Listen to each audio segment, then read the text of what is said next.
Hello, hello, everybody. Hey, hey, hey.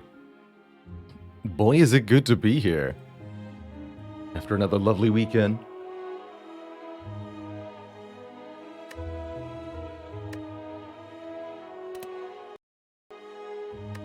Let me just make sure the volume settings are correct. I did load from a different save file, so that might have messed with some of my settings a little bit. Spire's got some weird ways that it chooses to preserve things. Data-wise, sometimes.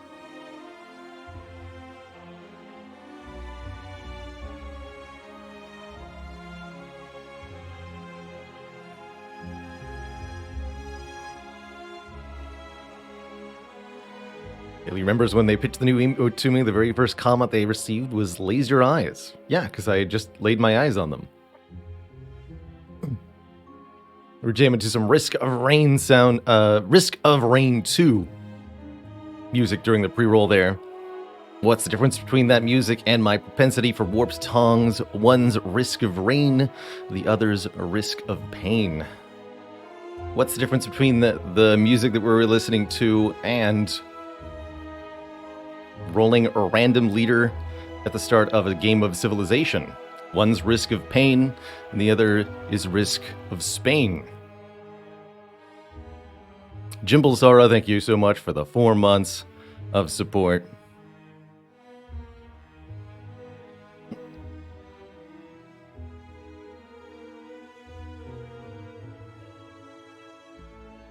How's it going, Matthias? I believe the developers are done with Slay the Spire content-wise as of the 2.1 patch that tweaked the numbers on some cards. I believe, my understanding is that they're going to be working on some kind of new project. So Slay the Spire itself isn't going to get any new official content that I'm aware of or expecting. Now that maybe could change, but I doubt it that it will. However, there will continue to be people in the community who create mods for Slay the Spire, like Slay the Spire Downfall, which we checked out just on Saturday, was new modded content that came out for Slay the Spire this month. So there will continue to be new mods developed that I will showcase on stream. But I believe the official content is at its conclusion at this point.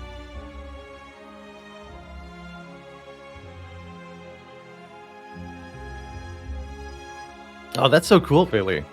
The smoke bomb glitch is now 2 separate very strong glitches. Really, really neat.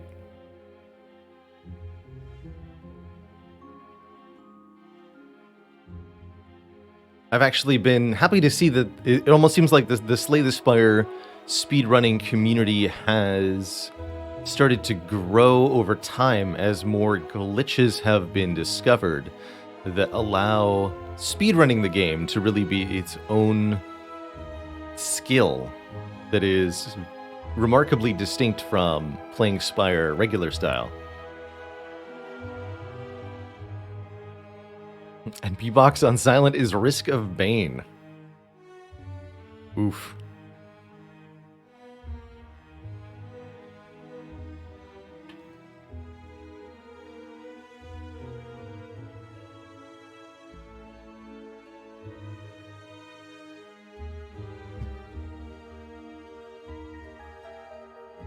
Jimble Sora says, nobody asks if the Mona Lisa needs some add-ons.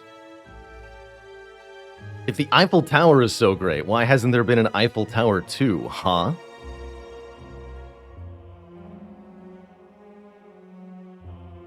And as Bunna said, how long is an average speed run of Slay the Spire?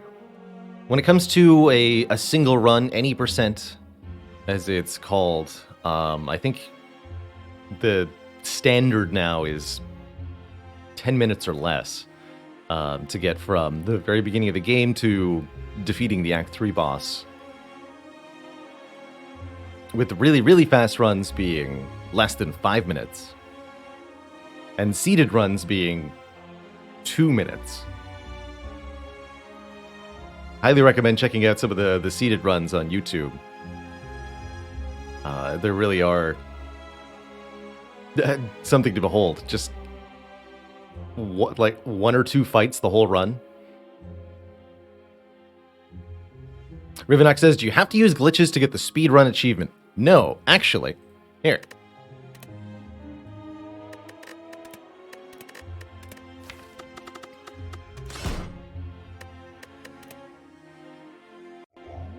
You just gotta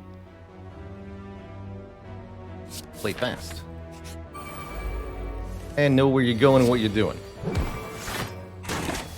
Speedrun with feed. A feed run, as it were. It should be fun. But speedrun achievement is, what, less than 20 minutes? Don't want any of that.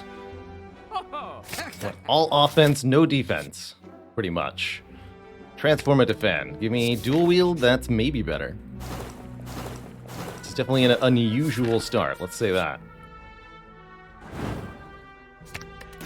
I could dual wield the feed though, hey? Don't want to get into too many elite fights as they do take a long time. So that's not going to be my priority here. We just want to quickly progress through the acts.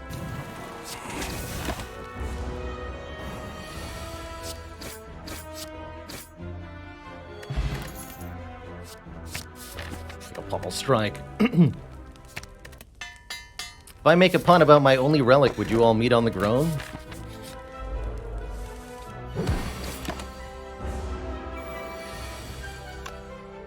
Get him. Whirlwind, that's the ticket to victory here. Definitely. Do I want to do 1 elite in Act 3? Yes, let's go 1 elite here. We do want to get some amount of strong so that we can avoid elites later on.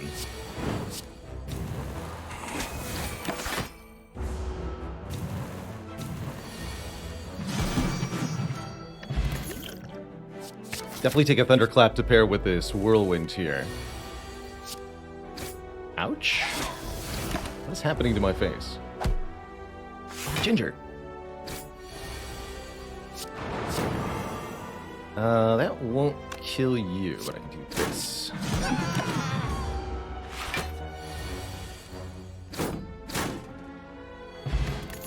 Cool. Quick maths.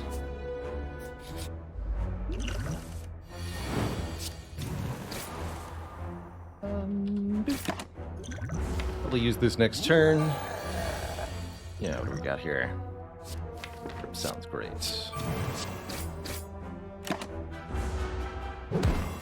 Sully Bankar, thank you so much for 4 months of support. What a beautiful outcome. Taking that Twin Strike as it scales reasonably well with our strength. We need something that does a little bit more brute force damage to get through Slime Boss here. I'll also drink a potion just with the intent of speeding this fight up, really. Maybe I wanted to dual wield the fire breathing so that I could play the Twin Strike. That might have been a little bit better.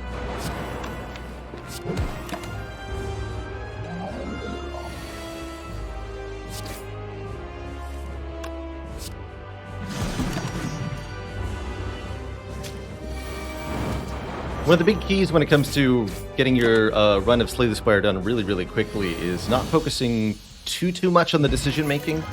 So if I can't, for example, pick a card here very quickly, it's better to just skip, move on, make a decision fast, rather than, let's go bust a crown here, then take a lot of time to find the correct line.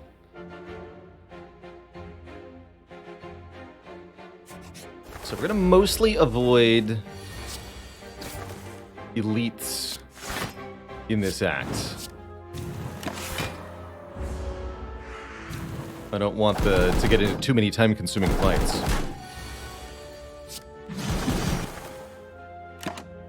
So if you're trying to go fast, as we are here,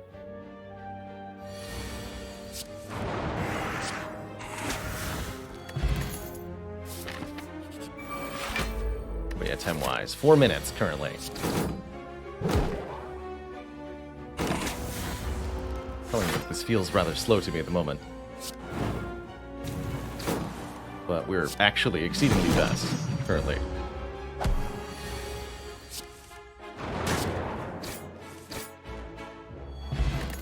Shocked at how many times I've been able to feed already Yeah, I'll give it the ginger. Give me a higher chance of rare relics with the busted crown. Maybe that wasn't worth it. Brimstone, hello. I will definitely take a brimstone. I will definitely continue to remove defend cards. And let's keep going. The brimstone gives us 2 strength per turn. It also gives all the enemies 1 point of strength.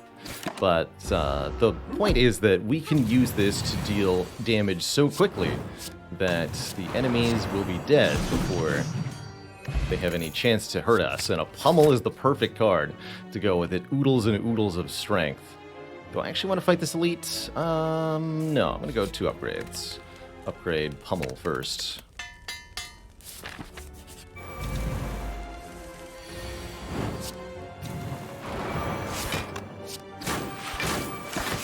Ow. Please no. Thank you. I think we have meat on the bone, let's just say that. And I probably fight that later elite here. Get this upgraded.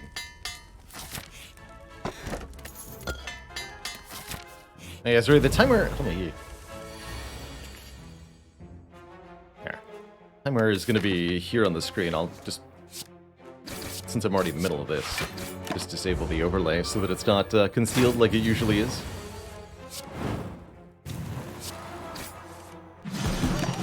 That's my feed there.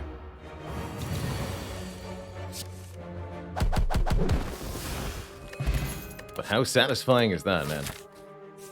Bippity bappity.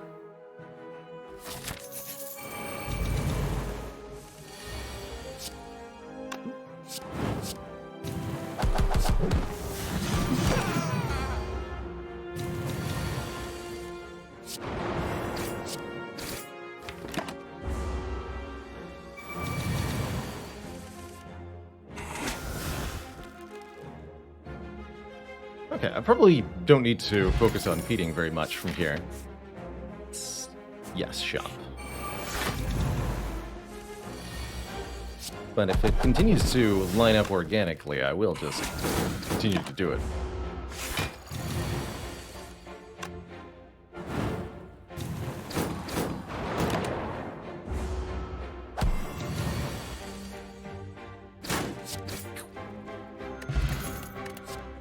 Juggernaut, get out of here. It's not what I hired you for, in-law. Bottled whirlwind, question mark? Yeah, let's do it. Sounds exceedingly helpful, actually.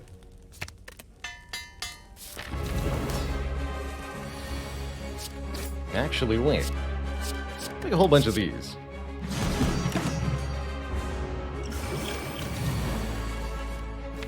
This fight's gonna need to be a short one, for surezies.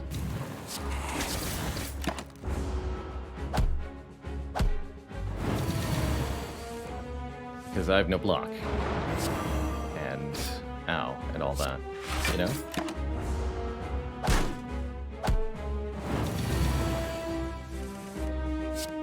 Get him, pummel. Yeah.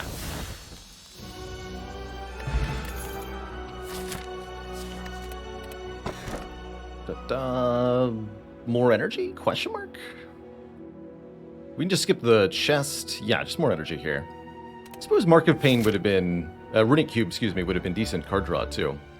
Here in Act 3, we really don't want to fight elites, especially Nemesis can take an inordinate amount of time.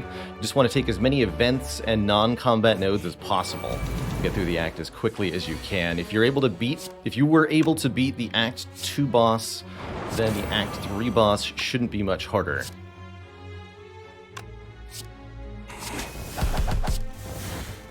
Ouch, I suppose.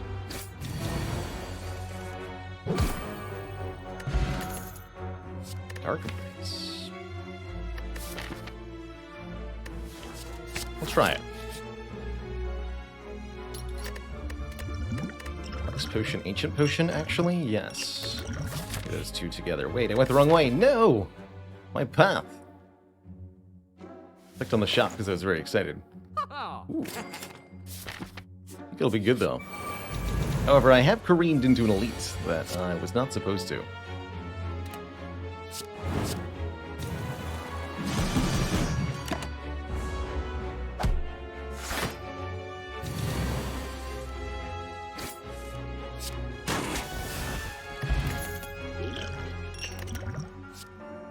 Yeah.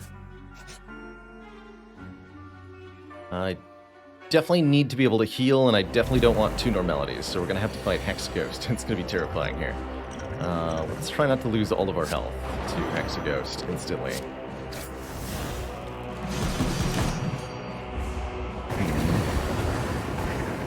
Uh-oh. Help! Everything's gone terribly wrong. No, this is definitely bad.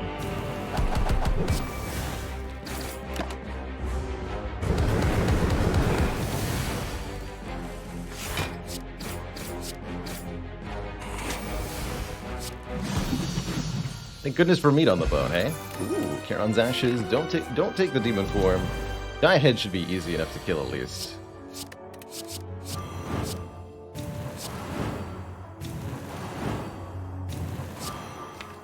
Be back for that pummel.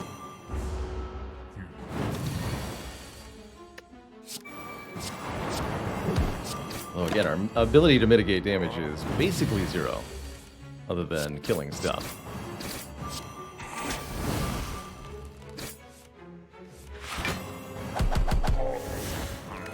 Okay, we did successfully defeat the elite. I will definitely take another pummel strike.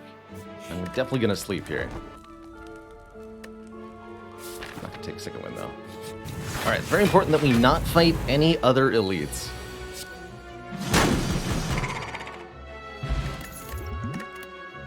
Or that would be a potentially worse outcome. Don't open the chest because we have Curse Key.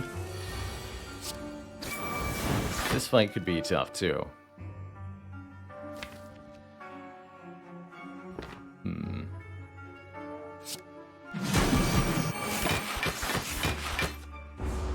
That's actually fine.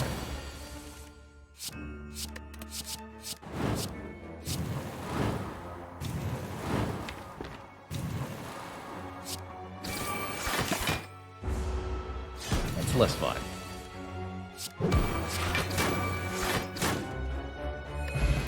Again, thanks to meat on the bone, everything is reasonably okay. 3 more combats to get through, sadly. Not 1. Curses.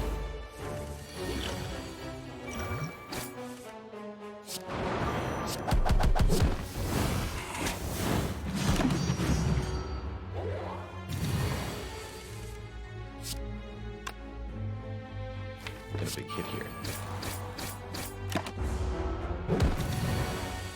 Morning, Ignis Lupus.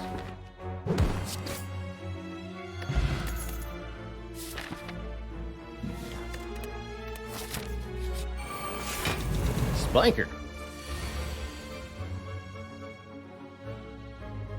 Okay.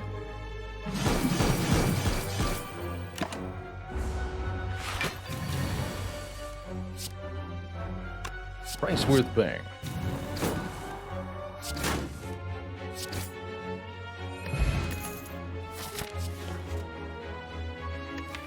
Yeah, that's pretty good card. For this situation, all we have to do is get to Time Eater here with a reasonable...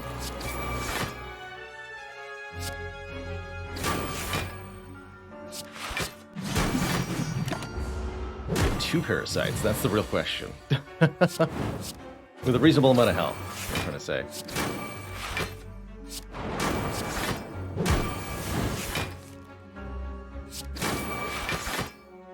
Oh no. Alright, let's... Good memories. Try that again. That's better.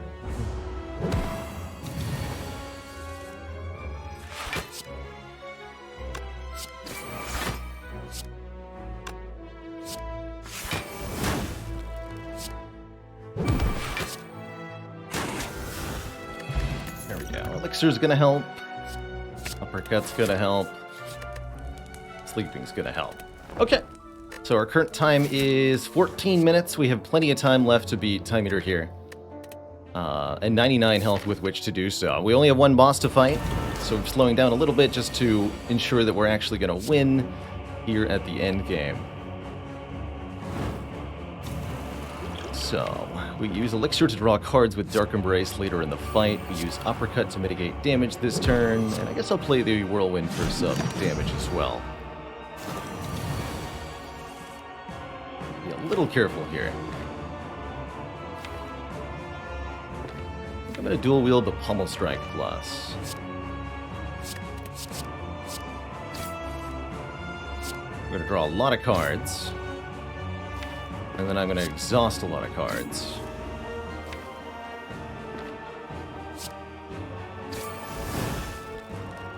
The elixir here. 1, 2, 3, 4, 5. You 2 feed.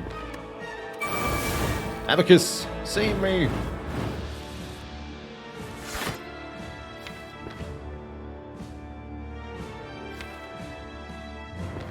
And then I'm going to Havoc here.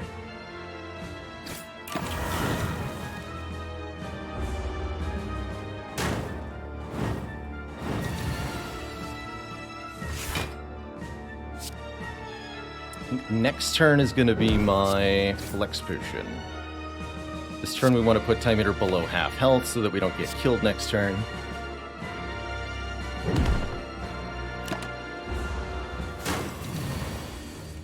And then here we go for lethal, if possible. Yeah, Havoc will hit Whirlwind and play it for our current energy. There we go. 16:07 is our time for the run. GG. Two thump, a deep pulsing dread could be felt throughout the room. Is this the speed, the Spire, source of an achievement get? If you're looking to get the speedrun achievement, Ironclad is definitely the character I'm most highly recommend. Block with your face, focus on just killing stuff as quickly as you can, and try not to fight too many elites in Act 2 and 3, and you should be able to get a result like this with some practice. I had a 6,000 hour head start. I suppose that I did. Ravenog, thanks for those 5 gifted subs. How's that for a start of stream demonstration?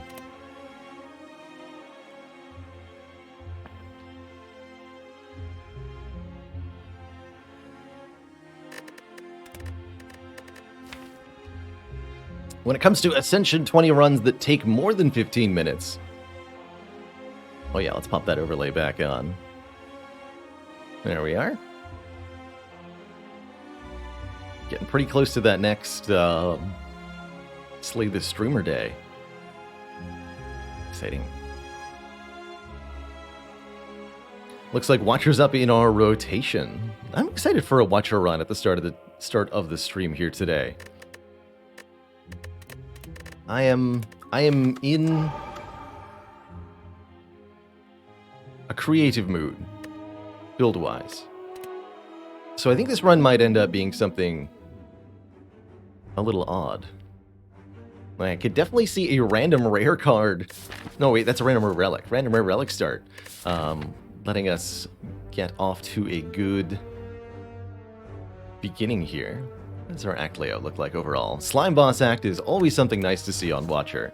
Definitely feels like the easiest of the 3 act bosses for the Purple Lady.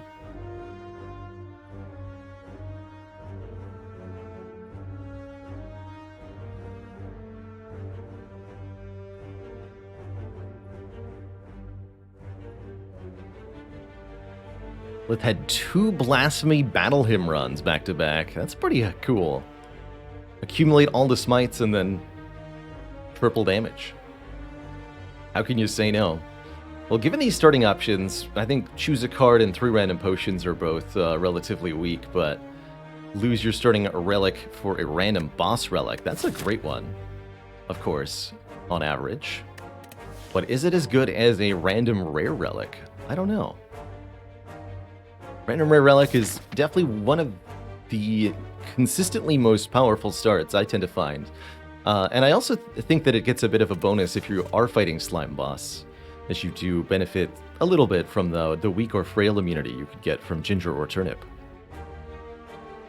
Least favorite floor 1 enemy is 15 hit point Gray Slime plus 33 hit point Green Slime. And they're attacking you for 18 damage on turn 1. That is my least favorite thing to have happen on floor 1.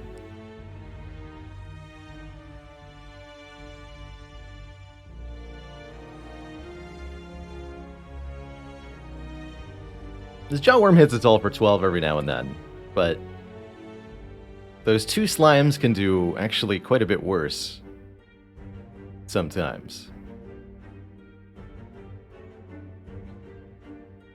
Oh my, we get a wing boots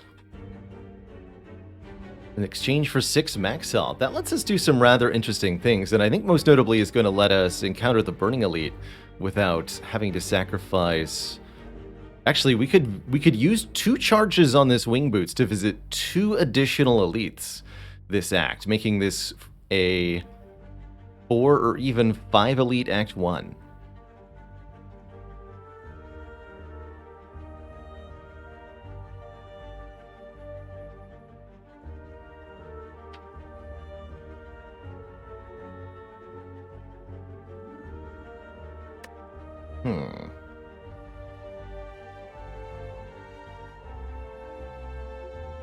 I think I would want to at least upgrade Eruption before we start fighting elites. So I don't think I necessarily want to fight this or this elite. Probably 4 elites then. Upgrade here. Elite 1, Elite 2, Elite 3, Elite 4. And we'll have 1 wing boot charge remaining for future acts as well. Okay, well, in order for any of that to be reasonable, we first need to get some cards into our deck. Cards that can deal damage to the draw pile with great suspicion. So we won't be able to kill the cultist next turn, but we always draw 3 defense, so I can actually just block their attack next turn. I think that means I'm going to Miracle and Strike. Yeah, and this turn I'll just block 3 times, and then we'll kill them next turn. Very odd turn here.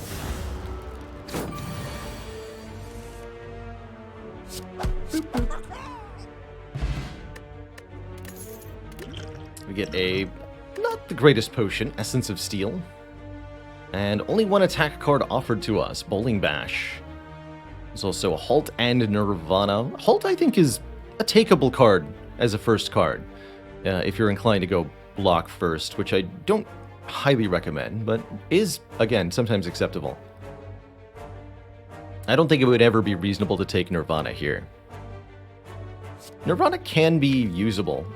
It's good with lots of cut-through fates and just luckies, but that is something that you get first and then take the Nirvana, rather than trying to take a Nirvana and build around it. But I'm a firm believer in taking that first attack card. Bowling Bash is no problem at all. Actually quite useful, broadly speaking. It allows you to deal really good damage in multi-enemy fights like the 3 Slavers, the Gremlin Leader. Excellent way to kill Reptomancer in 1 hit. Solve sentries for us as well, which is Watcher's weakest elite matchup in Act 1. Actually, if you're going to fight a lot of elites, as Watcher, making sure you have an answer for those 3 stinky sentries is an important part of that. So, speaking of, actually, this is almost that floor 1 scenario I was talking about, except we're on floor 2, and Bowling Bash will perfectly kill this Spike Slime. So I'm thinking we block this turn, and then focus of our offensive efforts upon the Acid Slime, so that I might be able to kill them both. The other option is strike this guy 1 time so that Eruption kills him. Although, no, I would want to be able to play Bowling Bash in Wrath. Yeah, I'll strike you 1 time. That's what I've decided. Take the 1 damage. Aha, so we'll Eruption here. We end up with 3 energy after leaving Calm. Bowling Bash on this one takes him out. Strike there. Nice and clean. We get a Fairy in a Bottle. That was also a thing that will certainly enable us to fight many elites. Because we have a get out of die free card. And this is why I took Bowling Bash, because I was I had a feeling that our second card reward might contain 0 attacks, and so if I didn't take the first attack I was offered, I would have no attacks. However, I do like the 3 skills that were offered here. Third Eye is one of my favorite Watcher commons. Probably my favorite Watcher common, period. The Scry lets you set up a future turn, whether it be block or damage that you need. Third Eye can help you find it. We can take Simmering Fury as a secondary Wrath entering card. Next turn Wrath and a card draw. It's definitely got some interesting applications. It's a card I do enjoy sometimes, but does have the notable downside of, because it's a next turn effect, you can't use it meaningfully multiple times in the same turn, whether it be from multiple copies or just replaying the same one. That's not that often a problem, but it is worth mentioning. Or Crescendo, which is just simple, keep it in your hand until you're ready, and then enter Wrath. Take the first Wrath source you see. But did I technically see the Simmering Fury or Crescendo first? I'm definitely down to take one of these cards. I did say I was feeling kind of creative. I think that means I'm going to take this Simmering Fury and see how it goes for us. Start of our next turn, enter Wrath, and draw 2. Also notably, Simmering Fury is a card that doesn't do anything the turn you play it. Always got to be wary of having too many of those. Spire does demand immediate action sometimes. I am going to give that a try. And we are going to path towards this rest site. Somewhat inclined to put the Essence of Steel to use. I don't think this is the time for it, though. We want to put this to use early, because if I find another potion, it's going to get discarded. So I might as well cash it in for a few hit points when I've got an opportunity to do so. Good luck to you, Pasta. Keep this miracle for next turn.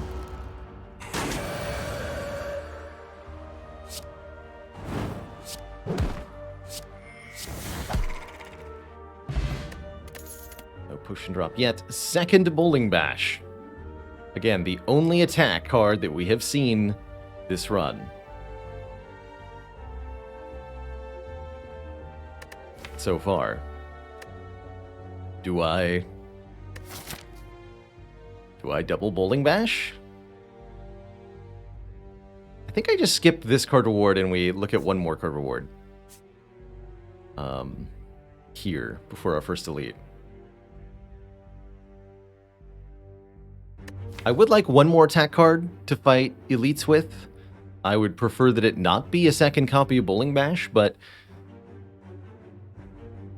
if the option is Bowling Bash or death, or nothing, then I guess I would take the Bowling Bash. Emu Like Bird, thank you so much for the quarter century, 25 months. Pop Quiz. Every class has a card that scales with deck multiplicatively, multiple times.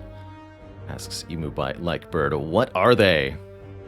On Silent, it is Dodge and Roll. On Watcher, it is Halt. On Defect, it is Reinforced Body. Ironclad?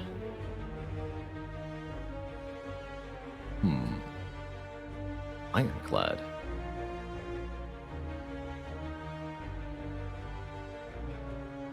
Second Wind. That's right, Second Wind.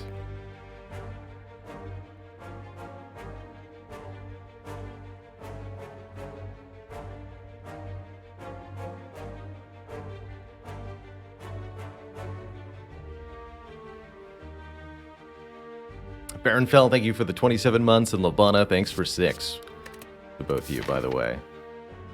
Alright, I'm going to skip this Bowling Bash. We'll take Event, Upgrade Eruption, then I'll fight my 4th combat. And we will begin the Elite Gauntlet. That is the plan. Oh. Well, here is our combat.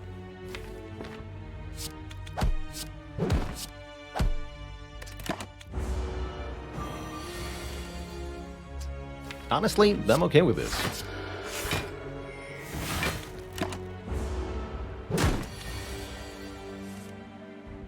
Show him who the boss is. Let that attack. We can still, even though we're already in Wrath, we can still play the Simmering Fury to draw 2 more cards next turn. Which is notably when the weaken wears off here. Unfortunately, I don't quite have the damage to deal with these nerds, so I'm thinking we're going to have to play Vigilance and Defend here. Which means taking a little bit of damage and having 2 slimes added to the discard pile. Not very good.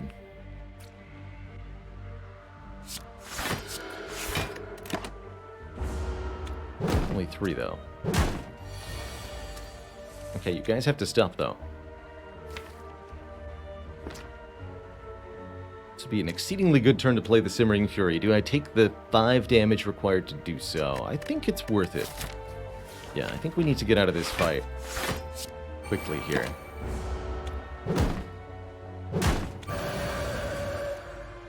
Yeah, we would not have drawn Eruption, and so this would have been a sad turn otherwise, with both of them attacking for 12. I'm very, very happy I chose to not defend and play the Simmering Fury there. That worked out really well. And here we go, some attack cards that aren't Bowling Bash.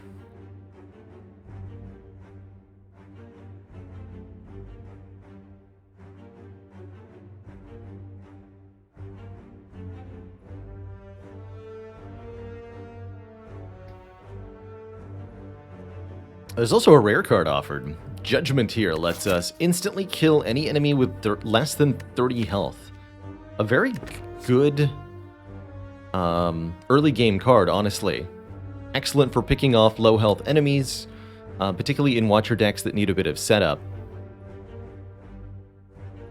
But there's also some very nice attack scaling cards, Crush Joints and Talk to the Hand.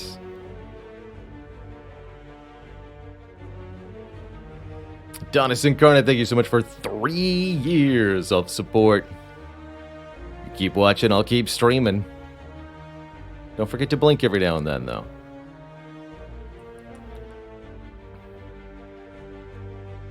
Does Artifact prevent Judgment from working? No. Although it does block the other 2 cards here. Judgment goes, ignores Artifact, and it even ignores the Invincible buff on Heart. So if you can't deal any more damage to the Heart because of the damage cap, but it is below 40 health, you can kill it with Judgment.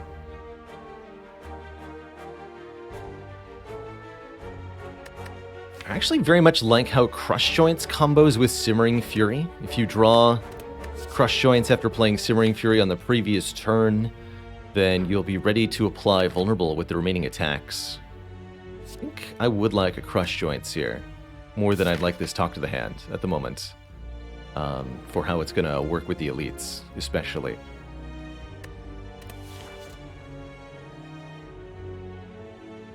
Noonsang says Judgment is actually a front-loaded damage card. I would genuinely remove the Kappa from that. The point of Judgment, at least in my mind, is a card that lets you kill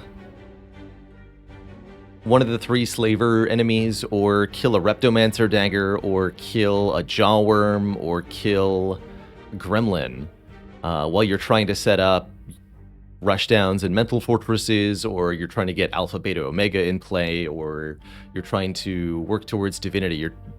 It's a stall for time card by picking off a low health enemy.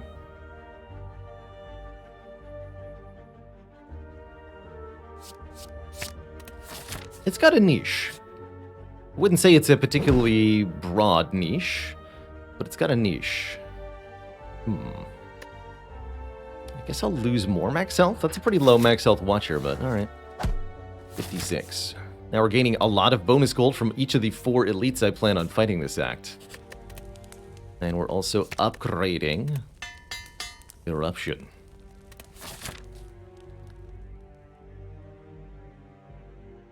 Evolving Monkey.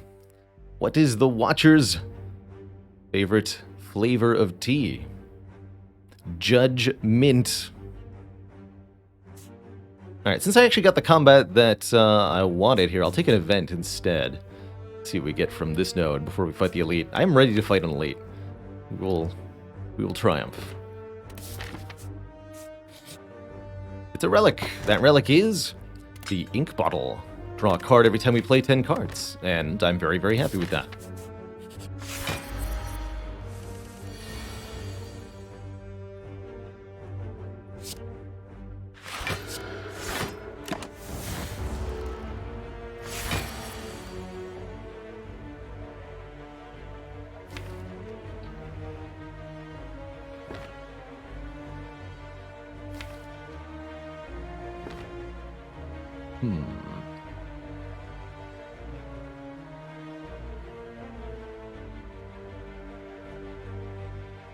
So we can either wake up now by playing Crush Joints, Eruption, and Bowling Bash.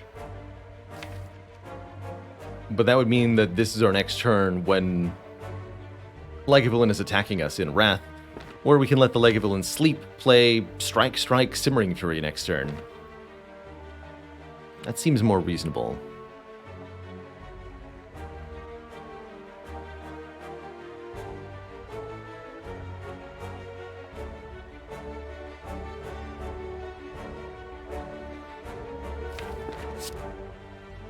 Just increment our bottle here. I think waking up next turn has got to be the better line. So yeah, this would be taking 30 damage, right? Unacceptable. We'll play Strike, Strike, then Simmering Fury. That way we can open with Crush Joints. Probably going to use my Miracle next turn.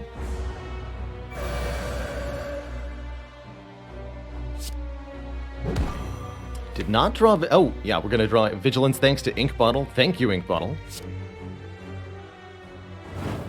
You are awesome.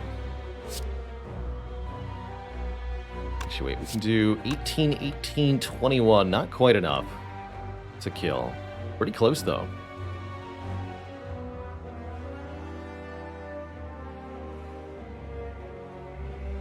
So do I try to full block? I can go... Defend, Defend, Vigilance, Miracle, even using the Essence of Steel. Or I can cut one Defend from that and play the Bowling Bash. Better odds of getting a kill that way. I think either way, I should use the Essence of Steel here.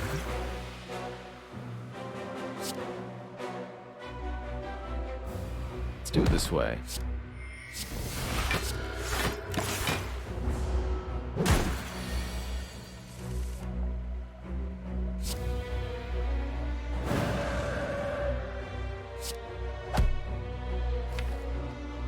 Might as well block, because we have another free turn next turn.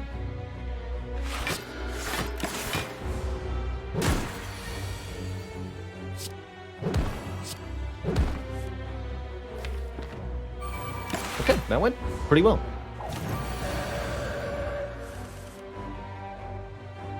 Play the Defends first here, that way Ink Bottle ends up on a higher number for our next fights.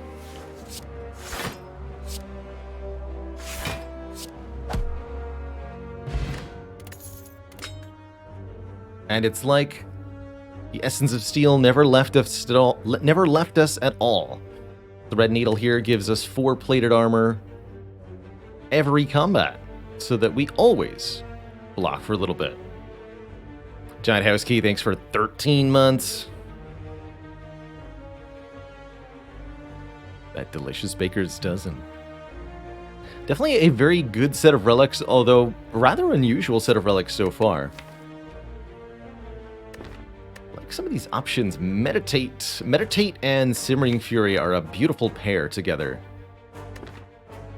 Meditate puts a card from the discard pile into our hand, retains it for the next turn, and enters Calm. But does have the downside of ending our turn, which can be certainly awkward, especially with Trader Bottle at times. I think the other good take here would be the Third Eye. Not currently interested in a Sash Whip. Let's grab a Meditate. Second way to get into Calm. Definitely having multiple ways to control your stance is I think, a must on a Watcher run. Giving you the ability to control whether you're in offensive or defensive mode each turn. Love an early frozen egg. Any powers we pick up will be upgraded, and we don't have a single one yet. That means any mental fortresses, rushdowns, any devotions that we pick up, just to name a few. I could even see myself taking a study plus, actually, with Ink Bottle.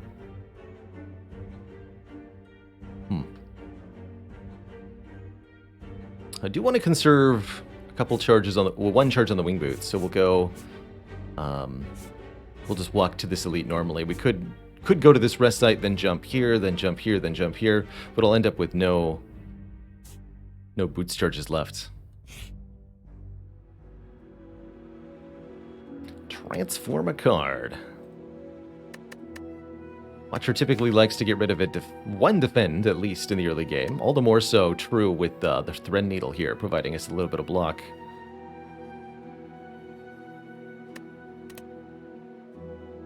Yeah. Yeah, if we get a power, it'll be an upgraded power. Deviform plus. Reach Heaven. That's pretty good. Deals 10 damage and puts a Through Violence into the draw pile. Definitely feeling like a bit of an unusual damage deck that we've got. I like it. I like it a lot. Definitely a good card to have gotten. And that means we're set for damage cards for now. In particular, I like the natural pairing here of Reach Heaven and Simmering Fury. Reach Heaven is a very efficient damage card, but requires additional card draw in order to pay off, and that's exactly what the Simmering Fury gives us. Additional card draw. Alright, Gremlin Knob. Very happy to see Simmering Fury turn 1. Very, very happy. Let's go Strike. Bowling Bash, Fury. Yeah, Fury last, that way crush joints and all that. Hello?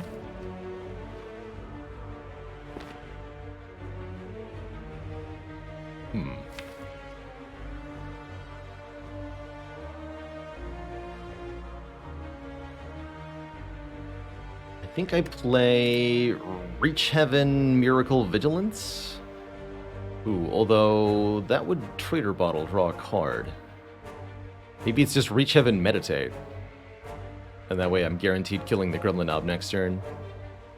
And I'll take, not actually that much, 7 damage. We'll go to 11 attack if I play 1 skill.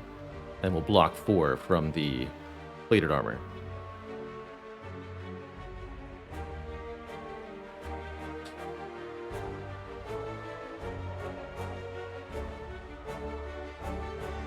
Yeah, but the risk is if I play Reach Heaven, Miracle Vigilance, yeah, there's a chance I draw the Eruption. Although, is that actually a problem? We'll bring him to 52. We would have... This is 20. 30 with Crush Joints. So how much does Crush Joints plus Through Violence plus Strike do? Vigilance would have been the last card, right? So we can always play the Crush Joints.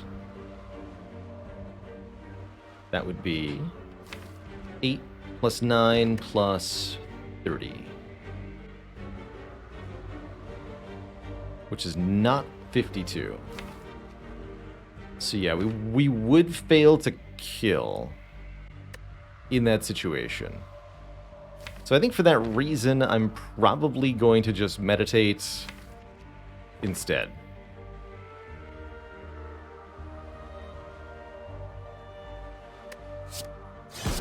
Sounds simpler and safer. So was the top card Eruption? No. Okay. We could have saved some more health, but there was the chance of disaster that we successfully averted. Good. Smiling Mask is beautiful, giving us cheap card removals at shops. And we're offered an early wish, enabling us to wish for gold or strength if we desire. Definitely a big, expensive, difficult to play card that I do not think would fit very well here. I was debating whether to go to the shop or not. Now I know for sure. This particular copy of Wish certainly feels like a trap to me. We do not have an energy surplus to spend on it. We are planning on taking several more dangerous fights, and we would like to have continued good performance in those combats. So, although Wish absolutely can be a great card and is very strong when you're able to play it, I don't think this Wish is a good idea. I don't feel like the Prostrate or Tranquility are particularly good either. We're going to skip them all. Since I got the Smiling Mask, we'll definitely dip into the shop and get our card removal before we start using our Wing Boots here. We'll go shop, elite, elite. Calibros, thank you so much for 8 months of support. Some wishful thinking. Oof. Oof. But how about a Mental Fortress Plus? Is that wishful thinking? What about a Mayhem Plus? With a Meditate, probably not the greatest idea in the world. At the start of your turn, end your turn.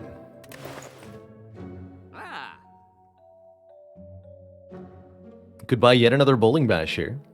If I pick up the Mental Fortress, I would be pretty tempted by Fear No Evil as another way to get into Calm that is also an attack card. We could go Fear No Evil, Mental Fortress card removal. That looks pretty good, truthfully. Even on sale, you know?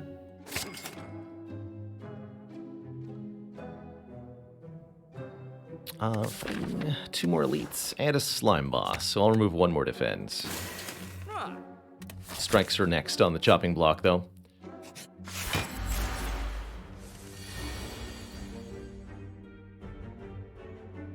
Playing the Reach Heaven would wake up the egg, which I am not yet willing to do.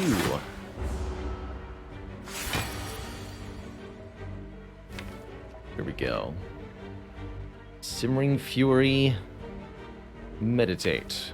The Reach Heaven. Yes.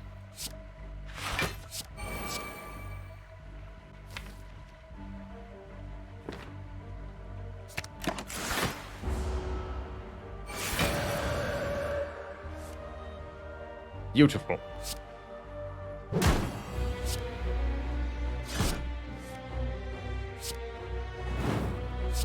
Oh, by the way, you're dead.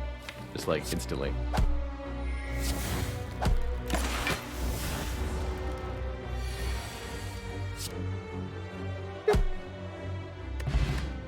And what a relic we get! The Pocket Watch says if we play 3 or fewer cards on our turn, draw 3 more cards on the next turn. Could take a second Simmering Fury. That'd be interesting. Did mention how that doesn't really stack, though. Definitely happy with the Pocket Watch. Very, very breakable and abusable relic, for sure. Double Essence of Steel. We'll skip all 3 of these.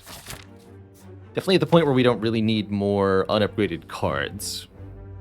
Generally feel like that point arrives when you get about 5 cards added to the starting deck. That's often my threshold for cards in Act 1. The other metric I use, are you able to defeat the Act boss? If so, stop taking cards. But the question, can I defeat the Act boss, is not that easy to answer without necessarily hundreds of hours of practice at playing the game, so you may not be able to easily determine that, and that's okay. So many relics for Act 1, and we're gonna get 1 more, too. Ridiculous.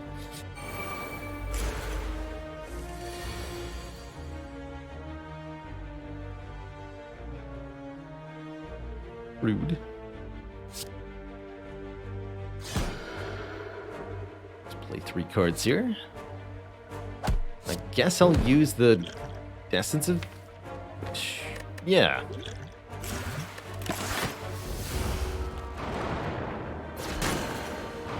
Definitely a little intimidated by sentries with additional max health. However, Bowling Bash is here to save the day. Got him. Let's go.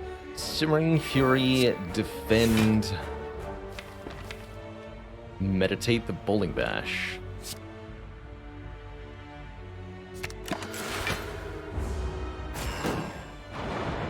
This is working better than it really has any right to, actually.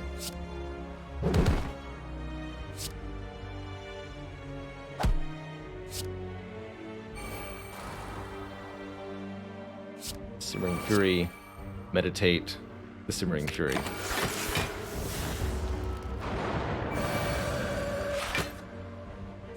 This is great. Unlimited card draw.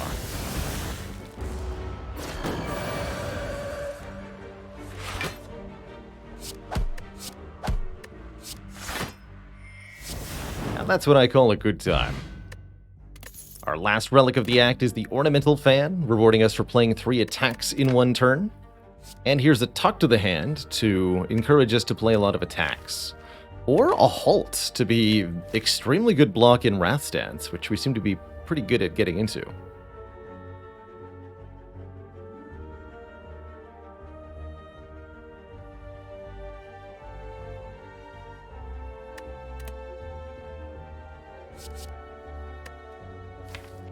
What the hey? I'm in the mood for a Halt. Let's give Halt a shot.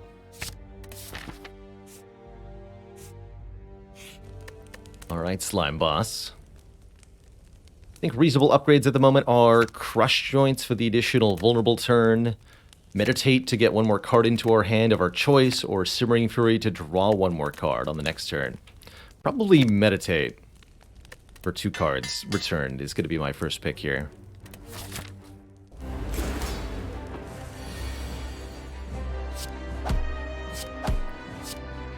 Want to play 3, don't play the 4th card, because that would activate the pocket watch. It would also instantly draw off the ink bottle, which I don't want.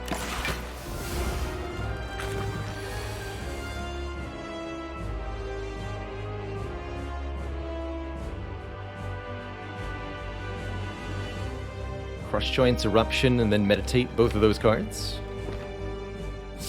That's the play here. Ooh, did not want to hit Reach Heaven. That's okay.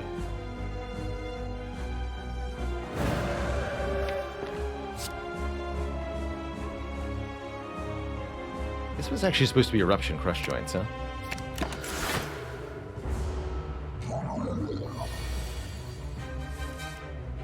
Oh, we would just redraw the Reach Heaven. Easy.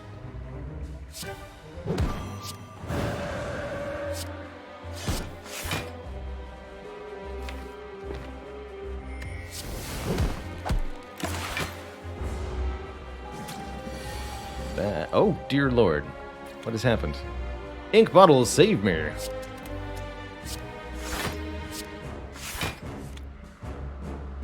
That's not saving me. Fairy in a bottle, save me.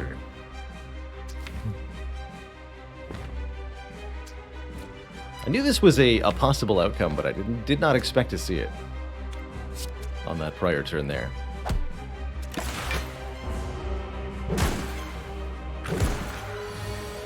Thank you, Fairy in a bottle. You did good work today.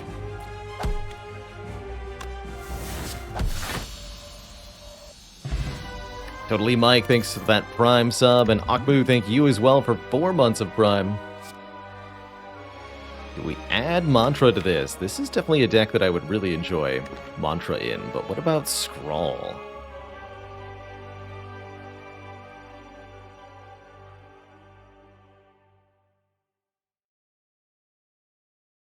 Both very, very good cards. I think Blasphemy is one that I wouldn't take.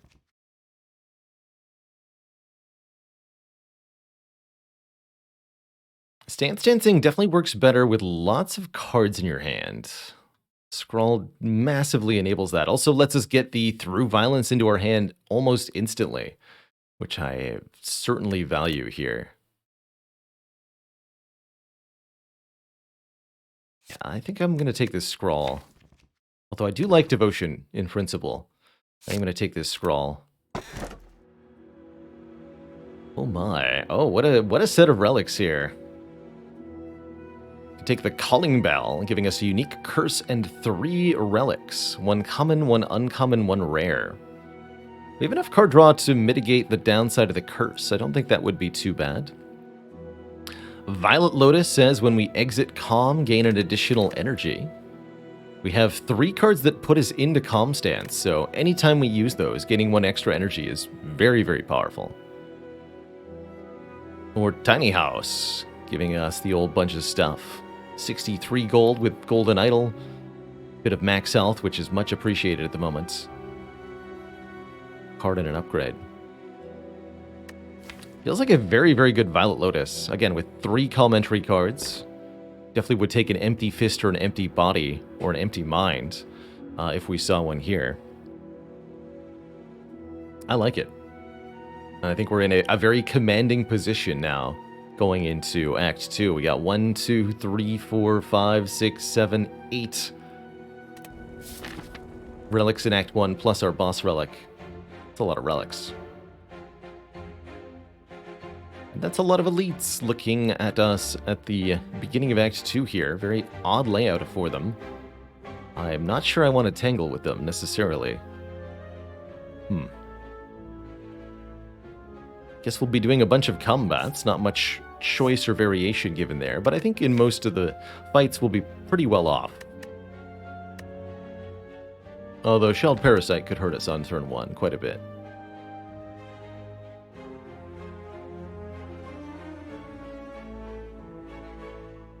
I think I would like to head to this shop and then evaluate from there. Either we'll opt into an elite fight if we're feeling confident, or we'll rest up if we're not. So let's mark our intended path here. And then from here we can either go green over here or red over here. And note that we have wing boots to get out of any situation if things get really hairy. Light1551, thank you so much for the full year of support. The half dozen plus half dozen equals double half dozen.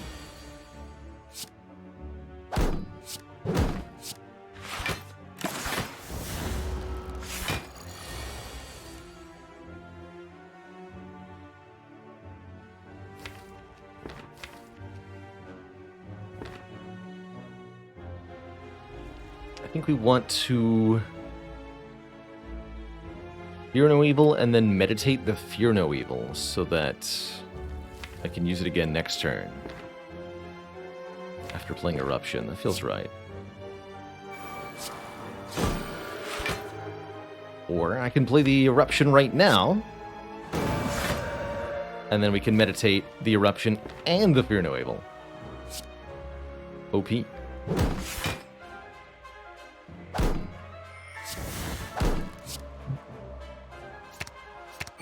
Stance dancing is beginning. We can get a rush down. This is going to get very, very silly.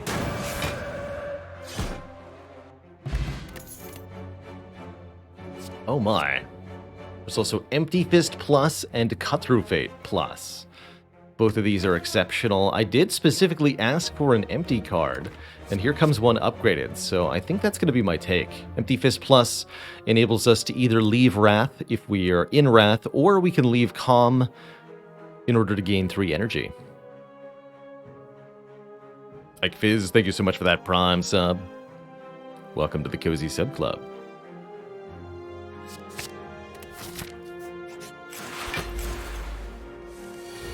Yeah, that's what I was afraid of. Exactly this. From exactly you. Stinky.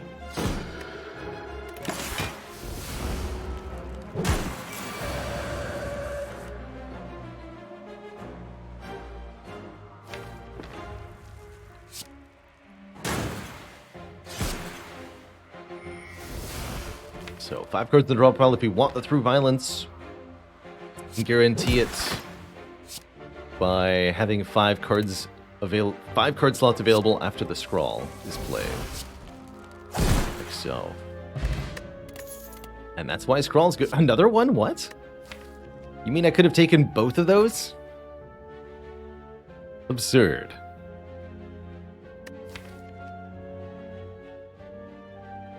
Did we double fist it? Let's give it a try.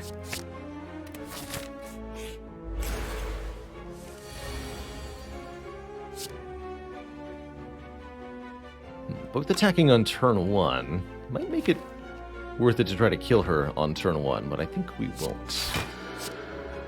Let's do it the usual way.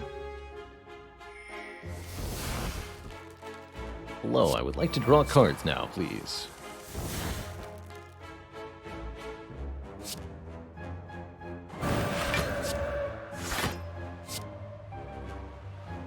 Give me this and this. A block for 36 on turn 1. How was your day?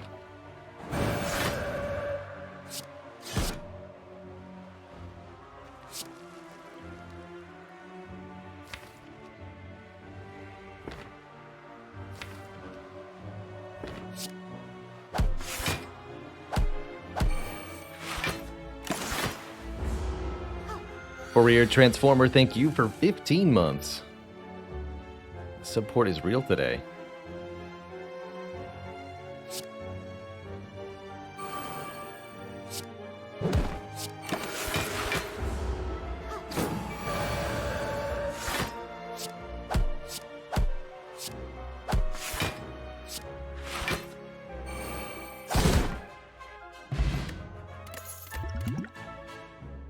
And there's an empty mind.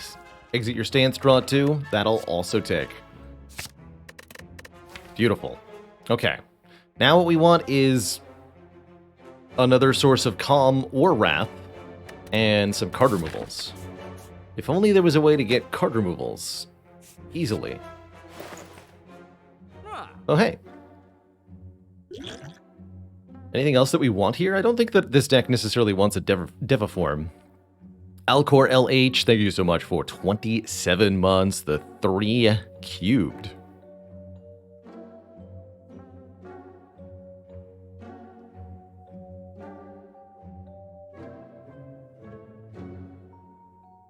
I think our current potions are fine as well. Mayhem Plus is back.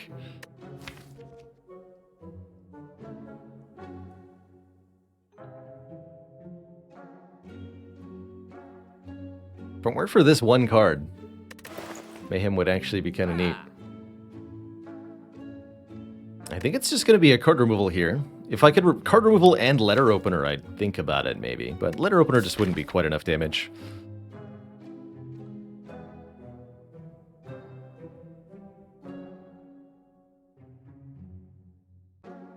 Iron 2K, thank you so much for that Prime sub. Welcome as you as well to the Cozy Sub Club. Get in here. Alright, just lose a strike, I think. And bounce. Chosen plus cultist, huh?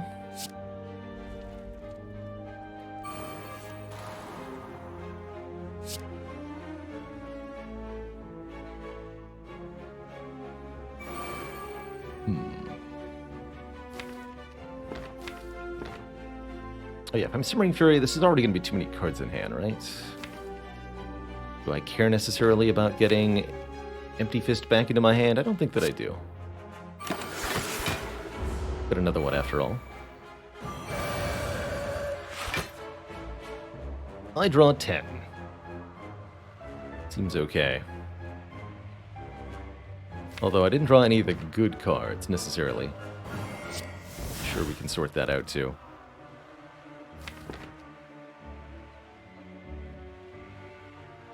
Kill Chosen first.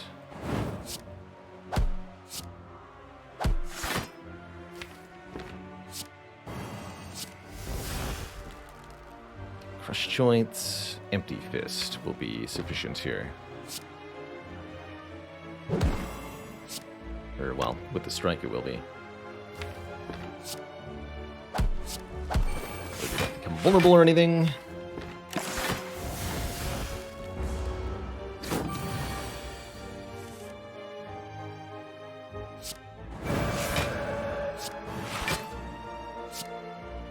Casually full block while entering Wrath and activating Pocket Watch.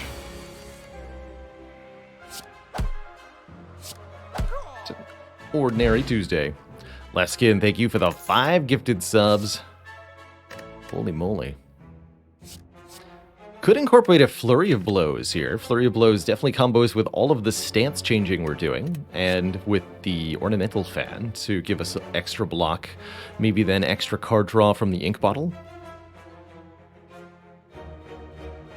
Does mess with our Pocket Watch, though. We don't have any Scry to get it into the discard pile with. I think it's decent, but not amazing here.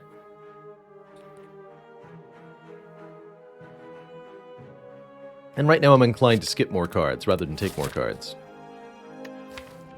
Also, with the current potions in deck, inclined to fight an elite rather than not fight an elite. So let's fight an elite.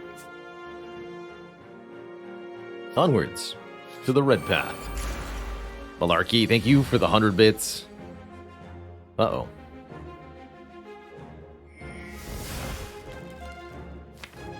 Problems detected.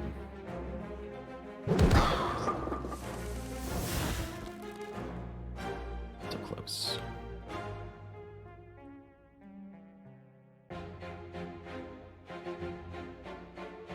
I knew I shouldn't have played the attack before scrolling. I wanted to be able to Vigilance and then Empty Fist to get the energy instantly. Now what?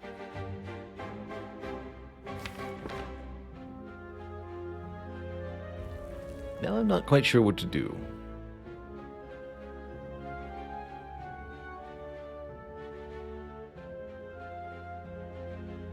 If I just Vigilance, then we'll take some damage. And I don't get anything important put into play.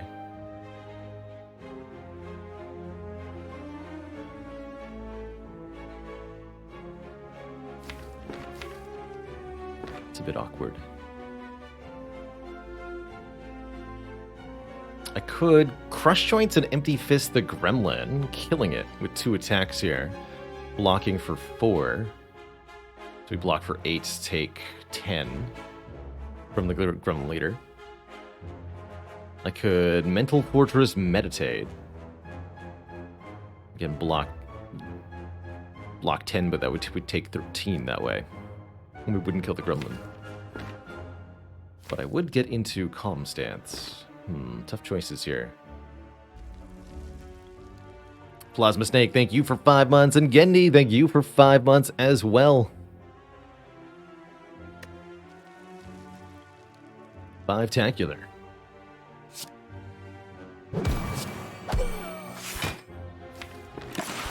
that's what I've chosen. If I have to Liquid Memories, so be it. Looks like I'm going to Liquid Memories the Meditate. Which feels appropriate. Definitely feels appropriate.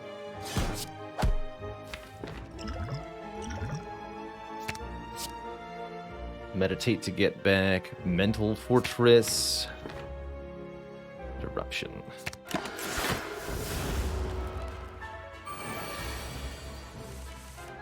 There we go. Now we have successfully gotten set up. Worried for a minute.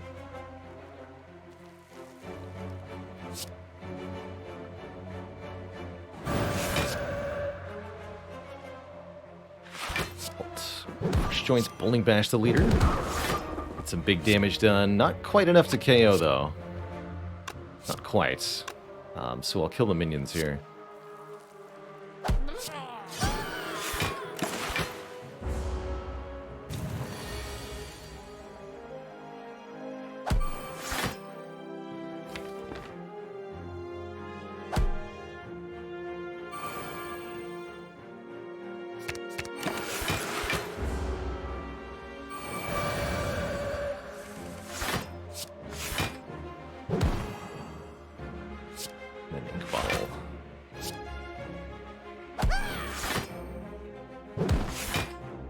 Fight. Bottled Flame lets us start with an attack card of our choice in our hand during each combat. Could maybe see bottling Reach Heaven being a thing. Actually, maybe bottling Bowling Bash being a thing. That way we have Bowling Bash turn 1 in fights like the 3 Slavers. But is that actually something we want to do? How's it going, Solo Player? Solo Player says, I enjoyed the modded Slay the Spire content from the previous stream. Will I be doing more of those in the future? I am sure that we will end up playing Downfall again at some point. That's the sort of thing I like to try out once a month or so and revisit and check in on. So yes, but pretty infrequently. And I don't usually set the date ahead of time. Hey there, Tilted Khan. I haven't seen much of the last spell. But it does tickle my memory bones a little bit. Gonna be taking this foresight, by the way. I do think it's not strictly speaking necessary, but it is pretty good. Love scrying forward at the start of each turn, especially in conjunction with Pocket Watch, I find is particularly useful. With a free upgrade, why not?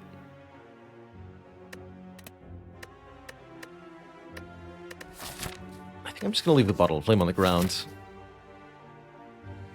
Alright, what are we doing here path-wise? I could progress to this elite. I think that's a little risky. We could just get killed on turn 1 by the 3 slavers. Instead, I think we should progress probably in this direction. Maybe I'll rest for some health here. That way it's more comfortable to take these few nodes.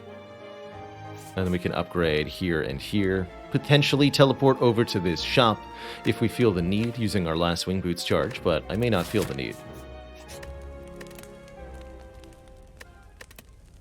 And then I'll probably upgrade Scrawl next. Relic for a Curse. Not often a great deal. I don't think it is here either, especially with the elite that I'd like to fight shortly. Gagula, thank you so much for the 3 months of support. You keep up the good work. Whetstone upgrades 2 of our attacks at random. 1, 2, 3, 4, 5, 6, 7. Pretty good odds to not hit strikes. And will definitely help us out right now. So yeah, I'll take this. We get the Bowling Bash upgraded, crucially. And 1 of the 2 strikes is fine. Still an improvement in our damage output, definitely. Sneaky, sneaky Snake Plant. Hello, Snake Plant.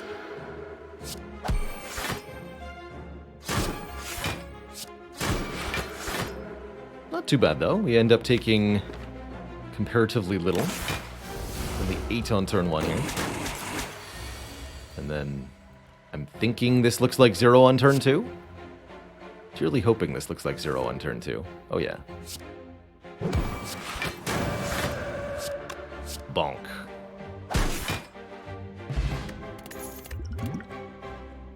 More unupgraded cards that I don't think I want.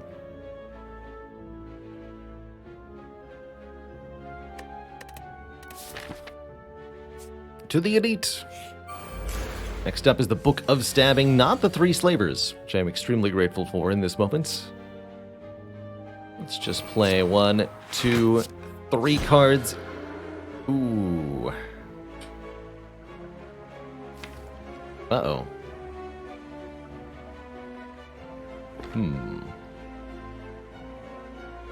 That's a bad card to miss. But if I Miracle Mental Fortress, I don't get to Pocket Watch, so I think I'm just going to end turn. Take my 5 damage. Discard you, keep the rest.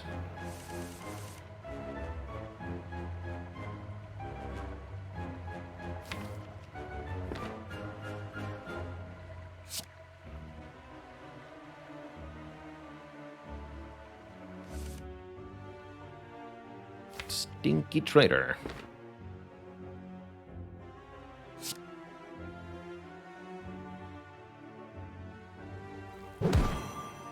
So I need to be able to play Vigilance, then Eruption.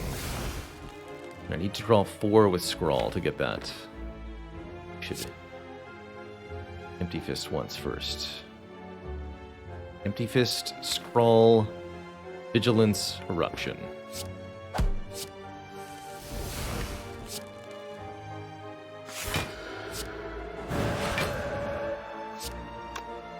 Spider bottle can make it so that I can't meditate here, too.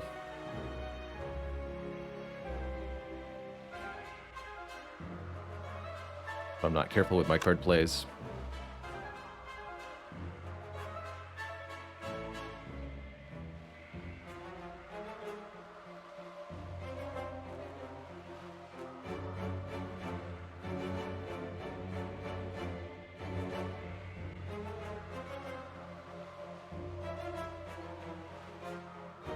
I also can't remember what happens if you try to play Meditate with the ink bottle on 9. If that works or doesn't work. I guess I'll just play around that. Expecting it to fail. Empty fist, then meditate. Drew the mental fortress again. Now that's just impressive.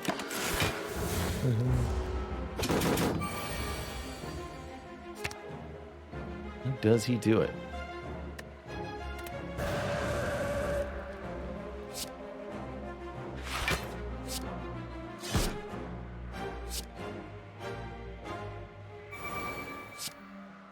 Fist vigilance. 1. Win.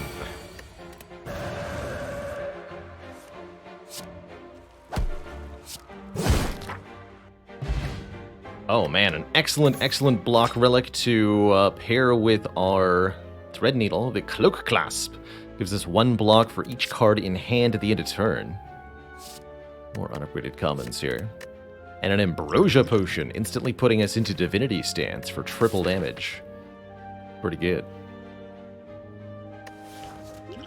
Take that over the Flex Pot. Go Liquid Memories Ambrosia here. And I think we can probably beat Champ on 26 health with this setup, as long as we get there. So let's upgrade some cards. First and foremost, Scrawl. You no longer cost an energy. Making for 1 bigger, better turn. Well, hello there. In front of you sits an altar to a forgotten god. Atop the altar sits an ornate female statue with arms outstretched. She calls out to you, demanding sacrifice. Here we can trade our golden idol in for this special bloody idol relic, healing us whenever we pick up money. It's one of the rewards for taking the golden idol from Act 1. We could instead gain some max health if we're willing to lose a lot of current health. I think that's a pretty bad idea. Or we could just take a curse. It's not always necessarily the best option to take the bloody idol if you're presented with it. You do lose the gold gain from the golden idol. But the other options are pretty terrible, so it's generally speaking a good move to take, and we'll happily take it here. 5 health per gold pickup. Yes, please and thank you.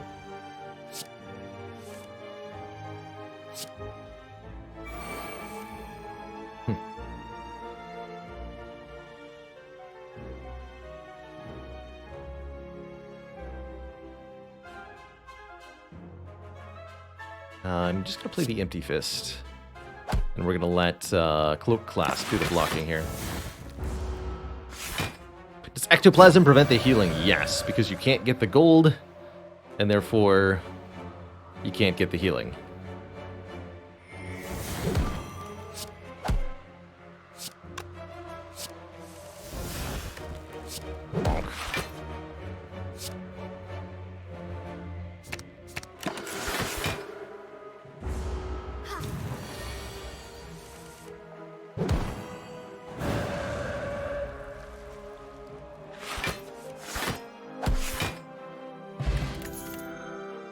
That heal.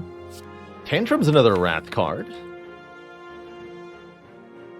Enter Wrath, deal damage a few times, and it puts itself into the draw pile. Tantrum definitely a center point of many, many different Watcher decks.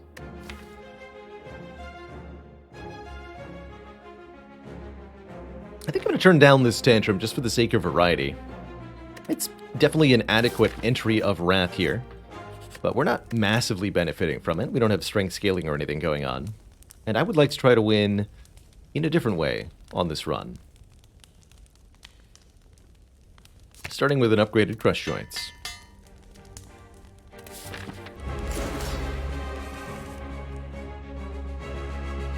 Excuse you, champ.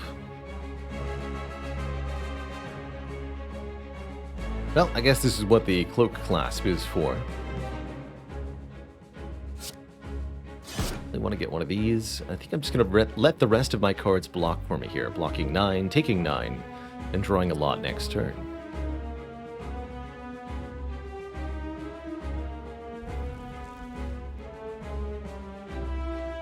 Could activate the Ornamental Fan by using the Miracle and playing 2 more attacks, but that'd be using 3 cards to get 4 block, and therefore I'm actually only profiting 1 block over just letting Cloak Clasp block for me.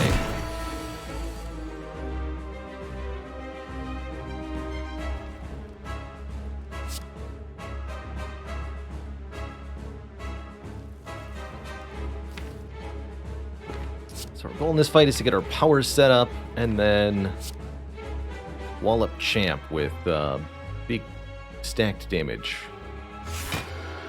from vulnerable plus wrath stance. Greetings, sir.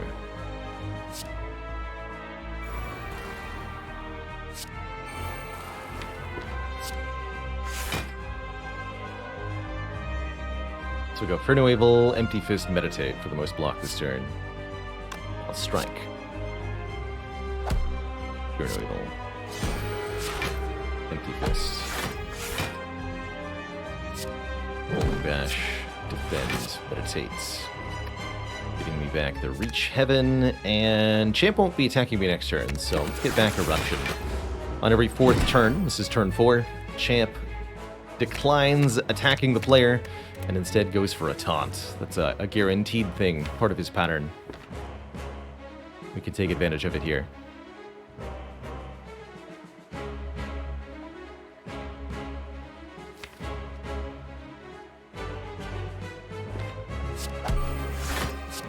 Then Eruption, then Reach Heaven. Stay in Wrath.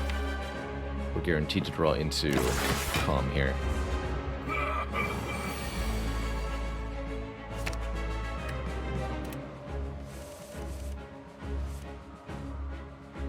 I do Vigilance, Empty Mind. Beautiful.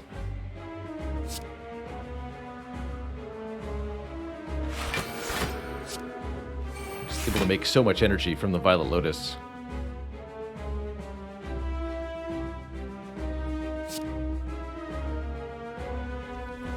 Joints, Eruption,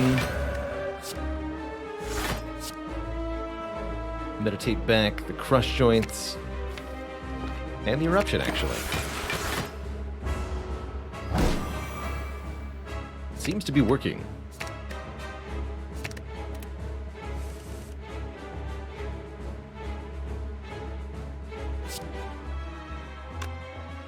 Joints, Empty Fist. Won't be weak next turn, so let's try to set up playing all these through violences with Vulnerable and Wrath next turn.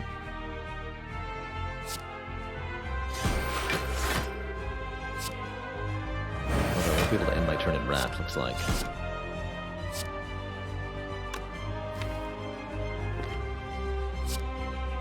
Does bring him below half.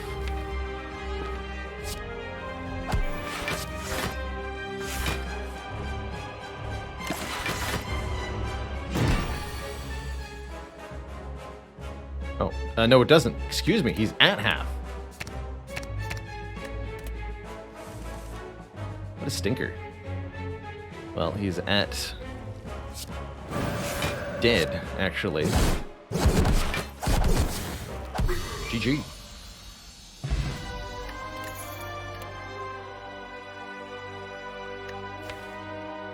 Omniscience, you say? That's definitely one of my favorites. Definitely an odd set of 3 cards here. Blasphemy.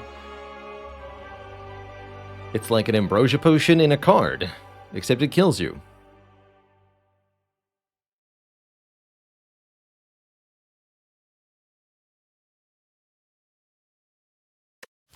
Omniscience lets us double something in the draw pile, good for doubling down on one of the powers, crucially. Or for getting them in play early. Or, again, Judgment, although I don't think we need a Judgment in a deck with 2 Empty Fists. Somewhat inclined to skip here. So I don't necessarily feel like we need this omniscience, although it certainly could be good.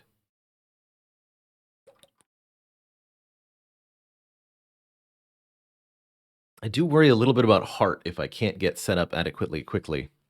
Okay, I'll grab one omniscience for now. Maybe more later. First boss relic was the Lotus. If we want more energy, we can take either Fusion Hammer or Coffee Dripper. 2 different routes to get to the same place. Or Black Star to let us get more relics from elites. With Black Star and Wing Boots, we might be able to get 4 or 5 elites in Act 3. But it's not a guarantee by any means. Wet Lotus in chat asks, am I a fan of fasting? I like fasting from time to time, as a card, that is. I like building it with zero-cost cards, with Halt, with Flurry of Blows, with Consecrate, with Prostrate. It can be really exceptional. You can also use Devaform to counteract the penalty, or the Orange Pellets Relic to negate the penalty, and in any of those situations, fasting becomes a really good source of strength and dexterity gain.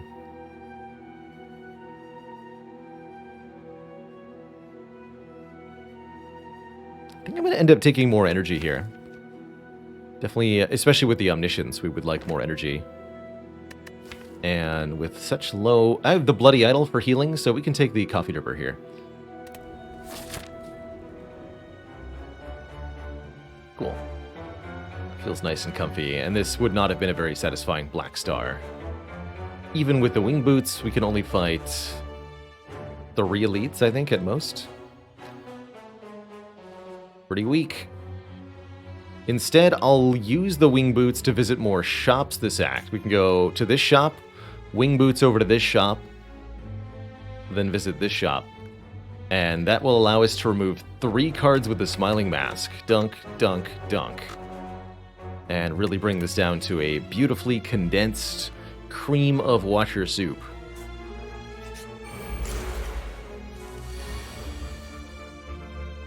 You're gonna love it.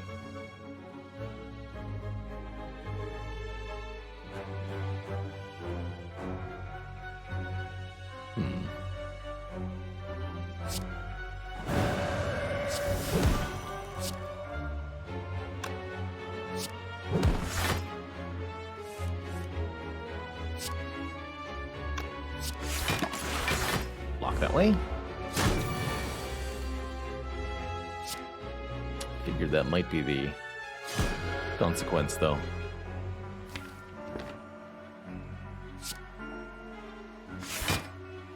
Ouch.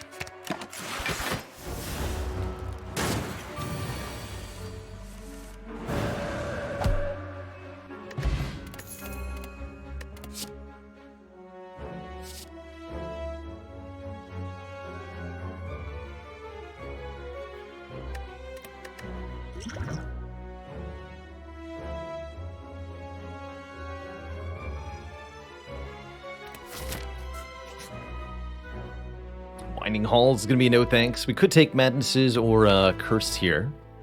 Actually, Madnesses could be surprisingly decent in this situation.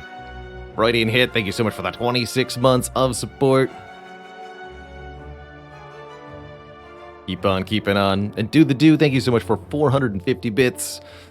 Miss hearing the blah sound effect that one used to make. That was a good little audio Easter egg. I spent a lot of time putting in a whole bunch of different little hidden bit amounts, and I think only a couple of them were ever triggered. Something I'd seen another stream that I enjoyed do, and I thought it would be cool for this stream, but ultimately doesn't quite fit with the vibe that we have here. Strider Weirdlord says, is it possible to get the relic that makes everything have 1 hit point and use it against the heart? You're talking about Niao's Lament. Your first 3 combats have 1 hit point. Under normal circumstances, it is not possible to use that against the heart. However, I did see, I think it was not Speed Frog, one of the speedrunners. Oh, perfect. There's even a Reddit post for it. With glitches, somebody was able to do it. And that link in chat there shows off exactly how.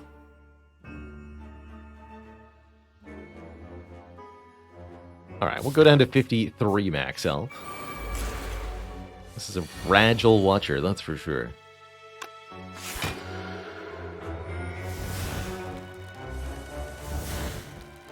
One very fragile watcher.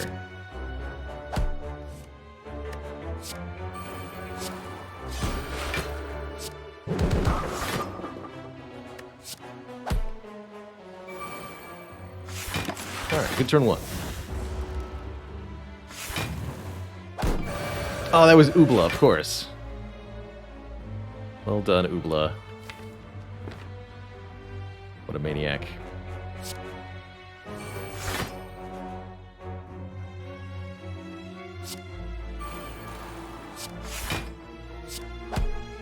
Okay, let's go. Oh man, I can go Vigilance, Eruption, Strike, Empty Fist, Meditate back, the Eruption, and the Empty Fist. Life's going well. Able to have such enormous turns by gaining 3 energy every time we leave Calm Stance, and having cards that cost less than 3 energy that put us back into Calm Stance. The fun never ends.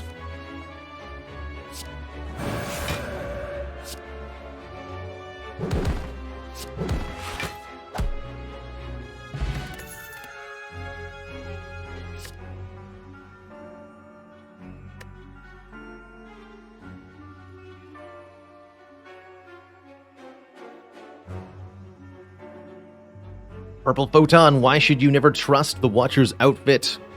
She's got lying sleeves. Holy moly. The love keeps coming. Do the Do, thanks you so much for 600 bits. Do the Do says, I watched the VOD of my Back from Vacay stream last week, and some of the things I had to say really spoke to you. So appreciative of the cozy environment that I strive to provide, and wanted to say that I am an important part of Do the Do's life. And then they follow that up with 50, count them, 50 gifted subs. Welcome, welcome all y'all to the Cozy Sub Club.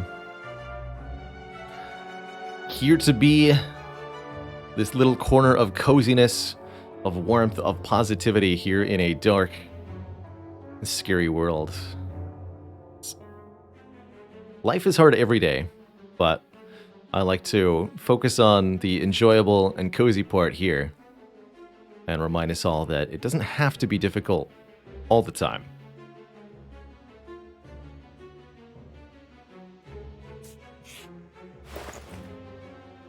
Appreciate y'all. Hey, there's that Rushdown Plus we've been wanting. I could even bottle it.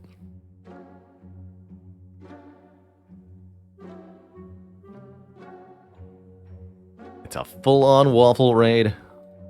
Uh-oh.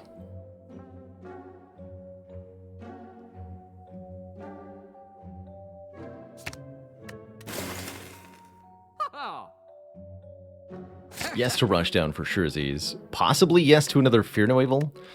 There's Incense Burner here, which looks very nice, giving us intangible every 6 turns, but does that actually do as much as removing several more cards? I don't think so. So I'm going to say no to Incense Burner? Feels weird. Alright, Wing Boots, take me home. Shop number 2. A Mental Fortress Plus, and another card removal. This feels correct. I think we've figured it out. Yes, this feels right. This feels very right indeed. Mr. Spoke says, can you really count on getting 7 turns against an enemy? Depends on the enemy. Many enemies, you can't count on that. Heart included. Lasting 7 turns against Heart requires living through 2 attack cycles. And that's definitely not necessarily easy to do.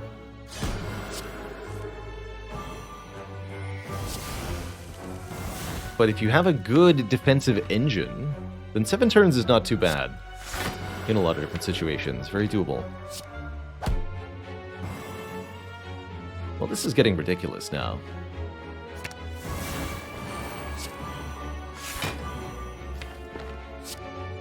Absolutely ridiculous.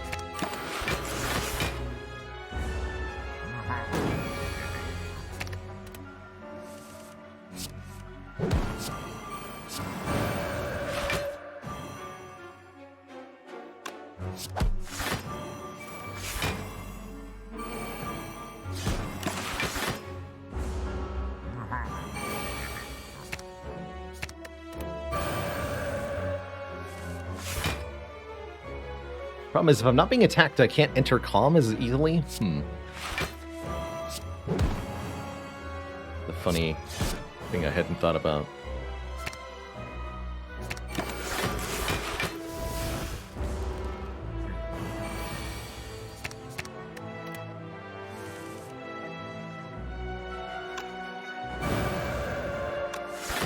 Then Holt, then Crush Giants. Then this. Draw more cards. Enter Wrath again. Draw more cards. Enter Calm. Leave Calm again to get more energy. Play another attack card. Finally end my turn with 150-ish block. 13 cards played later. I think we've succeeded at something. What that is still remains unclear, but we've definitely succeeded.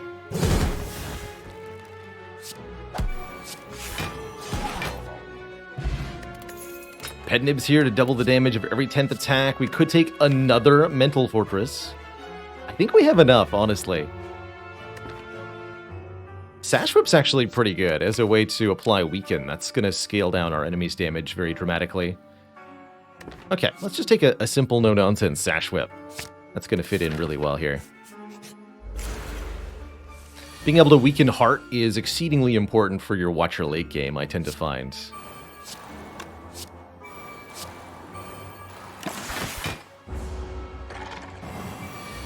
Yeah, Calipers would be pretty ridiculous here.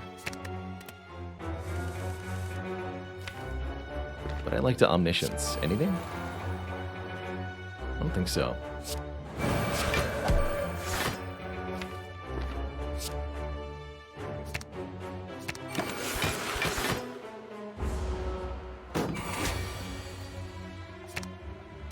Alright, let me draw the Ascender's Bane so I can stop seeing it. Annoying me.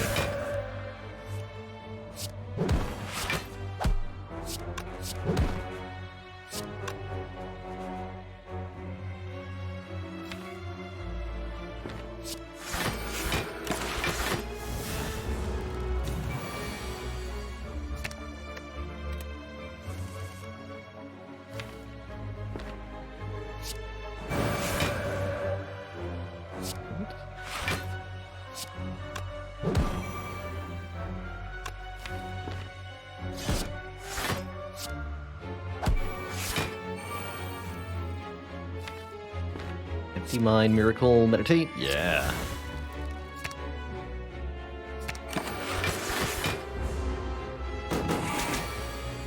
Beautiful.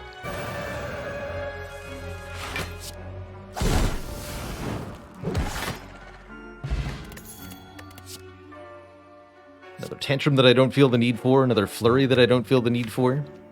We could take a Consecrate. Doesn't do a whole lot, I don't think. Skip it all. Grab the Recall now.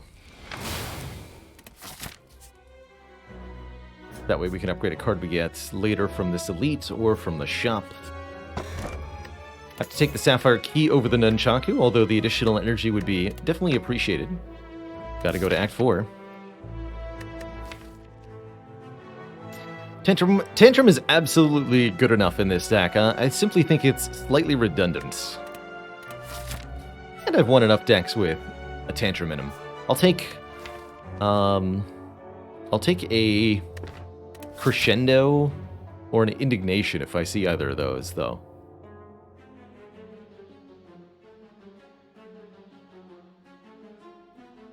Tantrum's definitely one of the best stance cards there is, that's for sure.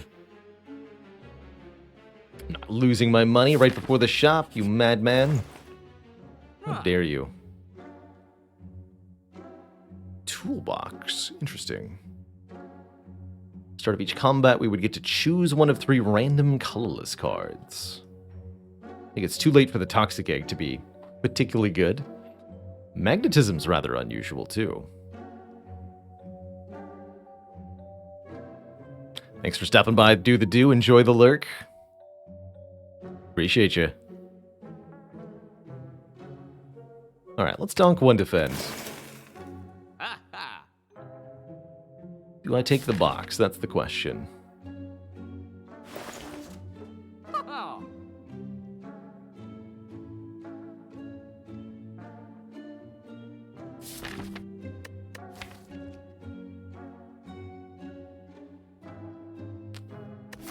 Sure.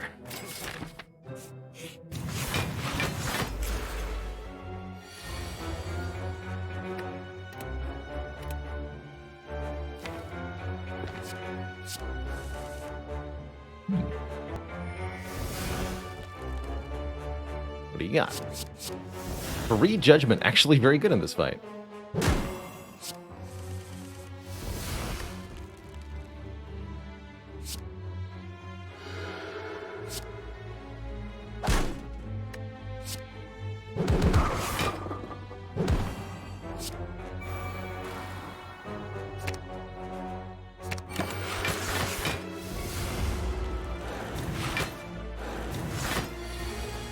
Not a problem.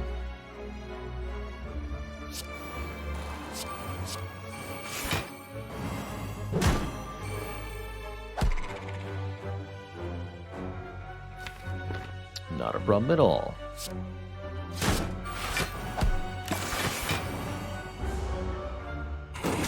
Definitely feels like this deck would like a real tuck to the hand. Or wave of the hand, rather. Not tuck to the hand. Upgraded Flurry.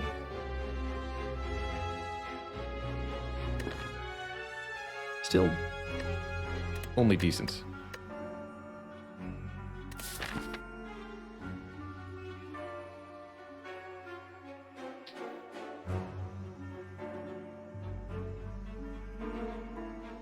Chat asks, if both were in Judgment range and I Omniscience, would it always choose both? The first one would be randomly targeted and then killed by the Judgment, and then the next one would be... The second one is also randomly targeted, but then there's only one target to choose. So yeah, they both die in that situation.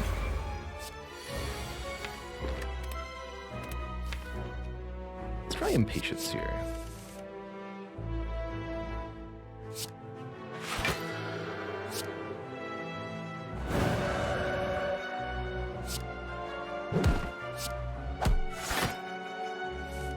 Successfully drew cards.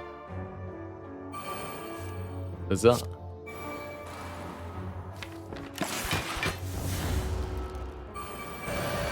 Repto is attacking this turn. That's a little spooky. But we've got Meditate, Empty Mind, and Bowling Bash at least here. Might also be at most, unfortunately. A little spooky looking. Depending on what Empty Mind gets into my hand, this may or may not go well for me. Dagger dies to Bowling Bash, regardless of whether or not I'm in Wrath. So let's start with Rushdown,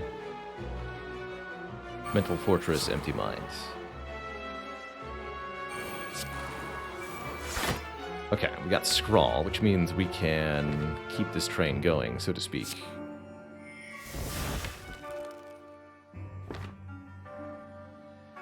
Do I want to? This might be the time to Liquid Memories something. I'm thinking Liquid Memories on Vigilance. That lets me get a lot more energy immediately with the Empty Fist. From there, I can actually get stuff done.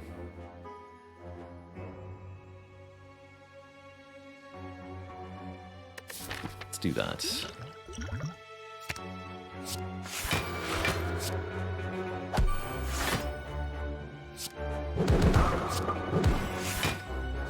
That's more like it.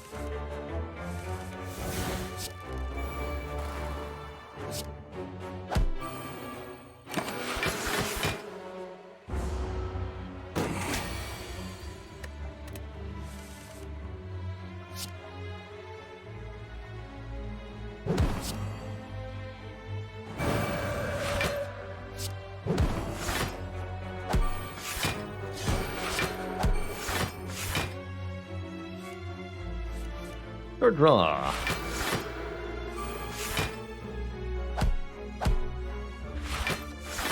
Another 13-card turn. Dang.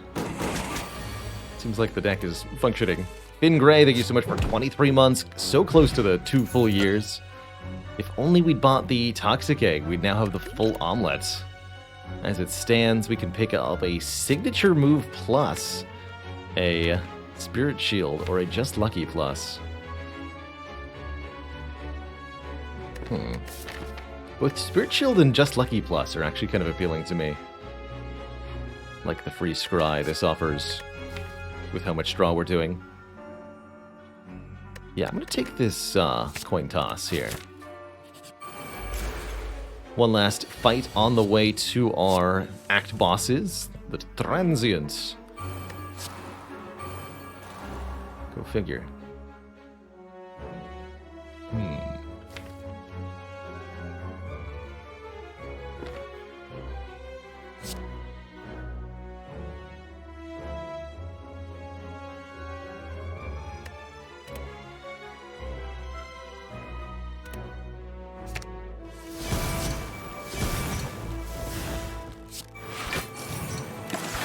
Go.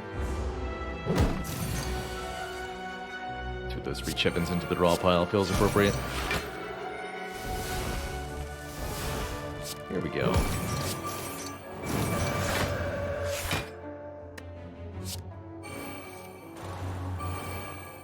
Wrath next turn. Draw those cards next turn. Keep the vulnerable going. Get this out of play.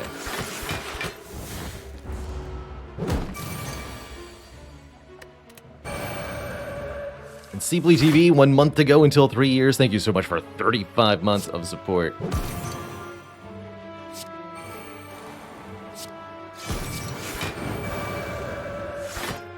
Don't think we're able to kill Transient with this setup, but actually, we might be able to get pretty close.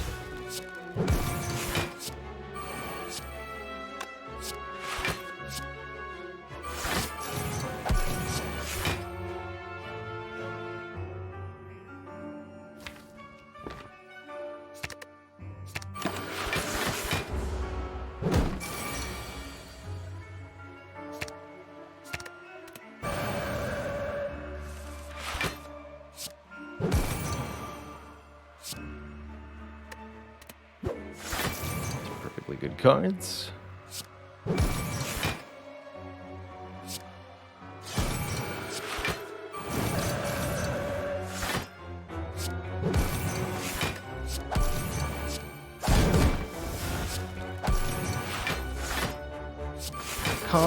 And you know what to do at the start of the next turn. Draw 10 cards. Well, 9. Close enough.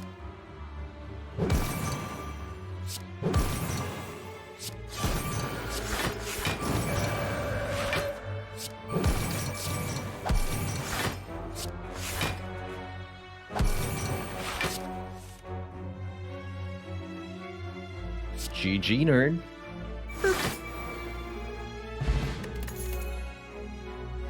If only this third eye was upgraded. I don't think I need any more cards at the moment. We seem to be doing pretty well.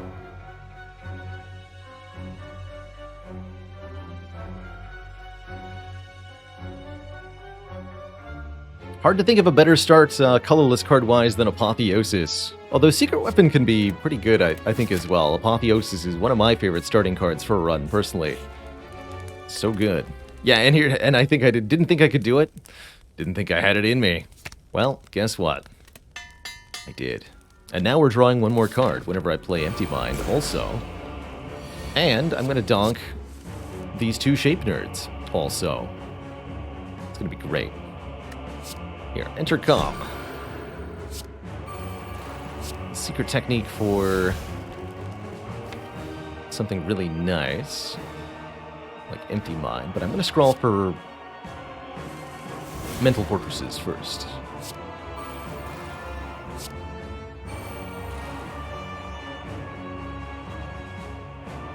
I actually think we now want a secret technique for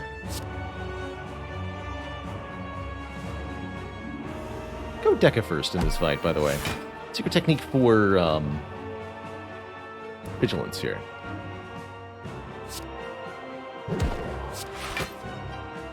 Actually, I don't need to, because we're entering... meditate. Secret technique for omniscience would have been an interesting option. Actually, secret technique for simmering fury. Looks like the reasonable play. So, in this Donu and Deca fight, question of who to target first is often one that can be a little tricky to answer.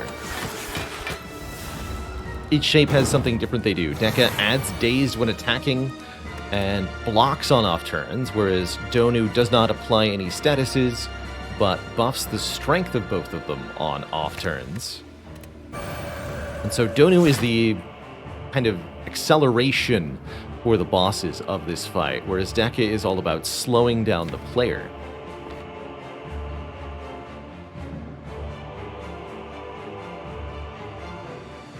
Which one you target first is then kind of dependent on how your deck matches up against that. I tend to say that you should go for Donu first in 90% of cases, but going for Deca first can matter when you are particularly crippled by Dazed, because you have a combo-heavy deck or a draw-heavy deck.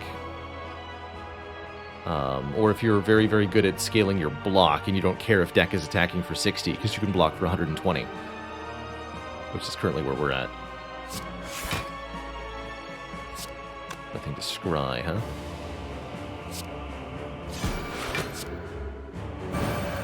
Reach him first.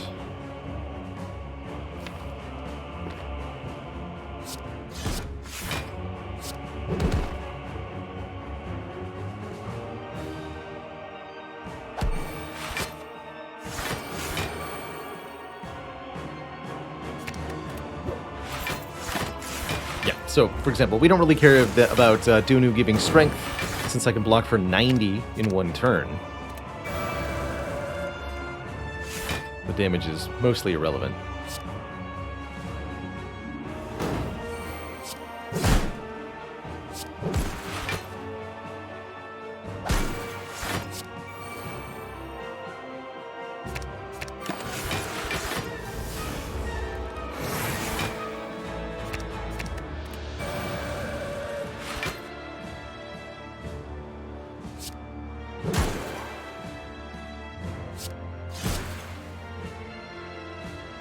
Bottle into that. Kind of. Go Empty Fist Eruption, actually.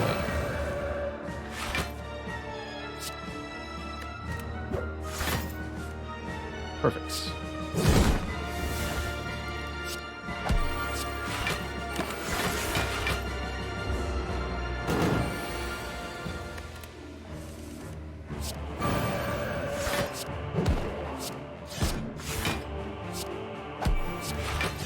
GG.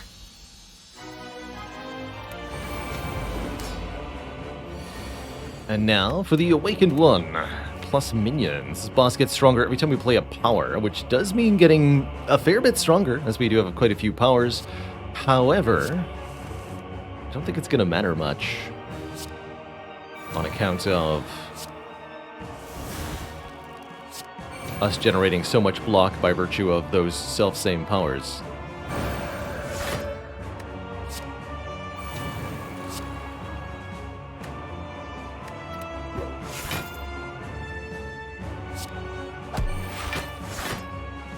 Case in point, we easily overblock on turn 1 despite playing 3 powers. Here's power number 4. Powerful.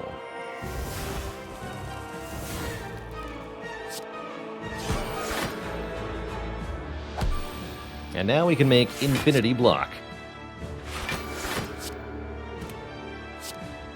Essentially.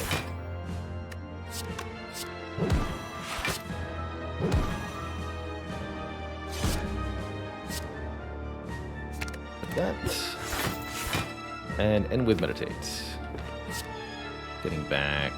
Who are these cards again?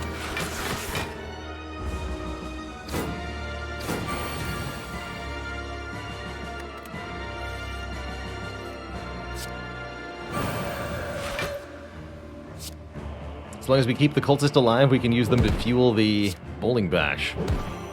The power.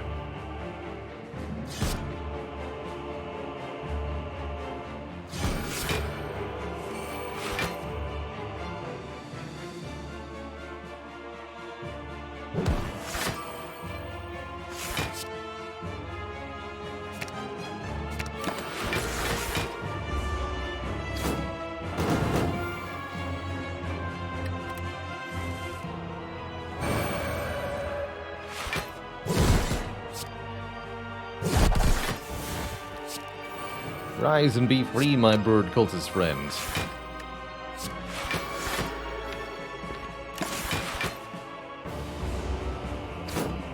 Maybe we'll have to kill this thing, but I kind of doubt it, actually.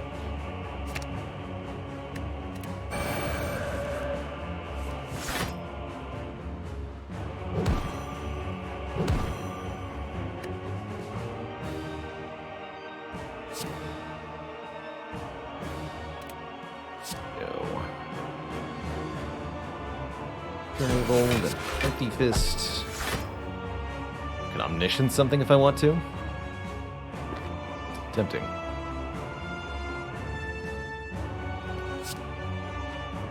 Let's do it this way.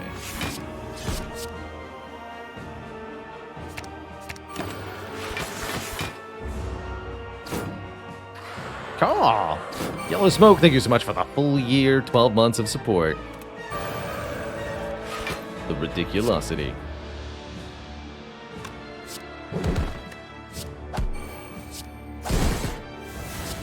Be free, my cultist friend. Be free. To thump, a deep pulsing dread could be felt throughout the room. Is this the heart of the spire, the source of this intimidating power?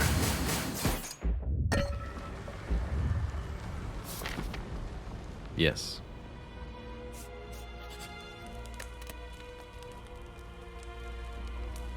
Guess we upgrade the Omniscience to make it a little easier. Otherwise, I could upgrade Vigilance or Halt, or maybe Simmering Fury. None of them really matter that much. I guess the Simmering Fury upgrade is really good. As long as our hand is not full. This will be +1 card drawn. Well, let's make the Omni a little easier to play. I actually think we would have been just fine without the Omniscience at all, but I'm not upset that we have it. Do I want another Fear No Evil? I have exactly enough, well, +1 extra for card removal on Defend. Oh wait, no. That's not how it exactly works. -10. Well, never mind. Definitely gonna keep the Ambrosia. Speed Potion, maybe? Nah, most of our block is from the fortresses. Could take the Weak Potion just to be sure that we have weakened for the first attack cycle of the Hearts. I think that could help a bit. Make sure Heart is and stays weak.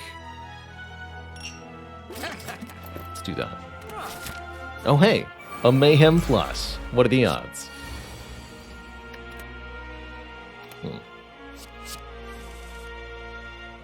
This is a little bit concerning on turn 1.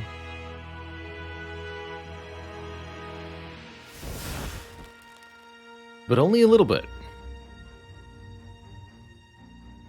Let's see how much mayhem we can cause here. Seems unlikely that I could kill Spire's Spear next turn, so usually what I'm looking for in a situation like this is a turn 3 kill on the shield. The other thing we can consider is using the Ambrosia here for a huge amount of bonus damage.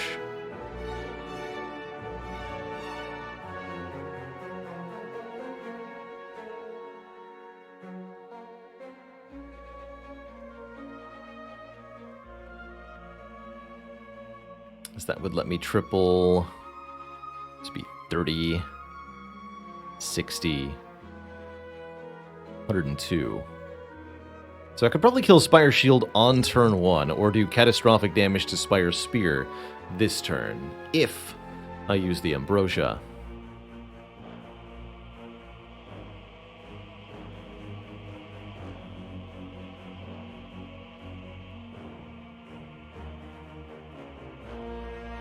Killing the shield on turn 1 would definitely simplify this problem for us quite a bit. I honestly don't think the Ambrosia will be all that useful against Heart, other than maybe for the 3 energy. So I'm inclined to...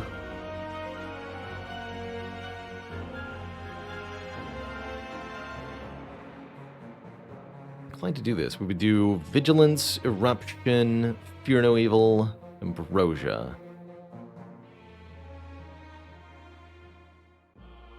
And with Meditate. You also get to scry for one of the top cards here. Sure.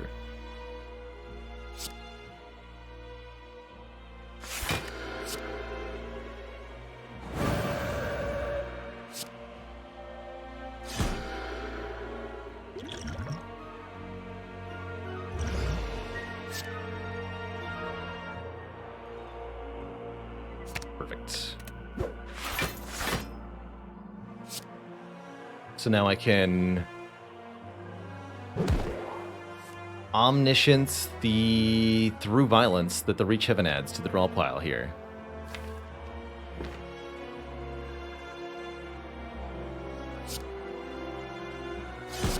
Play that twice randomly.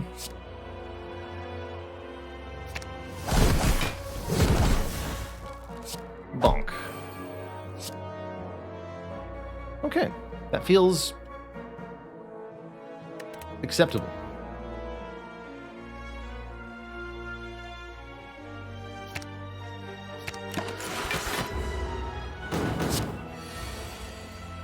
Feels highly acceptable.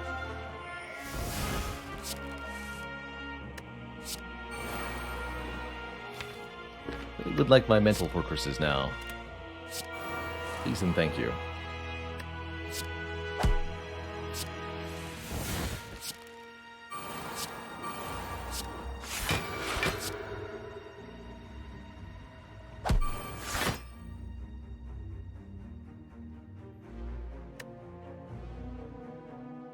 Then lock calls. Lose a little bit of health. We'll get it back from the Bloody Idol. And ultimately we're through this fight. Yeah, we're through this fight with full health. We just had to spend the Ambrosia. I'm pretty happy with that outcome, ultimately.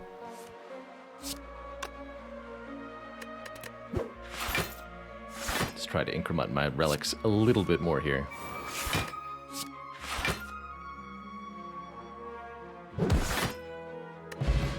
GoldenEye. We scry 2 more cards.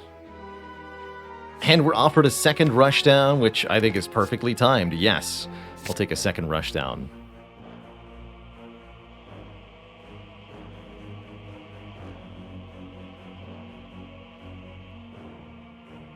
Automatically filled with those same 8 files again. Sounds like some sort of cloud save.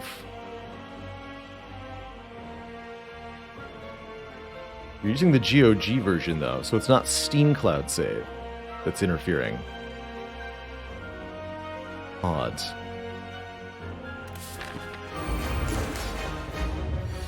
Either way, I hope you're able to figure that out. Definitely want to take Secret Technique as our toolbox card. Secret Technique lets me find the Omniscience on turn 1 to double one of these mental fortresses. The one that's not in my hands. Looks like Beat of Death is going to hurt us on turn 1 a bit, and that's okay. As we get all of the fortresses and the Foresight in play, just at the cost of a significant portion of our health.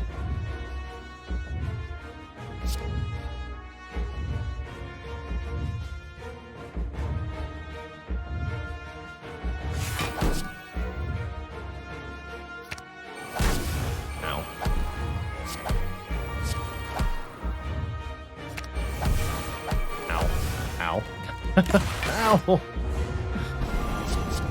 Ow. But we get the perfect set of cards. We go. Fear No Evil to enter Calm Stance. Rush down for card draw. Eruption draws us cards. Empty Mind draws us more cards. Beautiful.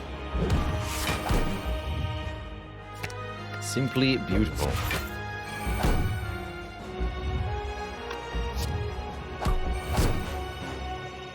Give me this, and keep stacking the board.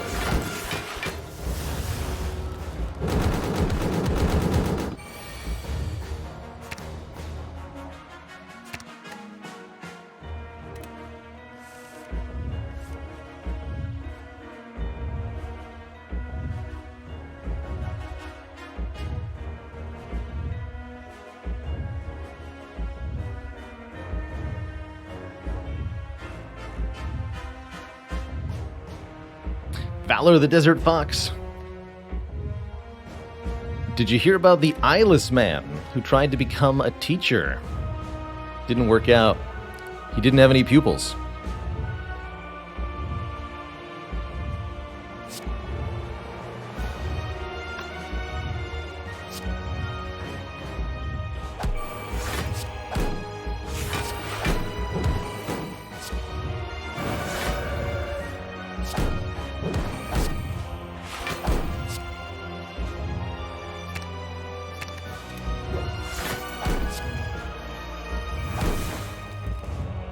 Oh my, are we actually just gonna do the forever thing now?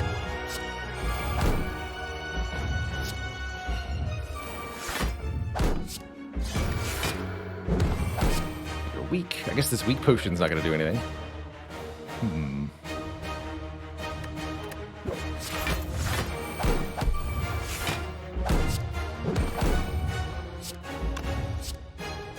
My.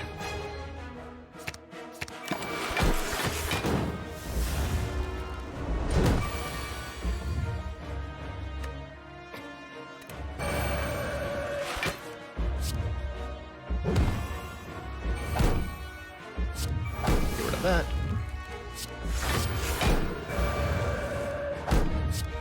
Bonk.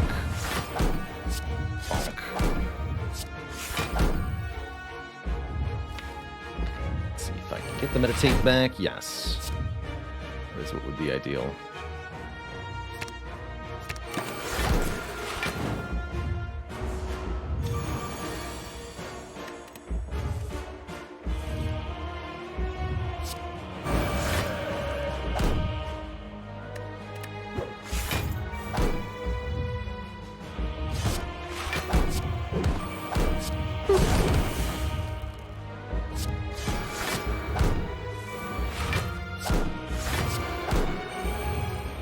All right.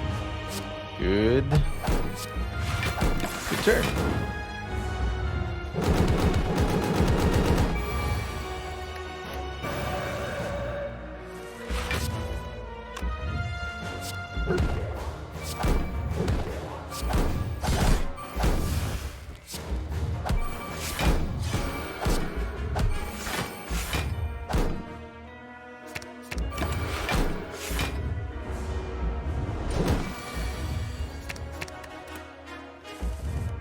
Alright, you're on duty, attack potion. Or the same, fair enough. I didn't know if there was anything really fun in there. GG! GG. Mark that down as 106.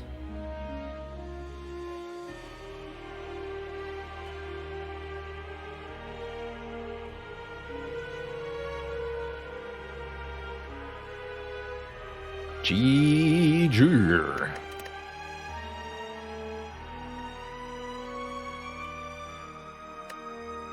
Maximum modification. Good run. Really, really good run. What I liked about this one, although we ended up with a mental fortress / rushdown deck, I guess you could call it, the stance dance, worked really well with the Violet Lotus. We've seen something like that quite a few times, but I liked our opening on this run, ending up with some relatively unusual attack cards early on. You know, Bowling Bash first card, then Simmering Fury, then we ended up with the Reach Heaven and the Meditate, and I really liked how that played. we were able to constantly draw tons of cards between either the pocket watch drawing bonus cards, the meditate returning cards to our hand, or drawing bonus cards from the Simmering Fury. Either way, we were almost always getting 8 or 9 or 10 cards on our turn.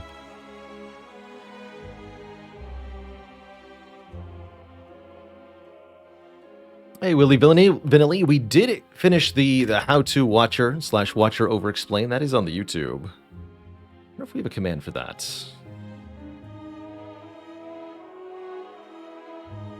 We don't.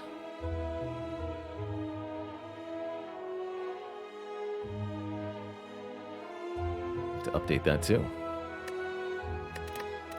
But right now, it's going to be break time. Next up is the Ironclad on Ascension 20, but I'm in desperate need of a water refill so that I may continue to speak.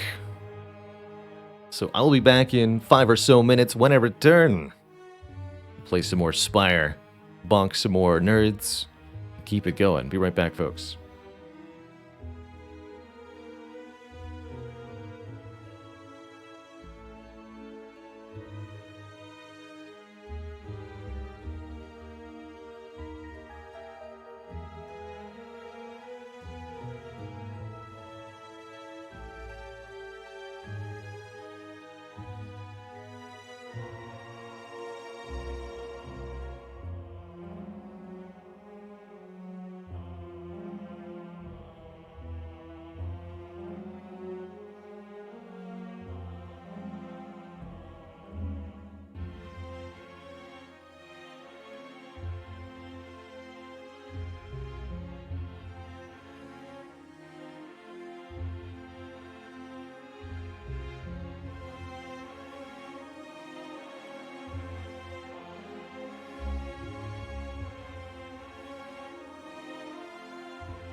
We are back. Thank you, everybody, for your patience. While I was away, Thrill Mage, thank you for the $20 tip. Thrill Mage says, amazing streams, you're a great host. Thanks for all the positivity and efforts. Don't reinvest this into the stream. Enjoy a good burrito or something. Good luck on the journey to 400. Heard loud and clear. Well, I think, truthfully, one of the best ways to reinvest is to reinvest in your own personal experience. That means something that you enjoy, something that you love, whether it be indeed a good burrito, which sounds really tasty, actually, or a movie with a friend or something like that. You are worth spending money on, you yourself, your own enjoyment, your own happiness. Don't forget to make that a priority. Terrainco, thank you so much for the 16 months of support. How's it going, Vape Lord Gord? What a name, what a player. Absolutely addicted to Slay the Spire. Well, you're in the right place. We slay a lot of spires here on the channel. I've now streamed over 5,000 hours of this game, can you believe it? And my favorite thing about Slay the Spire is that even though I have played a mind-boggling amount of this game, it continues to be a novel experience. Continues to be a challenging experience, and it continues to be a fun time.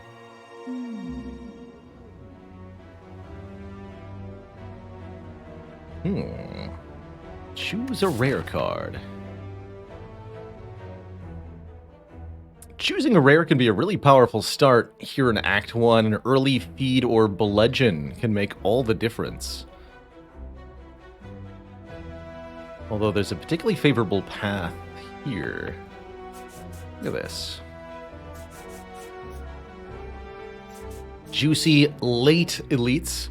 I consider a late elite to be any elite located behind the mid-act treasure chest. These elites are typically a bit easier to kill because you're more well prepared for them by the time you arrive. There's also some pretty good stuff over here. Look at this.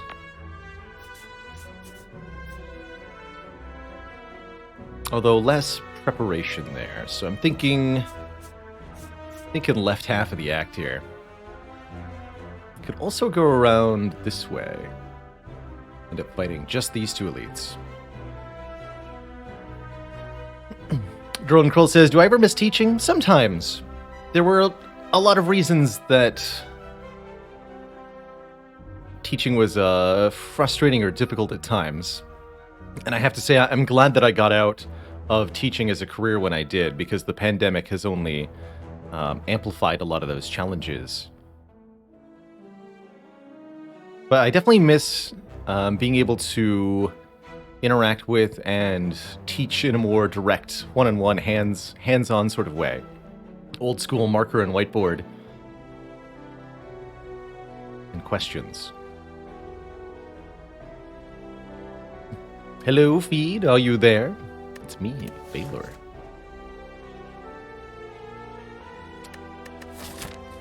But if I want to go this way, because we get the fire and the elite, the shop is a worthless entity, a worthless node, if we choose to give up our starting money. That's the only reason I haven't clicked on this option already, is because the path that looks most attractive to me passes through a store.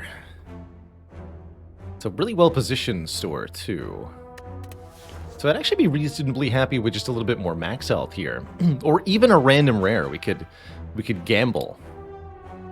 Not something that I often do, but honestly, it feels fun. There's a few rares that won't be helpful immediately, like a barricade or a demon form, but many of the Ironclad rares could do something right away without having to pay for it. It's not bad. You know what? Let's do it. What do we get?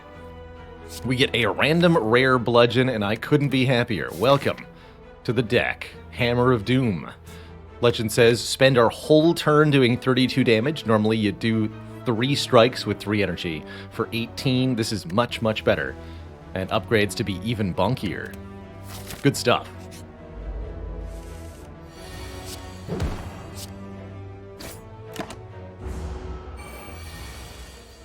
Bonk. Get him. But who needs an Inflame when you have a Bludgeon? Still might want to take it. Inflame is a very, very good first card for Ironclad, making your starting strikes do quite a bit more damage.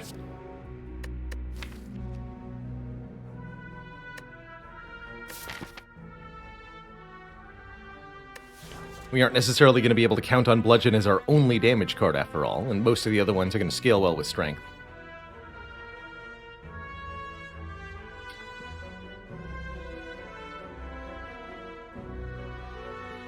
Let's grab it. Just one, though. I wouldn't take a second one. Exactly. The Inflame enables us to take lots of other, possibly better cards later. This is just defend, defend, strike. Yeah.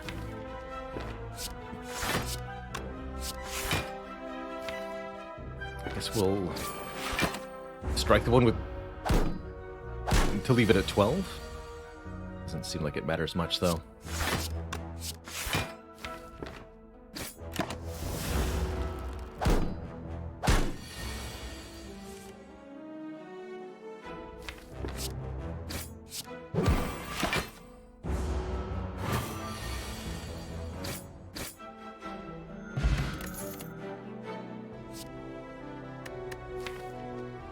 I like Thunderclap a lot with Inflame. I also just like anything that further enables us to apply Vulnerable to make this Bludgeon do more damage.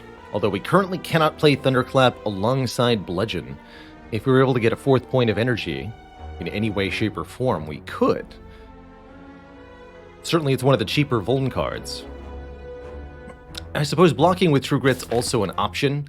If we were fighting Guardian as the Act boss, I might consider that a bit more thoroughly.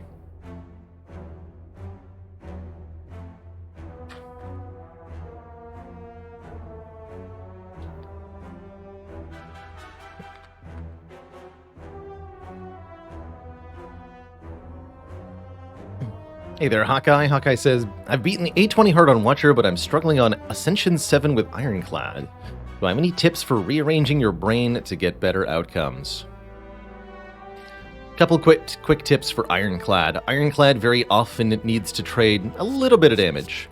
Whether that means shorting yourself one defend card so that you can play your bash, or getting a power in play instead of defending.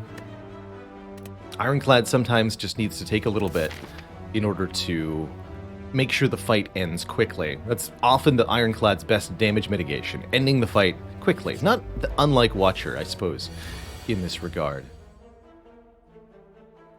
The other big thing that's different to get your head around is the exhaust mechanic and all the different ways the Ironclad can scale using that.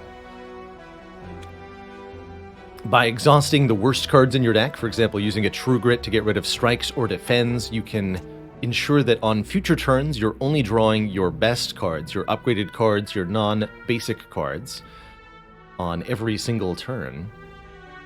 And this can even be used to condense into some kind of infinite, like with Dropkick. Or you can simply use Exhaust as...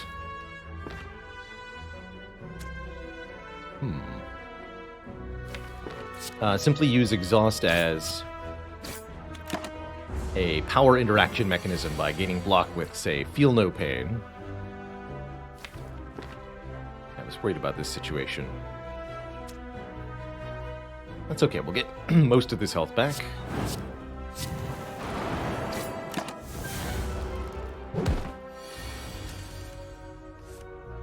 Bonk. Ooh, a free attack. Free attack combos really well with Bludgeon, because we can play it beside Bludgeon. It also combos really well with having Strength.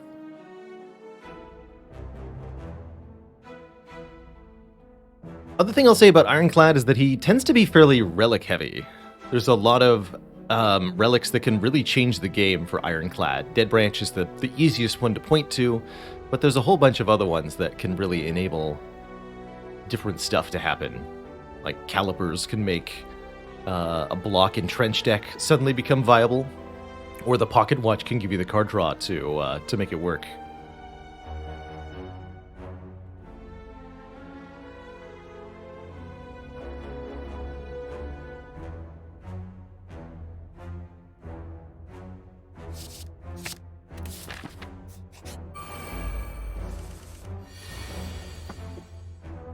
And when in doubt, watch some of my runs, that's right.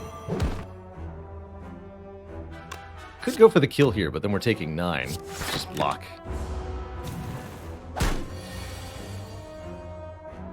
For shame. So I can inflame, thunderclap will kill, and then defend will take 4. Which is very reasonable. Kill with bludgeon next turn.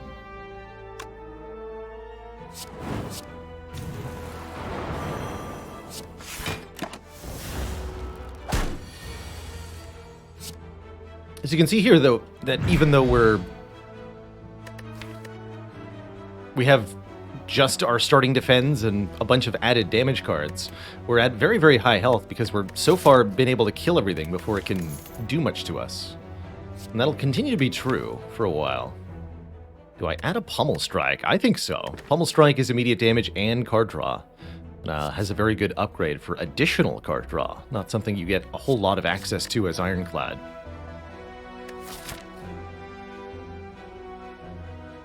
Got Hexaghost coming up at the end of the act. Do have to worry about that a little bit.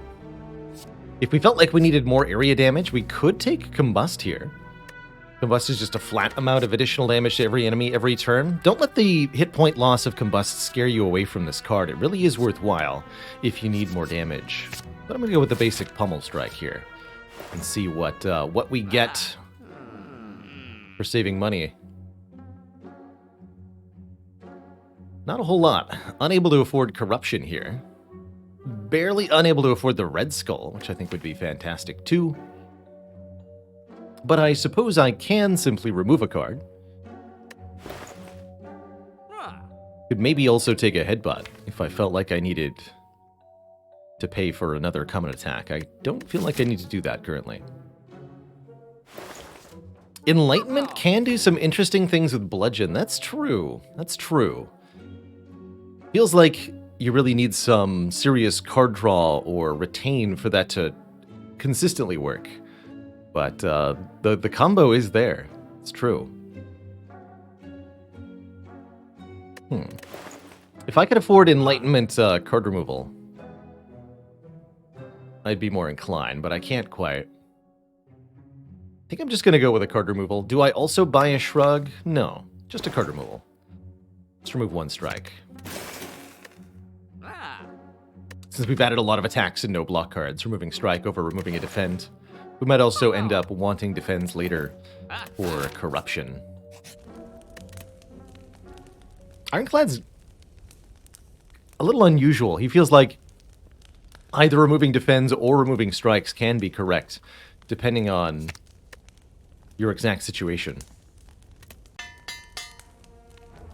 Maybe wanted to buy a fire potion there, actually, knowing that we were going into the Elite Gauntlet with no potions. Slime Goop. Costs us health, huh? I think we'll be fine.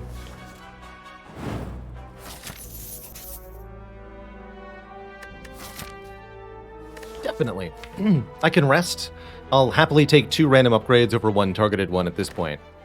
And if we do really well, then I may not need to rest at all, and then we just get the 2 random upgrades and the 1 targeted upgrade.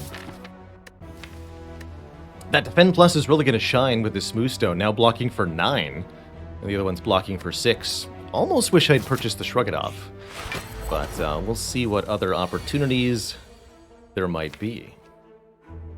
I'm going to let Legavulin sleep here. I'd like to wake up with Bash. I'd also like to duplicate the Anger.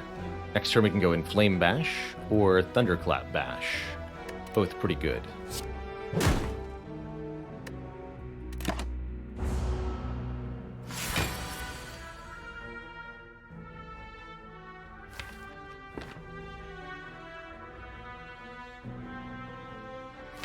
Really feels like that extra turn of vulnerable is very important here. I'm going to skip the Inflame for the moment. This is really all about getting the vulnerable for the Bludgeon. That works too.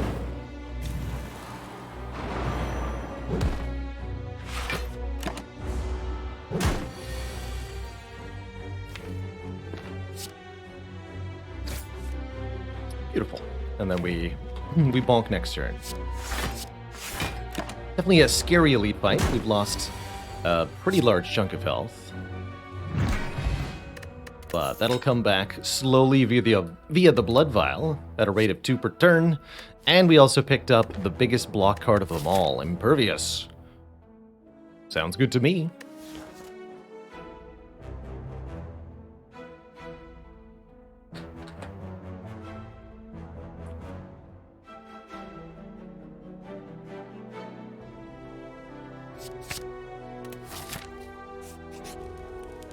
Still didn't get a potion. It's a little awkward. I might want to rest here, just to be sure, because we would like to do 2 more elite fights ideally, and this one could be a plus max health gremlin knob. So yeah, let's go ahead and get some hit points.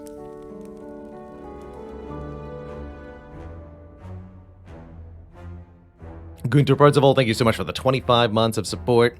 Past 2 years and kept going. You keep watching, I'll keep streaming.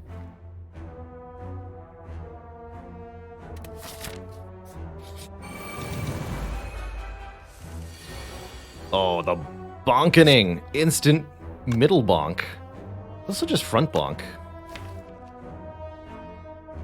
Which ultimately might be better. Take the 12 on this turn, because they'll all be attacking me next turn. If I don't, I also prevent 3 days this way.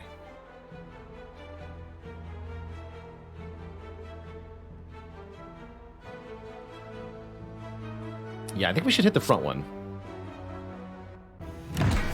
Definitely want to play that bludgeon. It would be absolutely insane to do anything like Impervious plus Pommel Strike.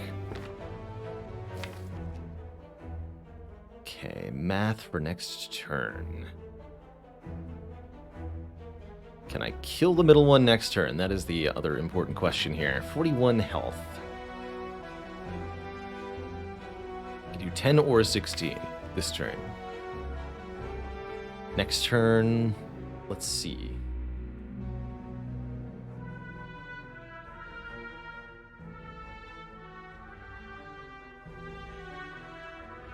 We draw 5 out of these 6 cards.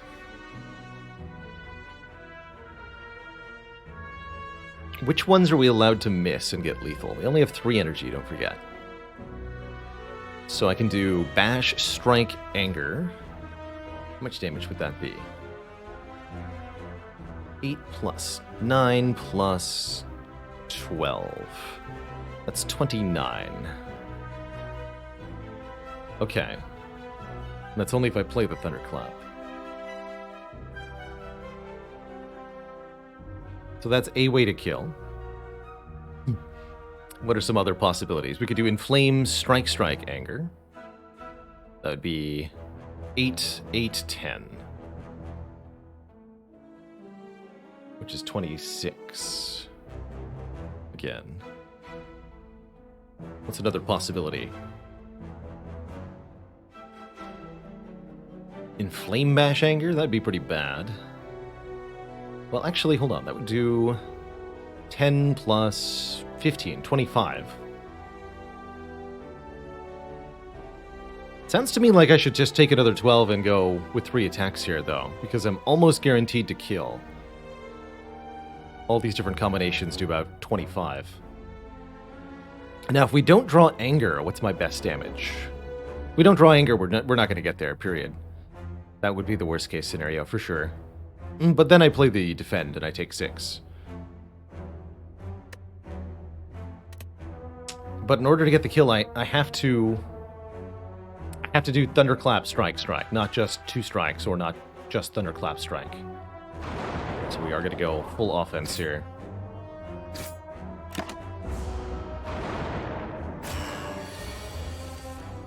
And we, in fact, did not draw Anger. Unfortunate.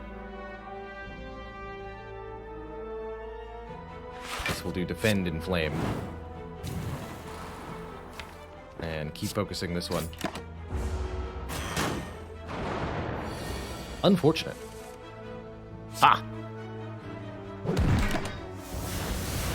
Or is it? Alright, turned around to the end there. And we have another frozen egg. So a second run where all powers are upgraded, also offered a feed, allowing us to eat enemies to gain max HP. That's pretty good. I like eating things, and I like gaining max HP. And wait, did I really not find a potion? What? Hello?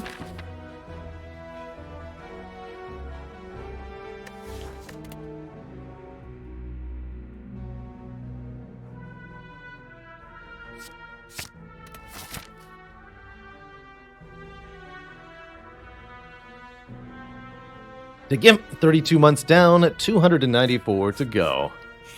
Thanks for keeping it cozy.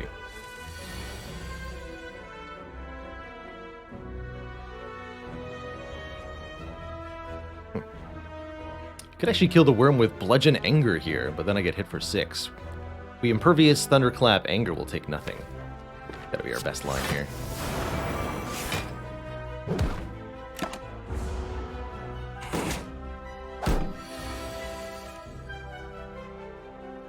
Going to eat you.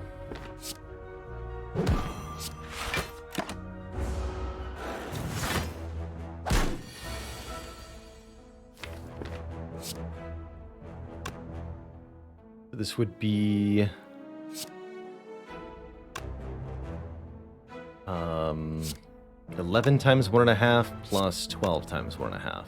That will kill.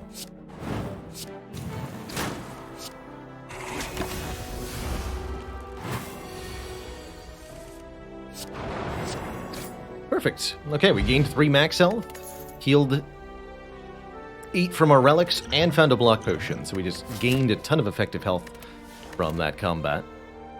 We're offered 3 pretty underwhelming cards. None of them feel really necessary. We've got Bludgeon putting in the damage work.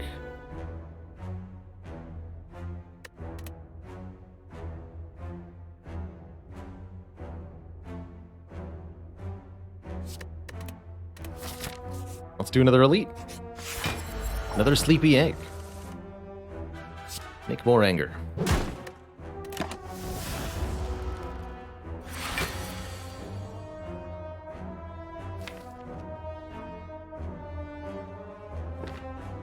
Tempting to start with Bludgeon, but I'm not going to.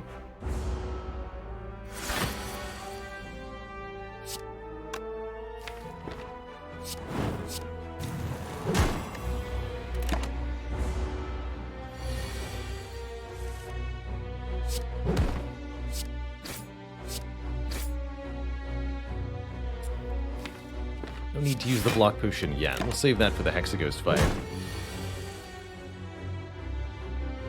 Pretty good turn.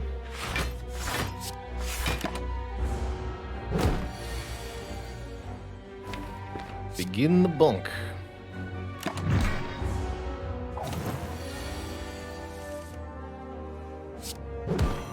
Alright, get me out of here.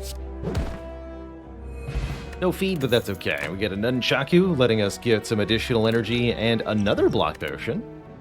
And a limit break is offered. Currently, we only have 1 source of strength, but that can change. Limit break doubles your strength. Definitely one of the fastest scaling offensive cards Ironclad has access to. Very breakable card.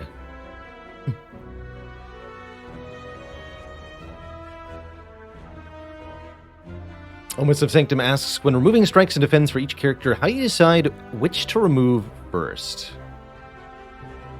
It's ultimately a question of, are you able to make your strikes do more damage with the other cards your character has, or not? Watcher is most able to make her strikes do more damage. By entering Wrath or Divinity Stance, she can double or triple their damage quite easily. She quite likes her strikes as a result. Ironclad can put his strikes to pretty good work as well by gaining strength or applying vulnerable. And so keeping them around can be worthwhile for him. Defect and Silent have the least use for strikes and are therefore much more inclined to keep their defends. Ultimately, the specifics of it is all down to, is the strike going to do significantly more than 6 damage for your character? Either because you have a relic that makes it do more damage, or an upgrade that makes it do more damage, or what have you. And if the answer is it doesn't do more than 6 damage, you should probably remove it.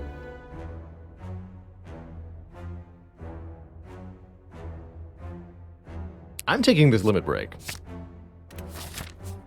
And I'm upgrading the Inflame. That way we'll have 6 strength for the Hexaghost fight. Should be more than enough to turn this ghost into toast. Bonk. I like to think of this fight as a damage race. You have to deal 264 damage to Hexaghost by turn 9.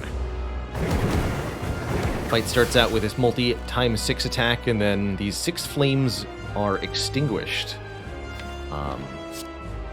By the time... I'm not going to be able to feed in this fight. By the time the fight ends, or by the time these flames light back up, you need to be able to have beaten the Hexaghost with your damage output, or you will be subject to a very nasty inferno. Usually look to have about 30 or so spare health for Hexaghost. Ouch. What is this? Defend Bash? Really would like 3 turns of Ulm here. We're not being attacked by Hexaghost next turn. I think I need to tank this hit. And get the 3 vulnerable down. So that these Angers could do more damage.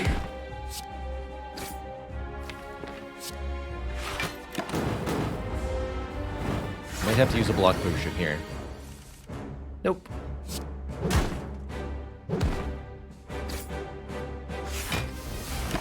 Good timing, Impervious.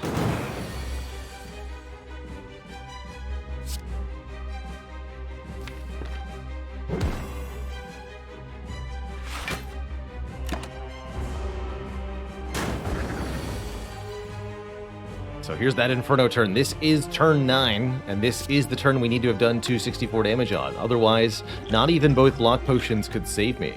If this bludgeon had been the 3rd burn, we'd actually just be dead. But we got there, and we're through. Just in time.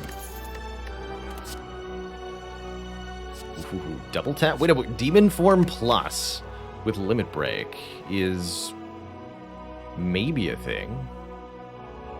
Not sure if I trust it. Free upgrade's tempting, though.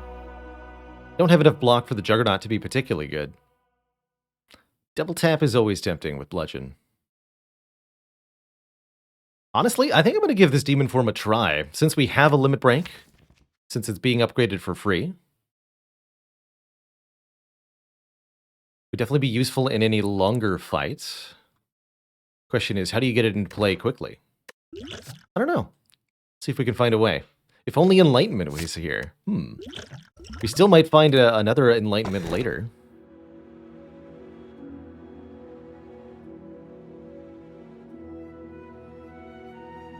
And now, and here's the point where the Enlightenment actually would be correct. With Runic Pyramid. This is also a very reasonable Fusion Hammer. Fusion Hammer says... extra energy every turn, but you cannot upgrade cards. That's not too big a deal if all the powers are upgraded. But I have a very hard time turning down Runic Pyramid when I've got a feed card, as that means we are always able to land the feed quite easily. We're also able to spend our energy very effectively and efficiently. I'll be taking this Pyramid. I am a big fan of the Runic Pyramid.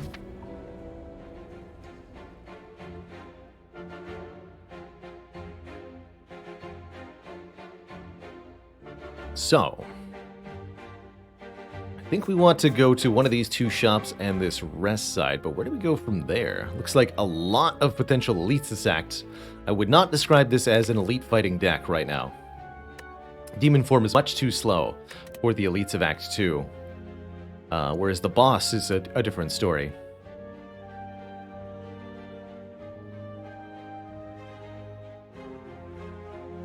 Have the Blood Vial. Interesting. Alright, we'll take one event on the way to the shop then. Maybe a bunch of events later in the act. We'll see. Definitely feels like a run where maybe we benefit by just avoiding elites entirely. Something like this could be acceptable through Act 2 here.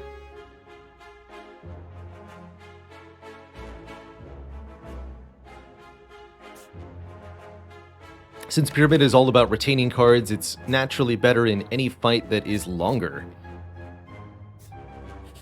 More turns. And it doesn't do a whole lot in fights that are shorter. Greetings, gentlemen. How are you both doing today?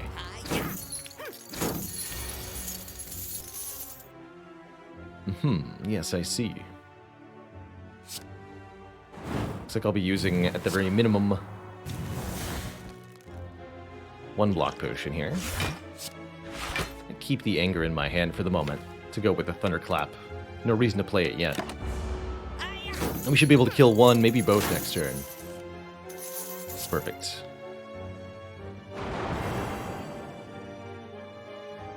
Perfect. 24 to you. We'll be able to bludgeon him next turn, so that won't be a problem. Okay, and I have Nunchaku on a number. Prepare to be fed upon then, sir.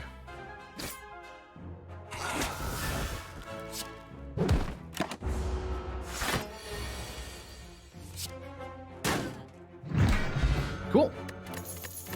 We get our potion back, we get most of the health we lost back, and we get access to an incredible card here, Pummel.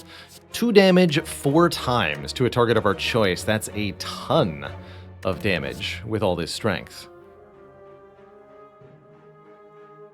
I don't know which thief is escaping first. It's unfortunately random. There's no way to know which one's going to do it. Each one rolls a 50-50, whether they'll escape on turn 3 or turn 4. Usually I target the one with the lowest health first, because you want to be able to prevent an attack, and being 1 or 2 points damage short during that prevention feels pretty bad. Oh man. Ancient Writing is our event. We can upgrade all strikes and defends, or remove 1 card. And I have to say, upgrading all of these starter cards is very, very powerful. Making the strikes do 9 damage plus our strength, and making these defends all block for 9. Very, very good. 7 free upgrades. I think that's super worth versus the 1 card remove.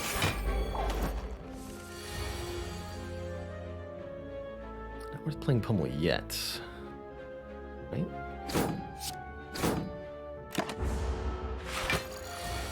Perhaps that was my mistake. I have Impervious for next turn. I really like how Impervious blocks the multi-attack from this nerd very effectively, actually.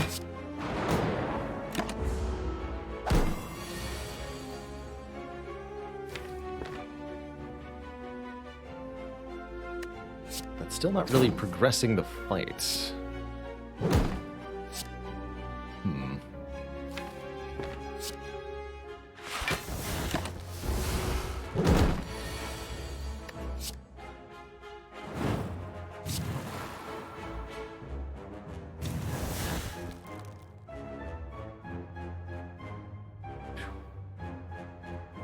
Might need to take this 11 to the face. So, the Guardian is gaining 15 block here.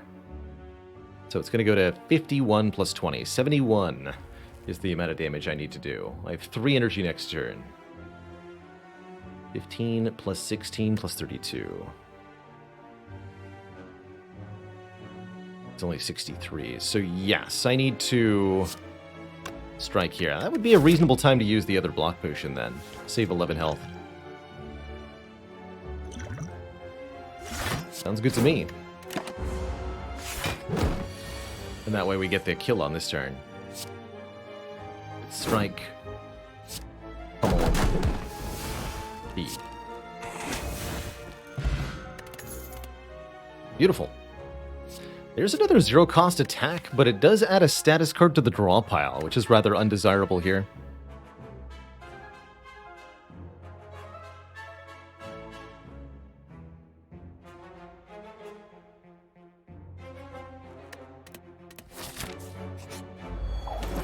Uh-oh.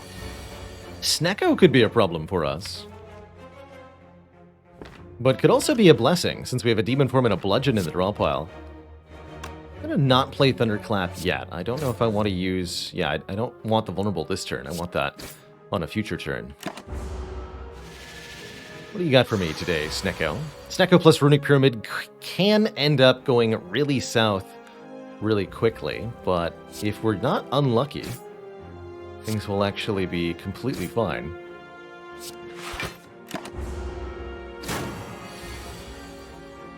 Unfortunately, so far, things are not going fine.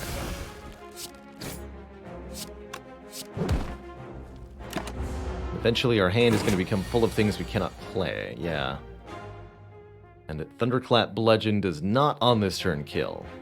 But Triple Defend is fine.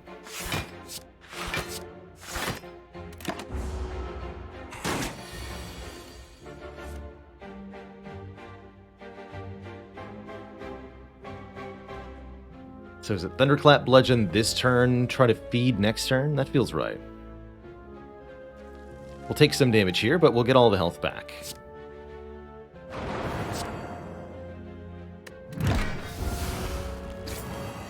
Looks familiar.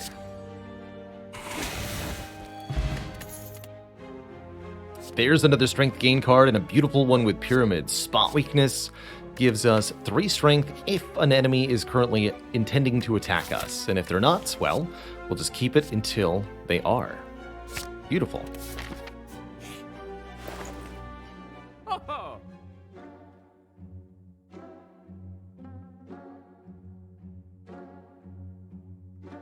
Brimstone, you say? Well now, that certainly raises the stakes a little bit.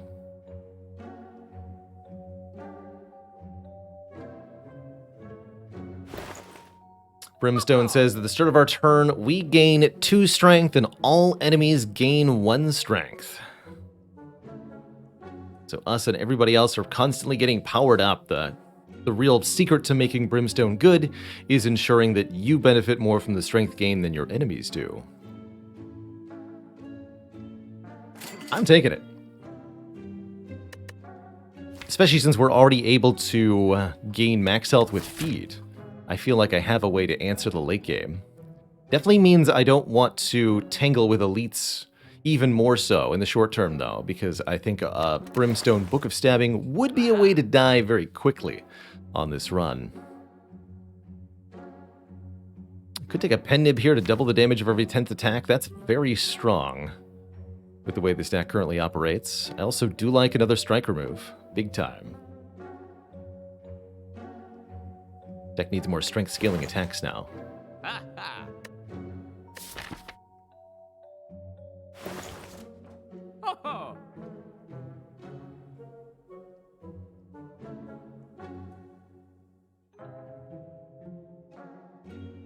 It says, I basically consider it Brimstone a go to the heart fight, do not pass go.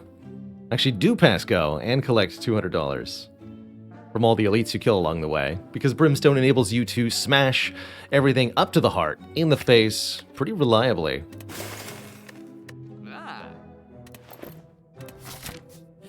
If only you can survive once you get there. I think it's definitely time to get this feed upgraded. Make sure we have 150 or so max health for the end game, because we're going to need it. Actually, can I take this elite? That looks kind of reasonable. Sneak 1 in here. At a decent potion. We currently have lots of health, so it should be doable. And then we can rest immediately afterwards if we take a lot of damage. Let's do that. First up, Brimstone Snake Plant. Spooky snack. Terrifying. Just gonna block here. No reason to play this right now. We can Thunderclap. Do the rest in a moment. Okay, well that's exceedingly rude. Hope you know that. Tell me I have a kill here. We go Limit Break for 8 strength, then Thunderclap, Strike, Nunchaku, Anger, Feed. I have 8 strength, so this would be like 27 damage. Yeah, that should be plenty.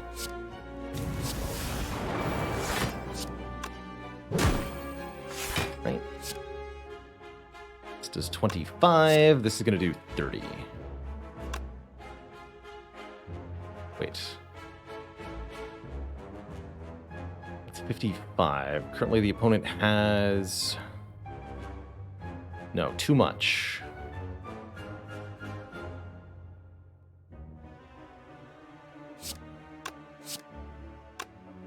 I have to use the strength potion to get the kill here. Otherwise, it wouldn't have worked. Sword Boomerang is okay. I'll take one. Alright, I did end up using my potion. It is a Book of Stabbing. That's terrifying. However, I think we'll be fine as long as I just take 16 to the face in order to play Demon Form on turn 1. Ow.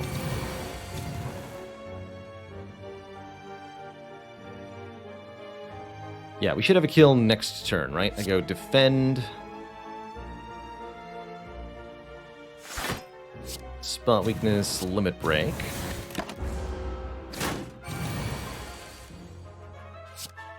Thunderclap. Pummel. And now we have a Dead Branch. But do we want a Dead Branch?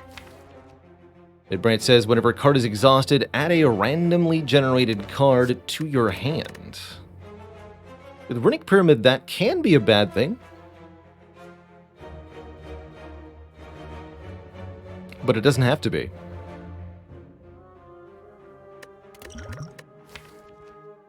Biggest problem it can lead to is having your hand full in a way that you have no way to deal with. And you're unable to draw new cards because your hand is perpetually full of old cards.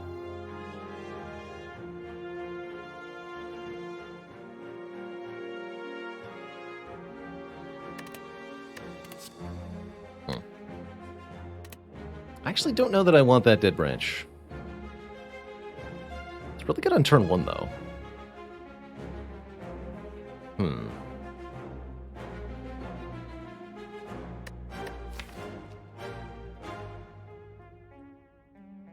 I tend to think it's pretty good, usually. We currently don't have a lot of exhaust, which actually speaks for taking this. I'm gonna do it. Because we're less likely to be overwhelmed if not a lot of things are getting exhausted at the moment. Do I still want to go to this shop? But also path into more elites or just take more combats to get more eating done? Let's say no thank you to this store for now. That's very reasonable. Just continuing to chomp on things, gaining 4 max health per regular fight, as well as gaining several intended tactical upgrades. Upgrade Sword Boomerang and Pummel is pretty important. Upgrade maybe one of the block cards, also good. But we definitely want to get these strength scaling cards to attack additional times. Let's start with the Pummel. Oddly enough, I'm not very inclined to upgrade Limit Break. I know it might seem like you want to be able to play the Limit Break more than once, but truthfully, once we play it one time, the fight is likely to be over.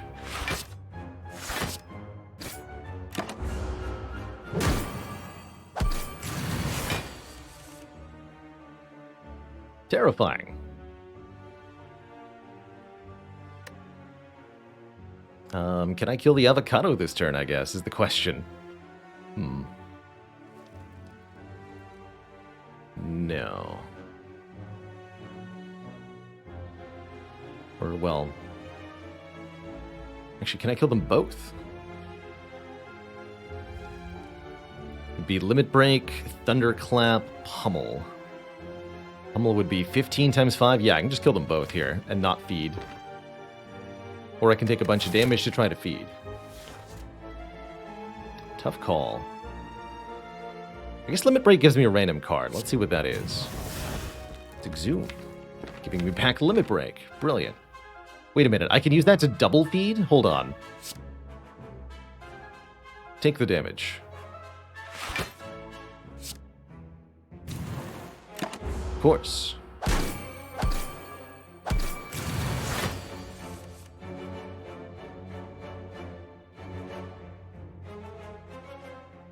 Times 5, 75.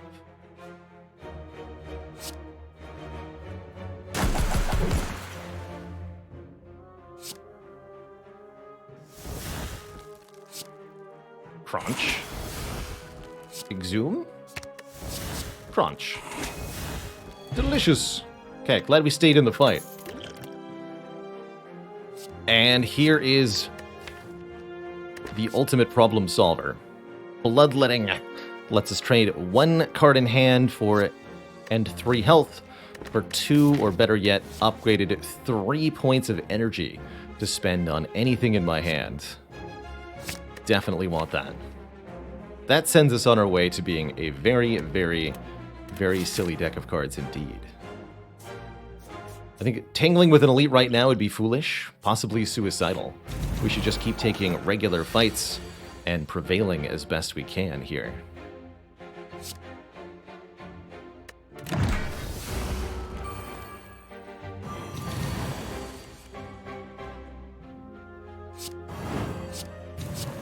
Crunch. We're chosen. Hasn't got much of a chance.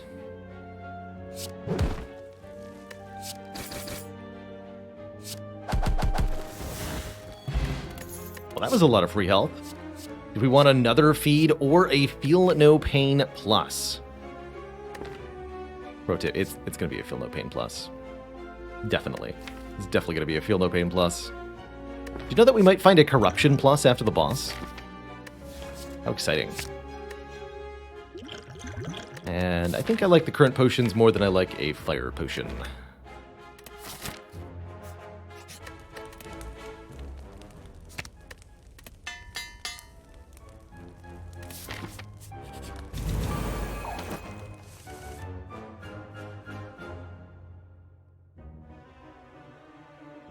Rude.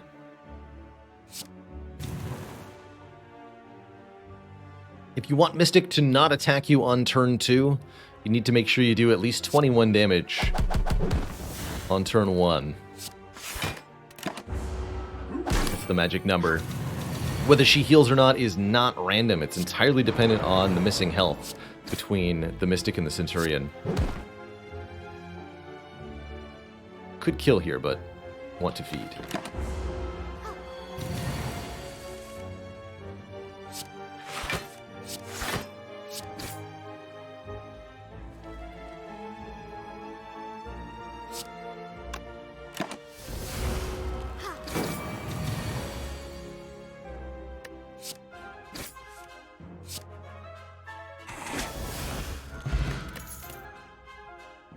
Could take a second spot weakness, but I think we're okay at this point. In terms of strength gain cards, we actually do not need more necessarily, just more limit breaks. But the Brimstone does the bulk of the work for us. Alright, we'll get our other strength scaling attack. Again, not upgrading limit break because once we play limit break one time, the fight is over. Just play Demon Form on turn 1. That's how you win.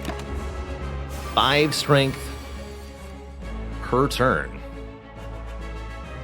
Don't mind if I do, actually. In fact, let's just go to 20 strength right now. Thanks.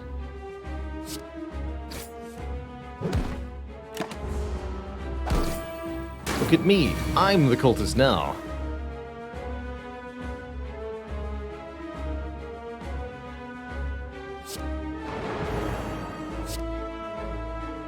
$40 damage 5 times. That's, yeah.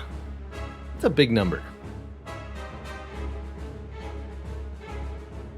It's a really big number. Not quite a kill, though, without the, potion. Let's do it. Delicious.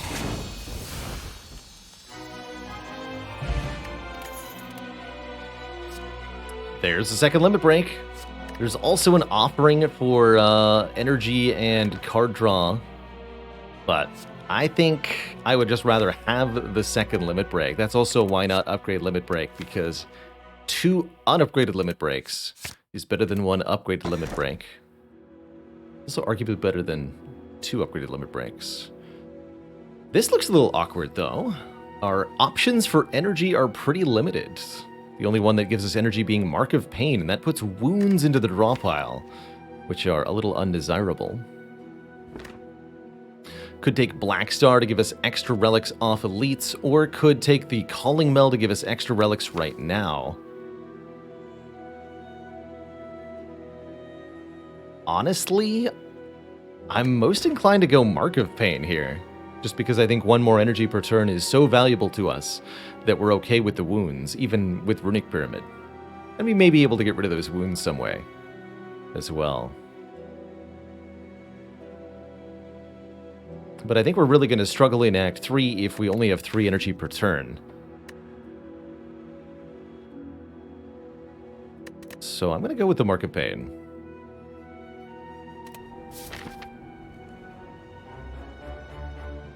Yeah, True Grit would help. Burning Pact would be nice. Second Wind would work. Any of those would be good.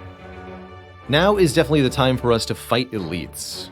Here's the time to harvest relics, to gather gold, and to amass power. As we're as strong as we're going to get, realistically.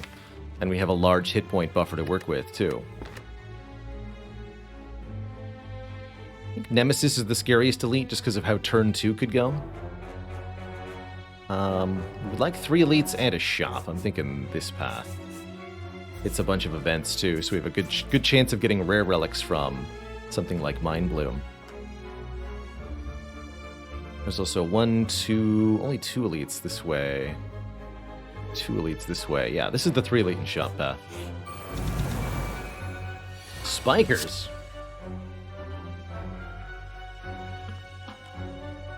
First of all, how dare you?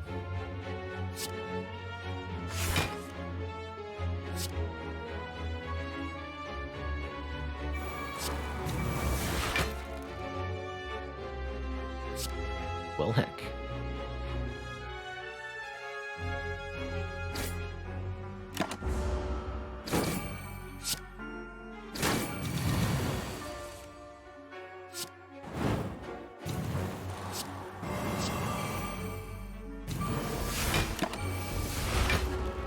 So here's that fabled clog. Actually might make it almost impossible for us to feed in this fight.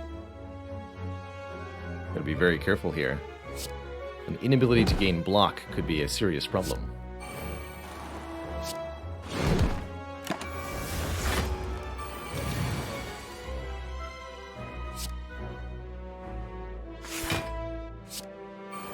That from room in hand here. Might be best just to kill this spiker right now, actually. Forget the feed. But I'll wait 1 turn here. Okay. You're gonna die now. No feed there. That's okay.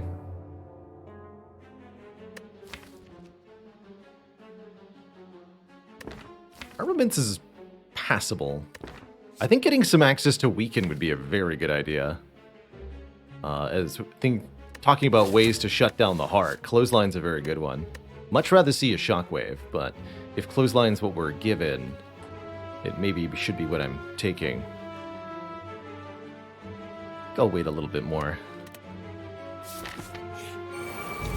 It'll be an upgraded one or something. I can take an Intimidate.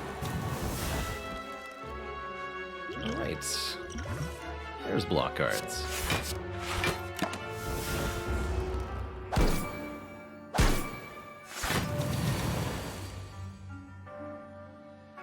Okay, there's no need to be obscene.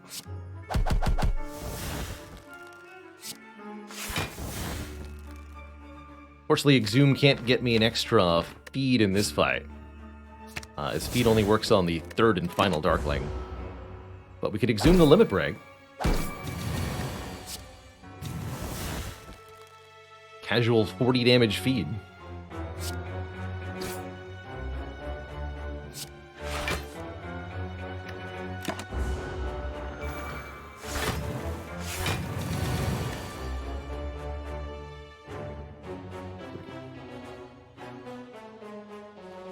It's exactly incorrect. Dang it.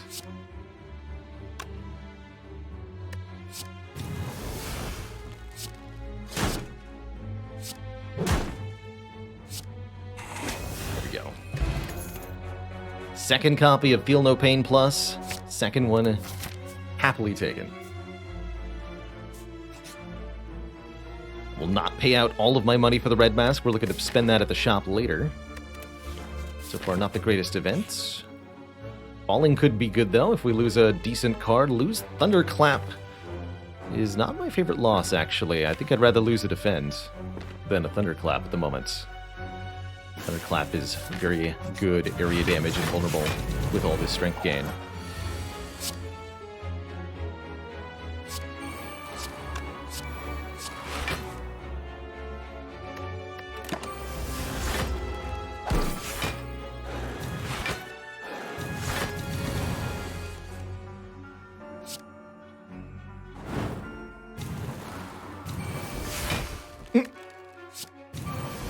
Bonk.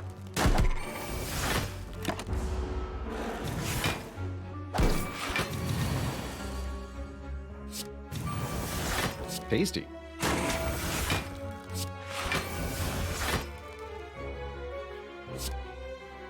There a big zoom in there somewhere? I don't think so.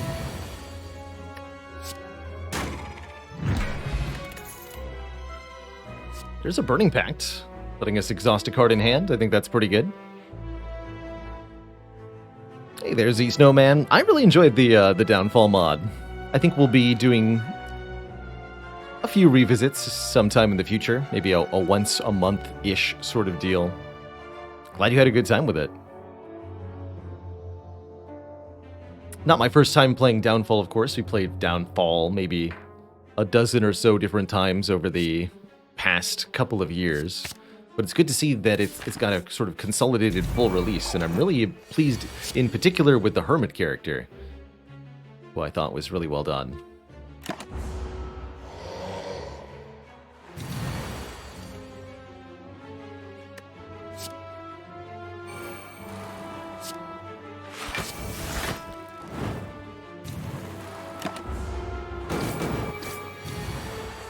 Good, didn't even attack me.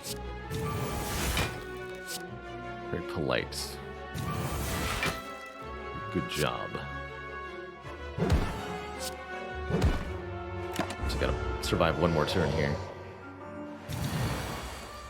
Easily done.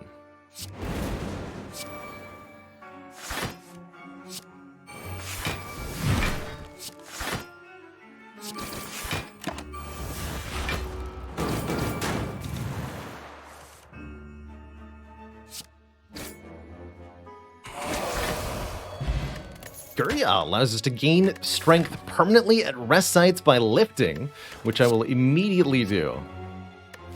I will also take one more Thunderclap, this one upgraded, so that we have a bit more area damage.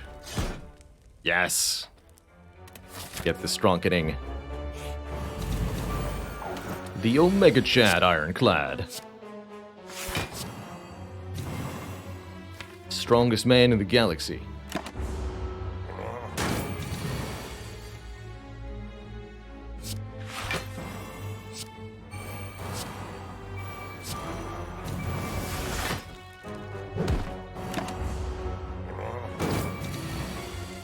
What is the giant head counting down to anyways?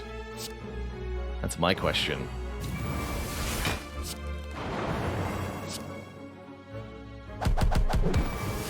His own doom, that's what. Delicious.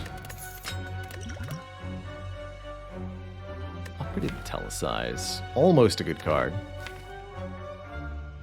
I'll take one more shrug.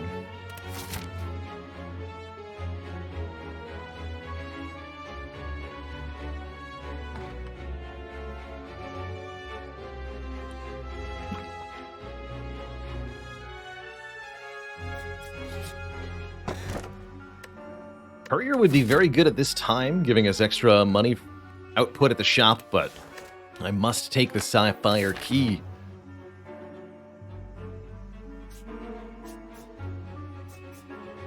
Keep taking events. There's Mind Bloom. Can fight a boss for a rare relic. We might be able to eat that boss too. Upgrade all of our cards, but lose our ability to heal. I think that would be bad, because it would stagnate our health at 125, a number we want to keep going up, not down. Or heal to full, we're already there. I'll take the boss fight. Could have gambled on a chest, it's true, but I like guarantees, not gambles. Especially when it comes to getting to Act 4. I also like 5 strength per turn. Heck yeah.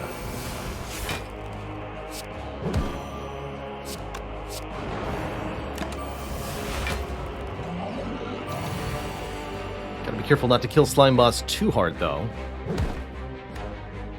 Because otherwise... can't eat the slimes. You know?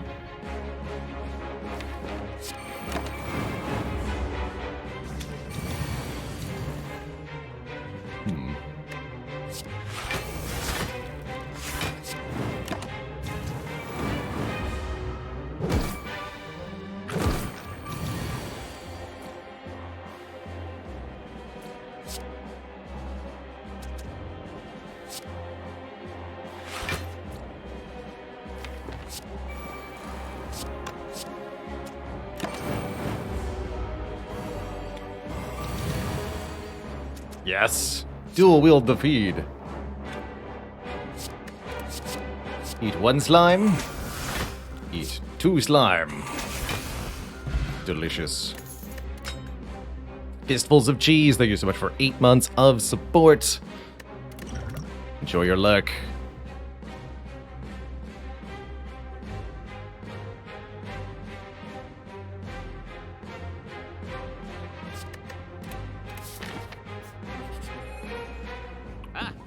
Welcome. Oh, hello. Another demon form? That seems maybe excessive.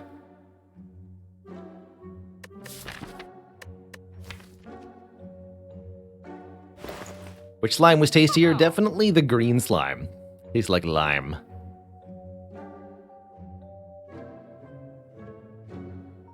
Gotta say, I am a pretty big fan of Gambling Chip here, letting us discard any number of cards on turn 1 to draw them anew. Helps us find important cards like powers on turn 1. Could take Panacea to provide an artifact charge that can block a debuff, and that has some utility to it. Card removals are always good. The Battle Trance is also rather nice for helping us get more cards in hand. Take the Gambling Chip, and I'll take the Battle Trance. That's it for now.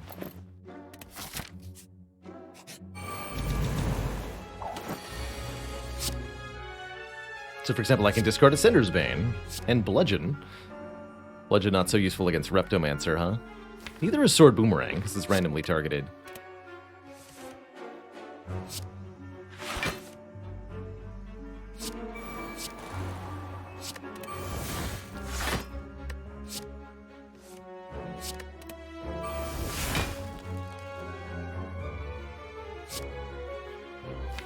A little early to play this limit break, but I need the strength now. Slash the block now.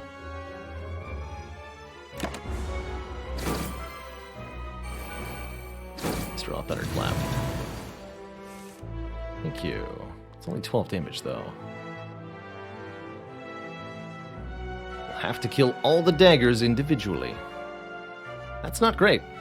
Unless you're telling me I can kill Reptomancer right now, which is not a thing I'm telling me.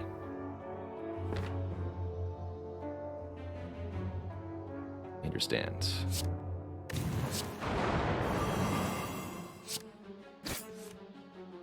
Gotta kill these before they become a problem.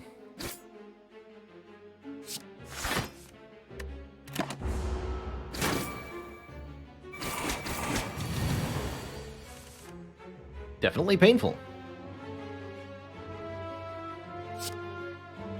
the worst feeling in the world necessarily, but definitely painful. Could kill with Thunderclap, then I don't have Bull next turn. Let's kill with a Strike. Think a little bit more here.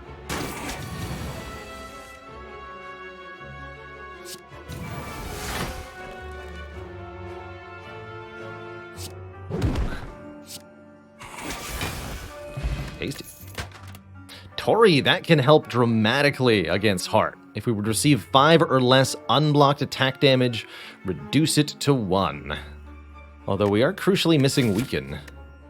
Should keep our eyes peeled for any source of weakness or artifact blocking so that we can use this to stop the multi-hits.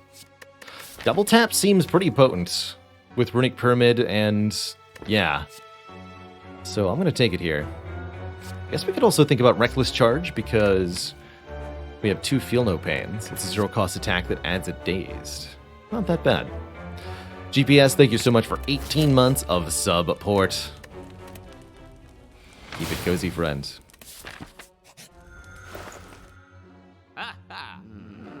Okay, there's access to weak, the weak pot. That's pretty good. Shame about orange pellets.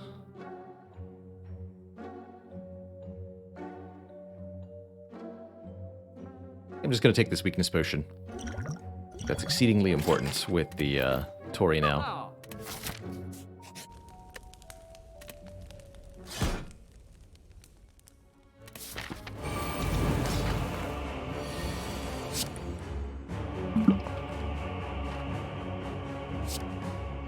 I'll lose the Thunderclaps. We've got too many artifact layers to bust through after all.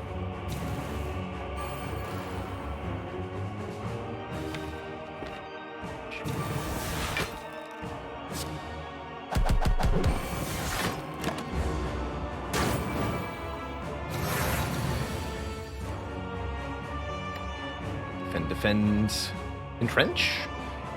Doesn't get a whole lot done though, you know? Just spending my whole turn blocking. Better, it feels better to feel no pain metallicize defend. Although I'll take a lot more damage this turn. Gotta end this fight pretty quickly or we're gonna get overwhelmed here, especially with Demon Form not showing up early here.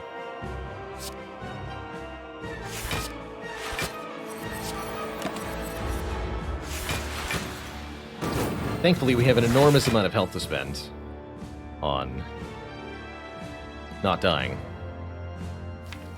yet.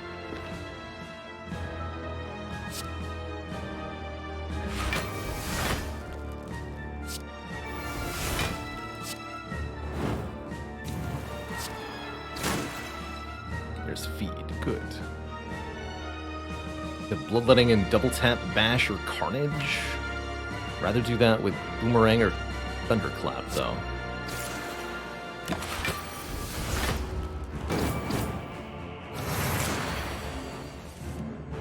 There's Boomerang.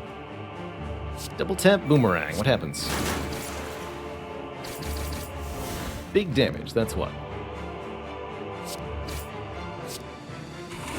Delicious, delicious donut.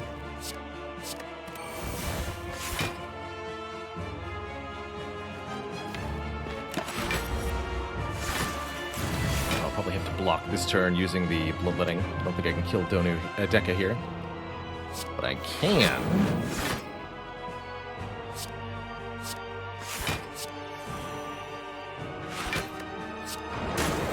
Entrench.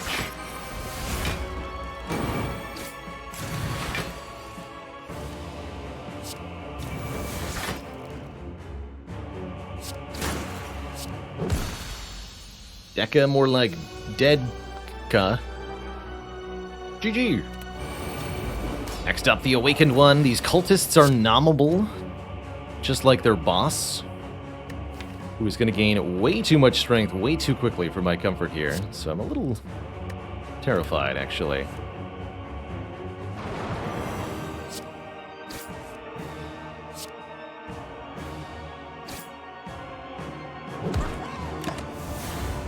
Oh.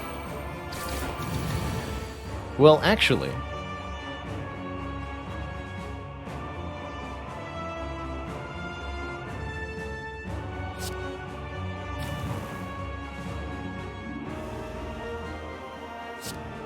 Don't mind if I do.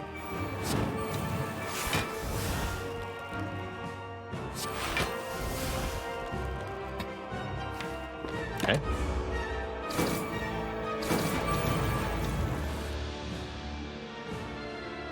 Yeah, so here comes the problem, though, right? Does his hand become full? And then... sadness. Oh, or just infinite limit breaks and then instantly kill. That's also an option, I guess.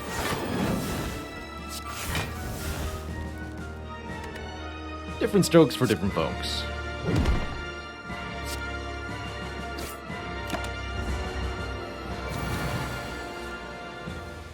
You know?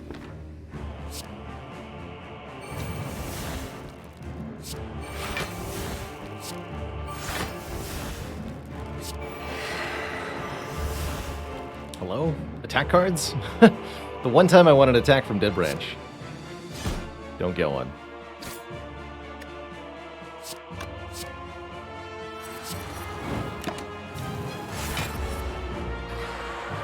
Either way, that's one dead nerdbird. GG.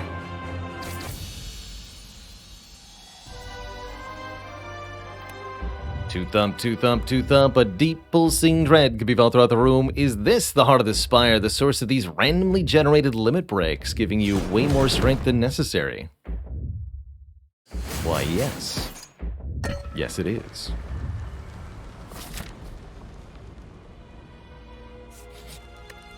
We are healing for 15 at the shop thanks to meal ticket, exactly all of our missing health, which means we can comfortably lift for the third and final point of strength here, which I will happily do.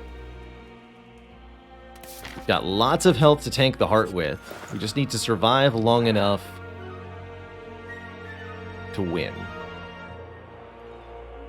Happy I bought the weak potion at the last shop. Nothing here that really speaks to me.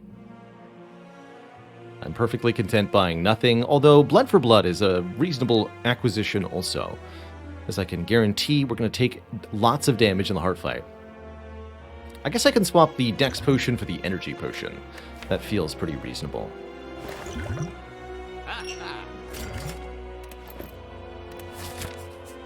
That'll help me avoid a situation where my hand is full of stuff I can't play.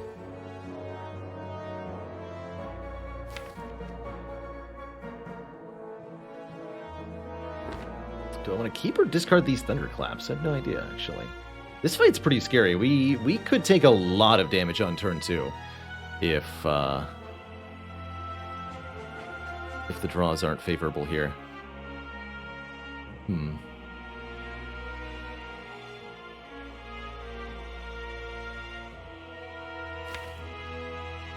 Really just want to kill one of them, huh? Get rid of those attacks. Yeah, that'll help for next turn.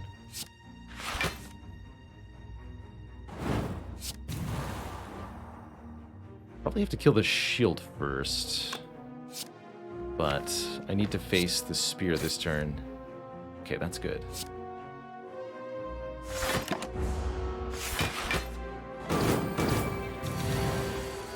By 4 on turn 2. Terrifying.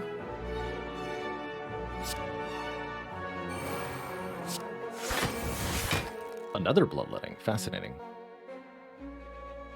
No reason to play any of these attacks. I guess I'll just take the damage. Ouch. This is why we have a lot of health. Here we go. Okay, so you're gonna die this turn. Anything else would be unreasonable.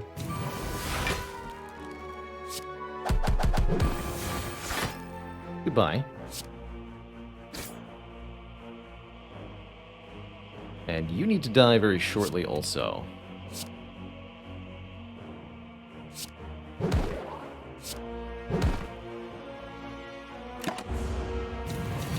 Ideally via feed.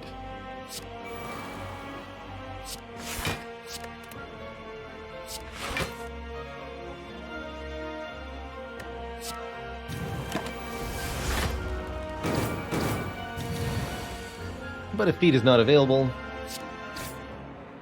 simply killing you will suffice. Captain's Wheel gives us 18 block on turn 3. That will definitely help our heart fight. I don't think we want a sword boomerang. All right. I think we're in pretty good shape for Heart with Brimstone here. We've got a lot of health. We've got some good defensive mechanisms in Tori and the Weak Potion and the Captain's Wheel. The goal then is make sure that the heart dies before things get out of control. And I can't imagine a much easier time doing that than starting with both limit breaks. I guess the only thing that could make this better is if demon form were to suddenly appear. Let's try.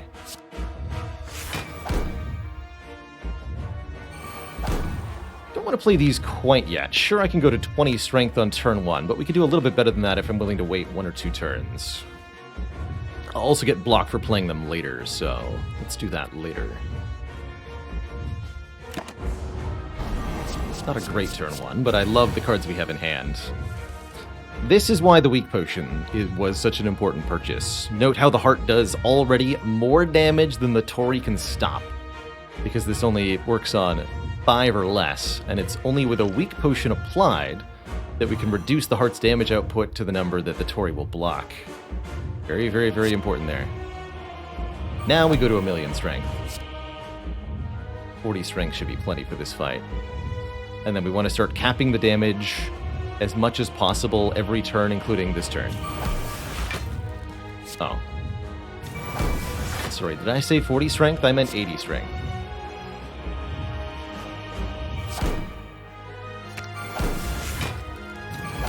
That's also why we took the dead branch.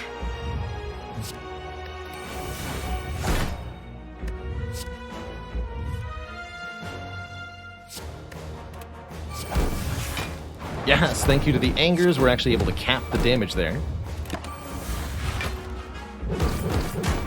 Kappa the damage.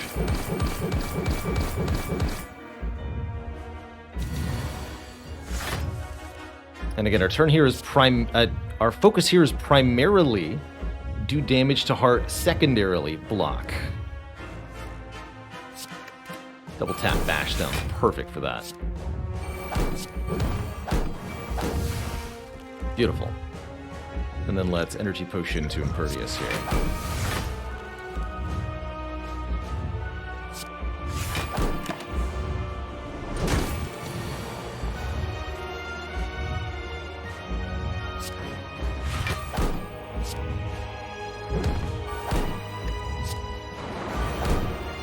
Exactly 200 health left. This is why it's very important to cap every single turn, because next turn the heart does 9 times 15 damage, and that would kill me if it weren't for literally exactly every single point of damage that I've done up to this point. GG. GG.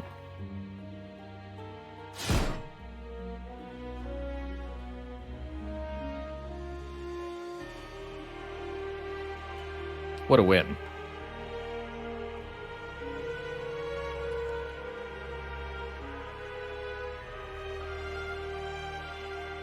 Beautiful.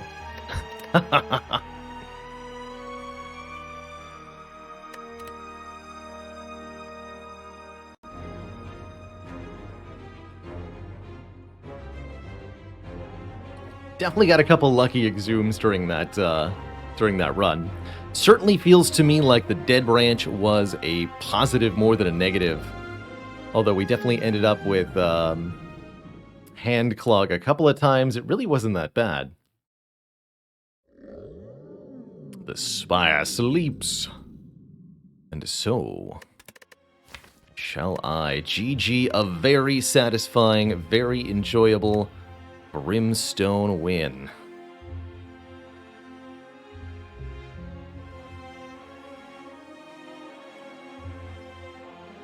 Good stuff.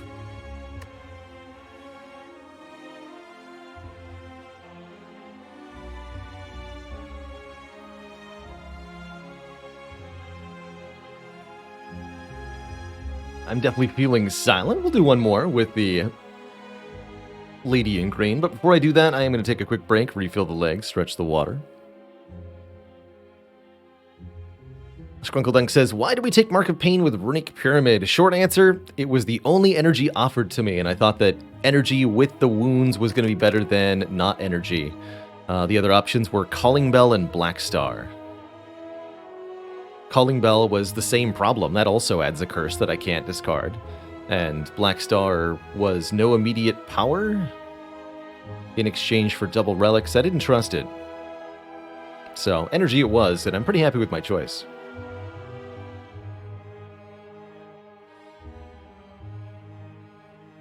Oddly enough, I also think that the Mark of Pain is truly less detrimental if you have Runic Pyramid, because although the wounds stay in your hand, because they are staying in your hand, you don't have to draw them over and over again, so they're only -2 draws total. But yeah, what a weird combo, right? Pyramid plus Dead Branch plus Mark of Pain equals winning run? Question mark? Go figure. All right, I'll be back in a couple minutes. 5 or 10. When I return, we play some Silent and venture up the Spire once more. Be right back, folks.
And we're back. Welcome, welcome.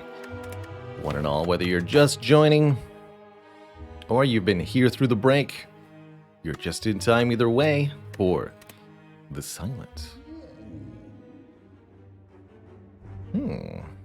99 gold for some max health is an interesting option here at the start.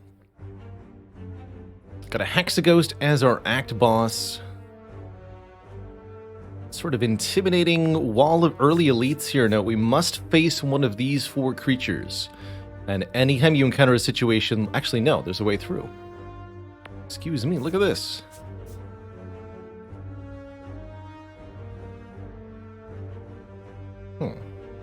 Well, that's an interesting option. Actually, then I really like getting to this fire, because there's either the option of opting into the red elite here, or you can path around and then face the elite with more preparation. Actually, rather like that quite a lot.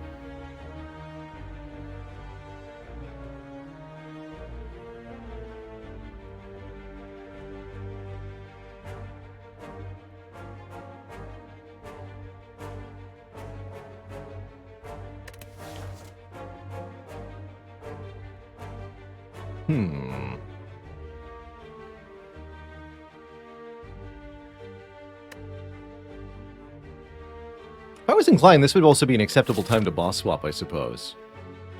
I don't think we ever go for the Burning Elite. So if I'm taking the trade my gold, then I'd want to take this as my opening. Up these few floors to get to the fire. Otherwise, there's the option to go to a shop and maybe remove an early strike. But I'm thinking if we just take a whole bunch of health, that we'll be able to have a more successful overall Act 1. And max health ends up being a very useful resource overall.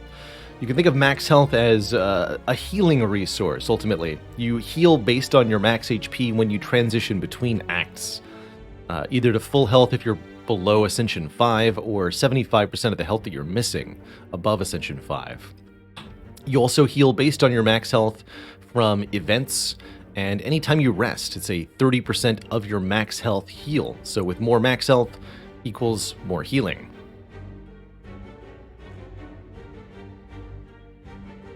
And I think I prefer that to the boss swap. I have a hard time giving up the Ring of the Snake on the Silent. I think she's really quite dependent on the additional initial card draw to overcome the additional starting cards that she is saddled with.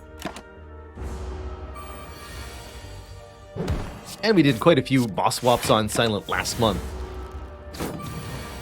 which were not particularly successful for her, unfortunately. Am I getting 3 strikes? One never knows. Did we just pay 99 gold for 6 max health? Yes, ultimately. That is what we chose to do. Uh-oh. If I defend Survivor here and take 0, then there's a risk that I draw 3 defends next turn. I think the safe line is strike 1 time, Survivor defend, take 3 here. Guarantee we kill next turn.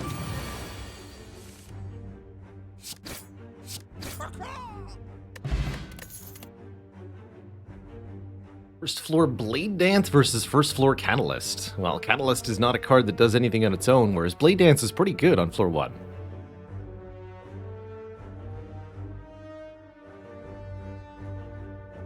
Yeah, compared to that's compared to taking the 6 max start and keeping the 99 gold, which was also an option.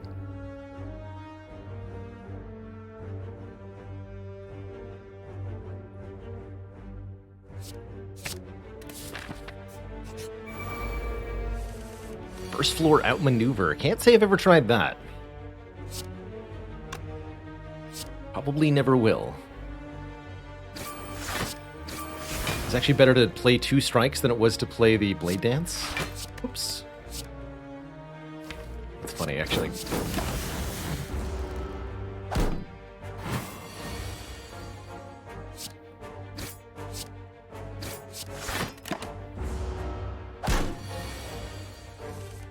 Street Command's a little out of date.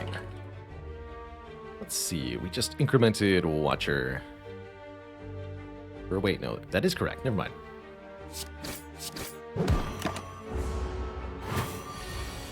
No, we just incremented Ironclad. Excuse me, we're on rotating 4. That's right.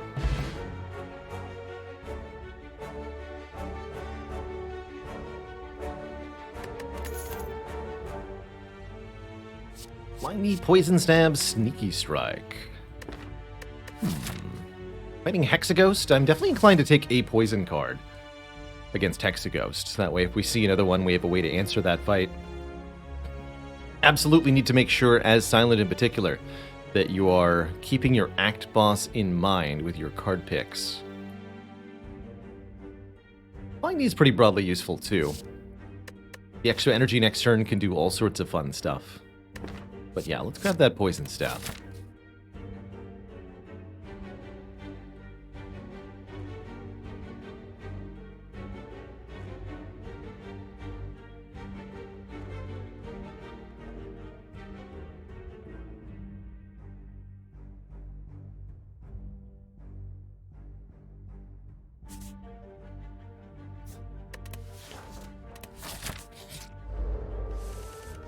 Our first event is just another combat. That does happen a small percentage of the time.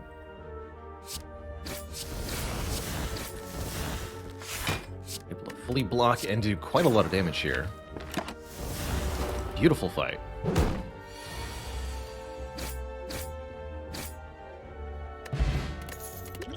Blade Dance really paying off.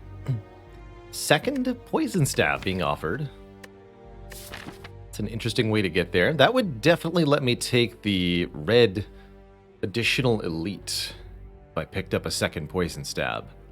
Very good card against Gremlin specifically, who is a big danger for us in Act 1.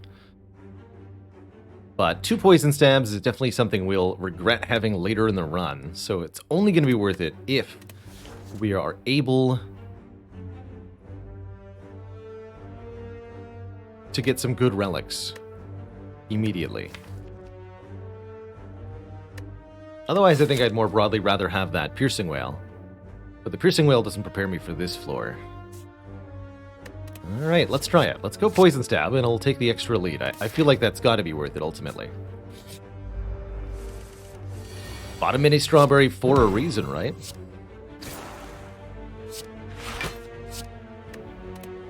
Strike or defend here? That's the question. Red Slaver's a fight you gotta end quickly, and you can have a really serious punishment for not doing so. So I think I'll take the 2 damage to play one more strike here.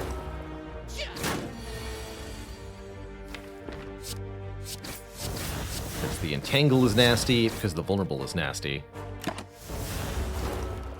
Okay, we need to kill next turn.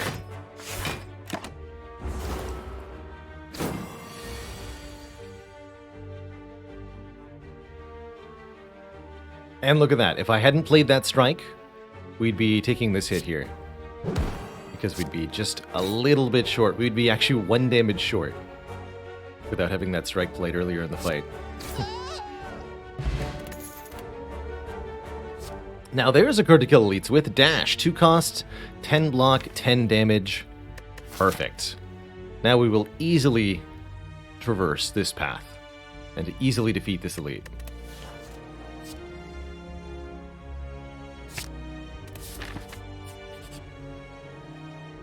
And trade some of the max health we've gained for the golden idol?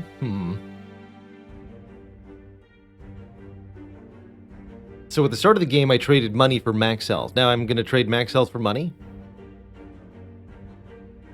Yeah.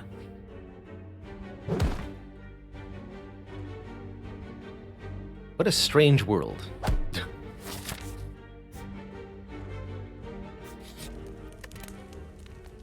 I like it, though. Not sure if I should upgrade Dash or Neutralize. Dash is a nice +3 block, +3 damage, whereas the Neutralize makes our Weaken last 1 more turn. That can be quite helpful, too. Upgrading Poison Stab could be somewhat reasonable, also. Yeah, given that we're in a Hexaghost Act, it could have been correct to lose the current health. I'm definitely not feeling like we're in a position where I'm able to do that at the moment.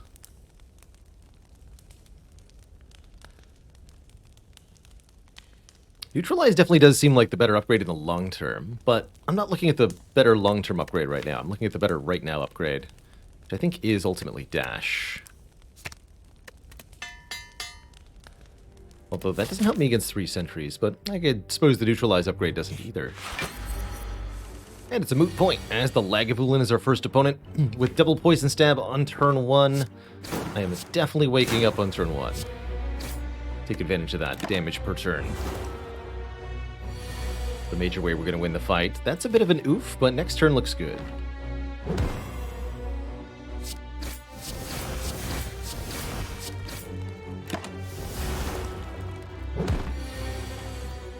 Just dash survivor. Question is, can we kill in 2 turns from here? It's all up to the draws. Getting Blade Dance on this turn was very helpful. But I think we're going to be just shy. We'll have to save. Have to block for 1 more turn. Oh, jeez. Wait. No, we're just shy. We're 2 damage short. Ouch. It's unfortunate.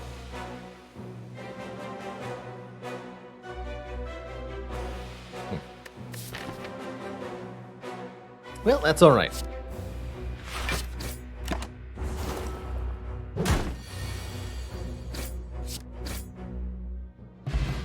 We get ourselves a Tingsha, doing damage whenever we discard a card. And another chance at a Piercing Wail here. Or if we want more poison and weaken, we can take a Crippling Cloud. Crippling Cloud's pretty dang good also. Hard to choose between these two.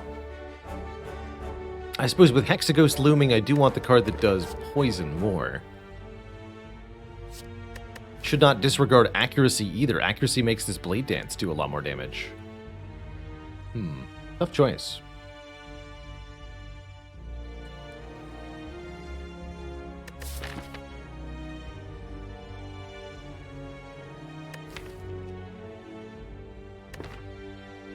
I think I'm going to go with taking and upgrading this Crippling Cloud. But like I said, it's a difficult choice here. Any of those 3 would have been justifiable picks.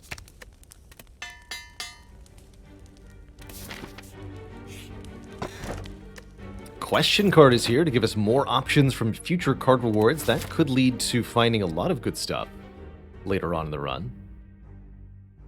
I really like getting question card before my first act boss in particular.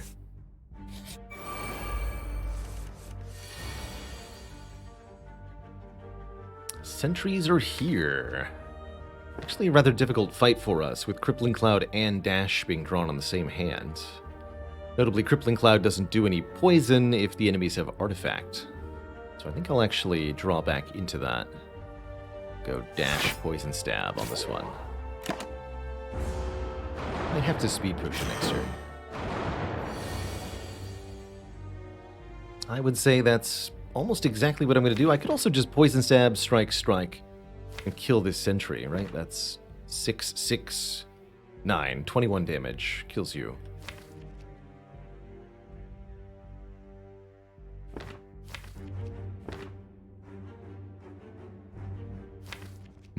Yeah, and then the fight's less advanced. I think that's better. Trade 10 health here.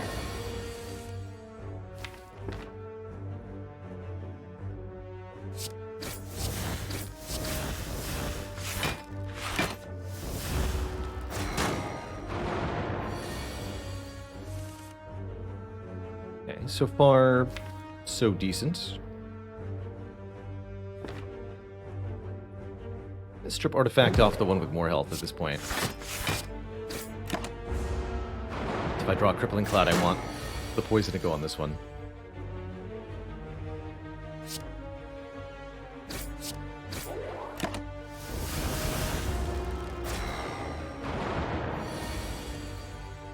I did that to myself.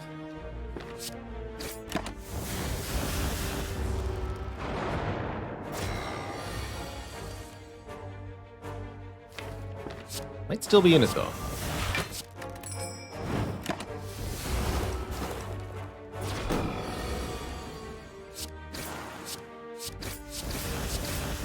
We are. Okay. Didn't die. Yet. Or we're a little ways away from salvation. Get a Juzu bracelet, actually. Well... And a cunning potion. And another crippling cloud. There's also dagger throw with Tingsha. Interesting. Definitely would not mind a dagger throw right now.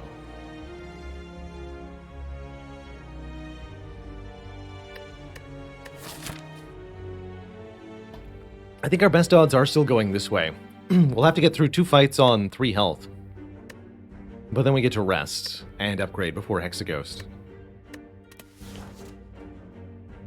We have 2 pretty good potions as well, so I think, honestly, our odds are pretty good here of prevailing in these 2 fights, especially if one of them is this jump.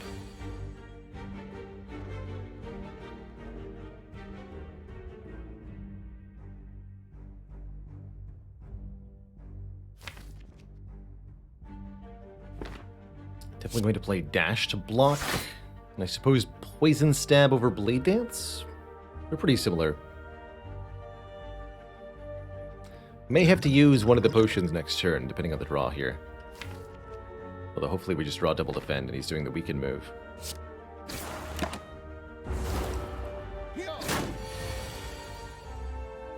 That is also acceptable.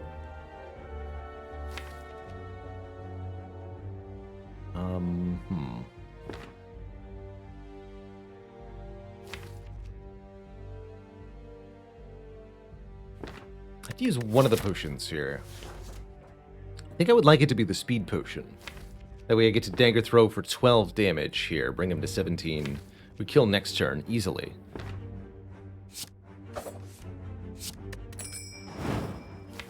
With this draw, whatever this is. Like this. Could have achieved the same result by using the cunning potion. But I think the cunning potion is the better potion.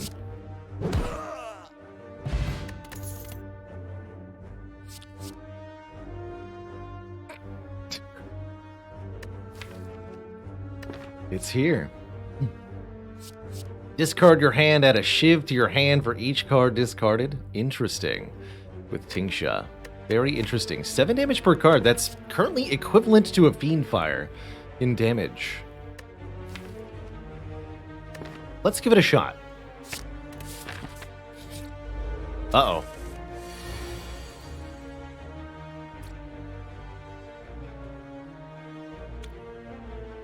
Well, that's a problem.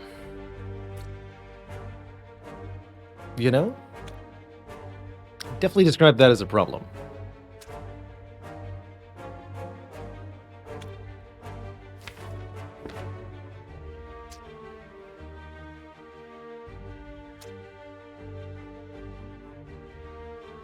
Technically, 1 more damage if I discard the shivs, right?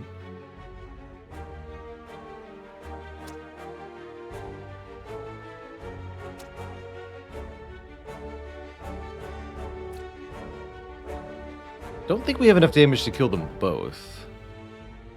Although, let me double check. If I play Cunning Potion, Storm of Steel, I would discard 9 cards and get 9 shivs.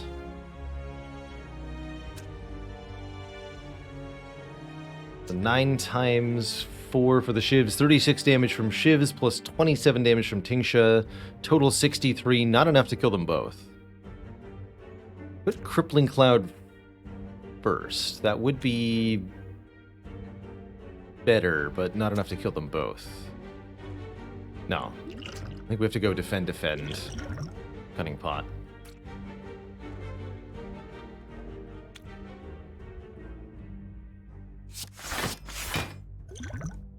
Then Storm of Steel.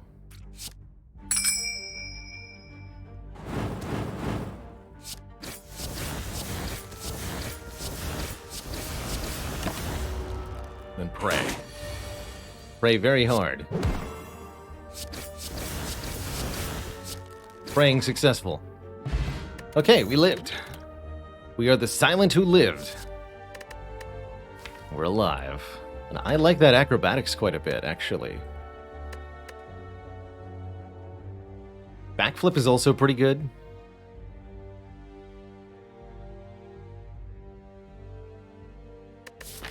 Go acro. Could also go with poison stacking here. I'm gonna go with the acrobatics for the Tingsha interaction. We will upgrade and then go to the shop, I guess. What would I like to upgrade?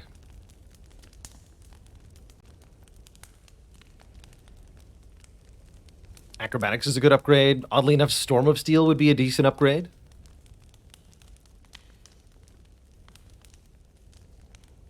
One of the poison stabs is a decent upgrade for the Hexaghost fight. I don't think we need the neutralize upgrade because of the crippling cloud, though. Maybe that's not true.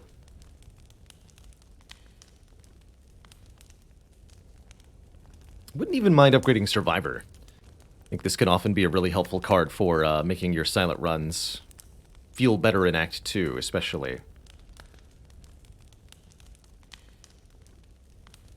Oh, when do I get to say that? This is a good Storm of Steel upgrade. +2 per card, it's not that bad. But you can do more damage by just having another card in hand, right? I'll upgrade the acro.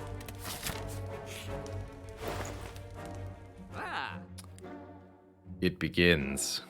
Calculated Gamble is here, letting us discard our entire hand. Let's draw that many anew. I also see that Orrery is here, letting us look at and potentially add up to 5 additional card rewards to our deck. That could be very impactful also. Or I could simply remove a card. Either way, I'll be resting at the rest site. I'm not going to fight Hexaghost with 1 hit point. Although, it'd be kind of tempting. I think it'd be silly. So, do I look at the Orrery? We're only going to see unupgraded cards, so the question is, what are we looking to see there? Other copies of Calculated Gamble, definitely. Powers would be cool. I'd take a Footwork. I would take a Tools of the Trade. Malaise would be good. Piercing Whale would be good. Okay, yeah, lots of stuff that would be good. Reflexes would be good. There's one. Another Dash, another Crippling Cloud. Backflip's not bad. Dagger Throw's not bad. These are all pretty bad. Oh yeah, it's a question card Ori, by the way. Catalyst and Alchemize, oh my. Now there's a tough choice.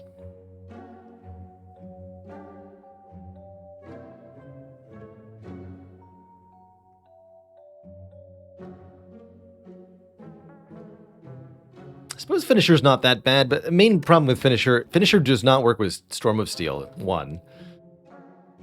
Because you have to discard the Finisher to play it. And I think we'll all too often draw it on its own.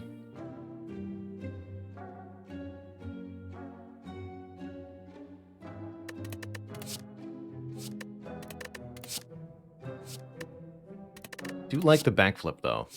I think I'm going to go a Reflex, backflip. How much discard do I have? 1, 2. We're about to get a Calculated Gamble. Storm of Steel is also discard. And I oddly want to take the Alchemize? Catalyst seems pretty good, though, for later. But Tingsha is going to provide a ton of damage, currently. I don't feel like I need this Catalyst. I'd rather actually have the Potion Creation. Feels weird. Give me that. Onwards. Certainly we're going to beat Hexaghost without a Catalyst. That should be easy enough to do. Especially with an opening hand like this.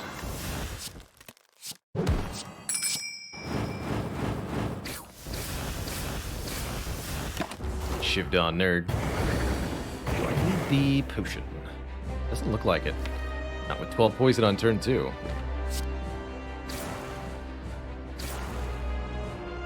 Note, Hexaghost's turn 2 attack is based on your current health, so the less health you enter this fight with, the lower Hexaghost's initial attack. At that point, it's a kind of damage race between you and the ghosts. Hexaghost attacks for pretty small amounts during the opening turns of the fight, but scales up pretty quickly over time.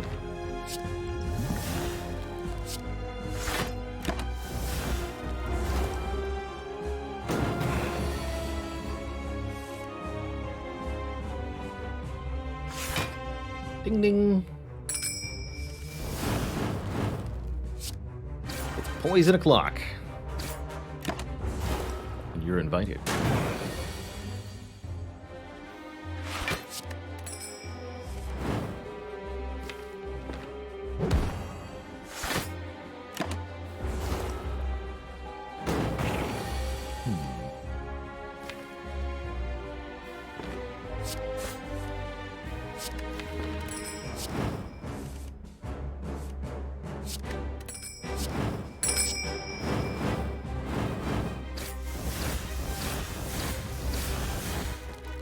Starting to think maybe I should have used this poison potion after all. I suppose it's not too late to... Well, no, I've got plenty... it's more about next turn, actually. If I die next turn, there's nothing the poison potion can change. I'm a little bit worried that we're not going to draw a dash. Okay, we're fine. Didn't die. Barely.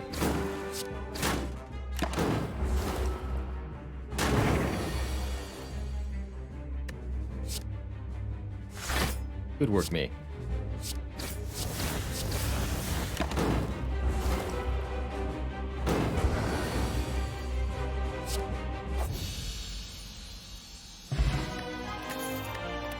Pretty close, though.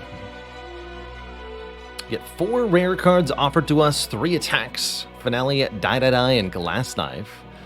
All slightly different purposes. Finale is all about, can you get your draw pile to have the right number of cards in it, which this deck is almost able to do, actually. If we got a Runic Pyramid, we would be. Whereas Die is unconditional, just do some damage to everybody, and that could be very helpful.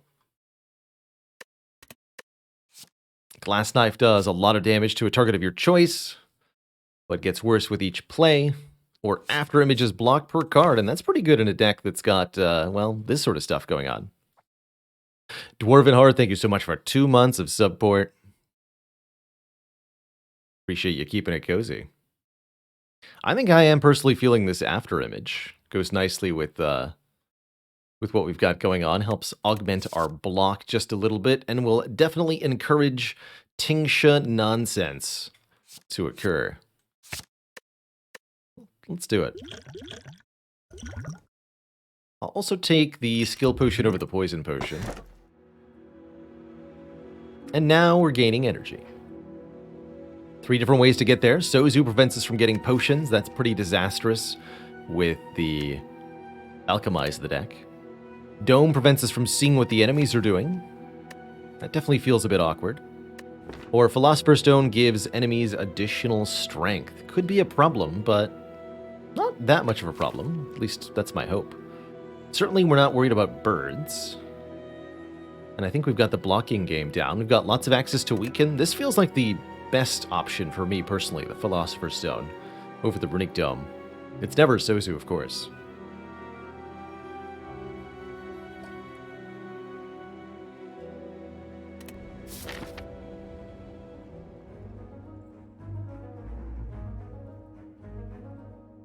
Can we survive any of this? I don't know. There are elites all over the place. They are scary, but we do have 4 energy per turn. And a Tingsha. And a question card.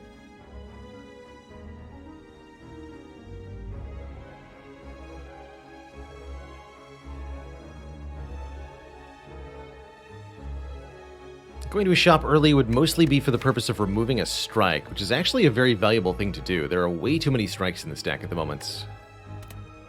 So actually going this way is not unreasonable.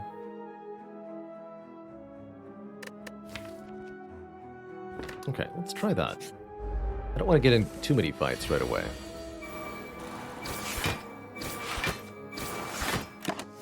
We should be on average pretty high performing in the combats.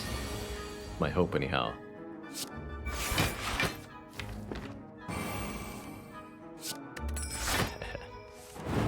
Yeah.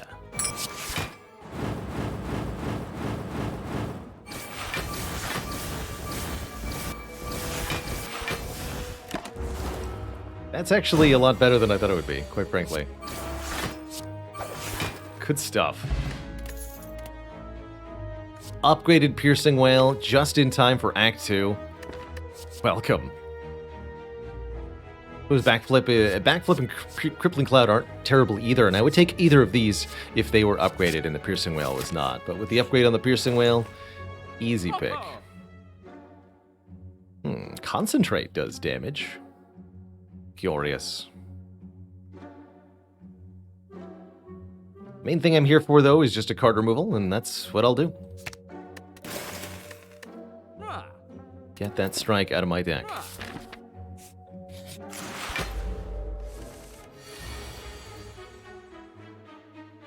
Greetings.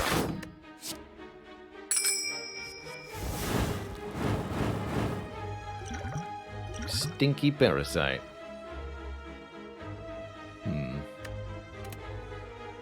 Free malaise, oh boy. This will go Ravage malaise.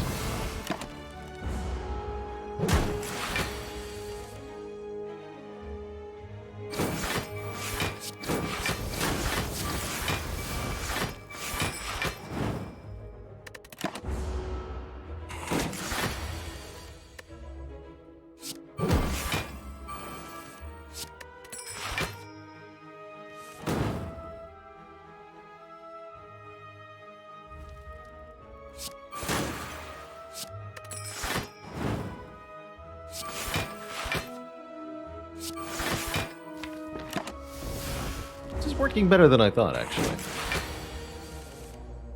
So far.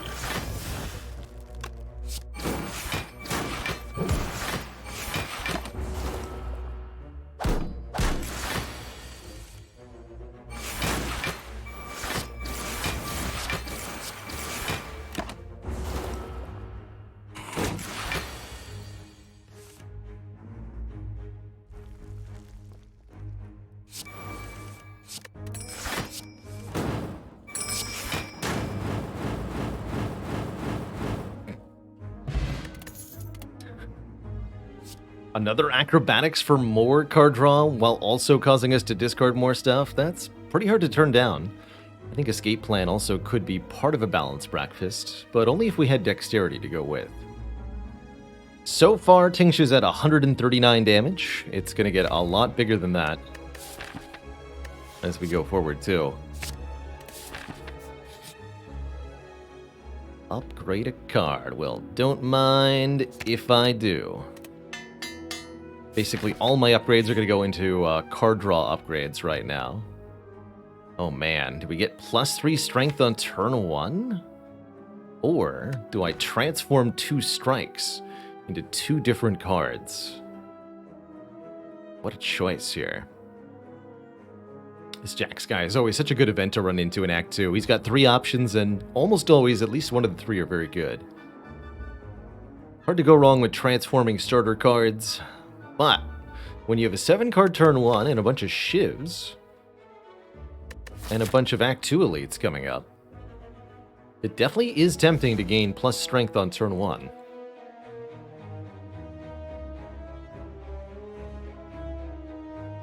That can yield a lot of damage, a lot of winning. I would say it's almost never Jax here. Jax trades our health for strength. The strength gain is pretty useful, but it's another card we have to draw through, and the health loss is a bit problematic.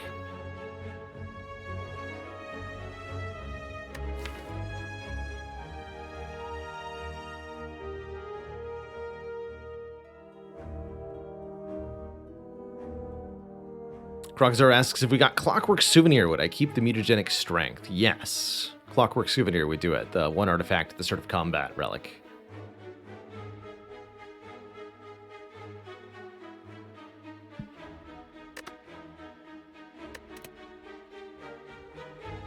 Which could also prevent us from blocking vulnerable on heart. Kind of interesting.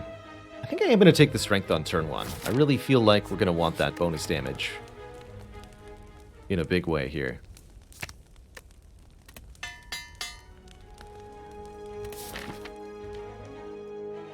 And I think with that +3 strength, we get to tackle this elite now.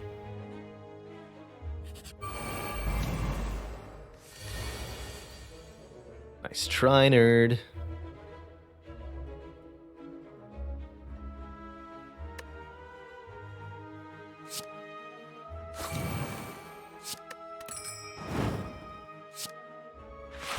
Actually, don't even need to use the piercing whale. I don't think I will, then. Perhaps should have explosive potions. That later.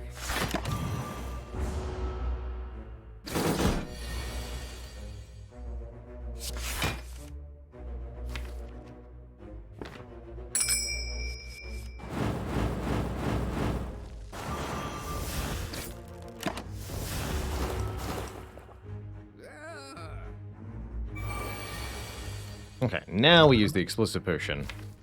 Or one of them, anyway.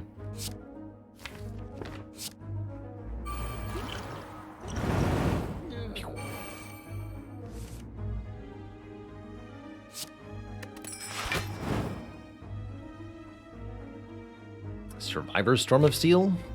Probably the best way to save health here. We could also go Acrobatics Storm of Steel. But that will be less block and more damage.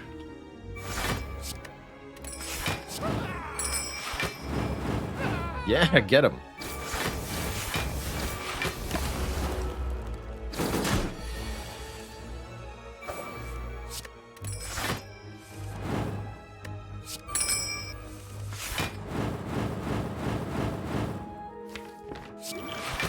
More explosions.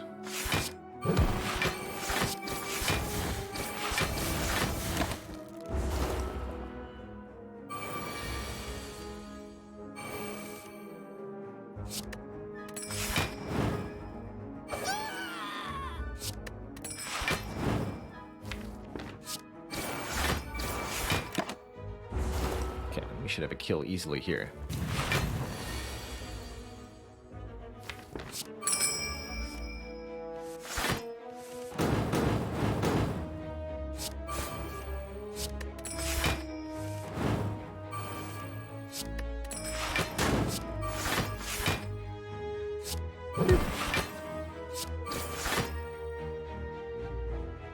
Alright, great fight. Get ourselves a bottled flame, allowing us to pick an attack to be in our opening hand. Can't say I'm very happy with that. But I am glad that we beat the elite. I am glad we got the money and the potion. And I'm probably not going to take backstab. I could bottle Riddle with Strength, having +3 strength for 30 damage on turn 1. His chat's highlight there. That's an intriguing option. That's an intriguing option.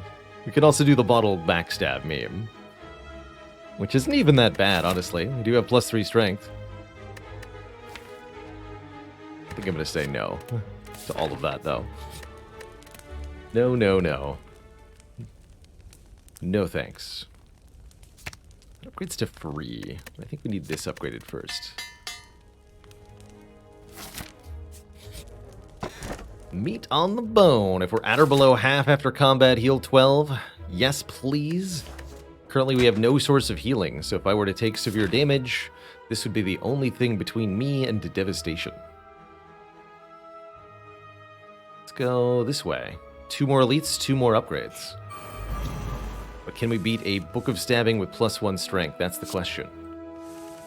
Answer may surprise you.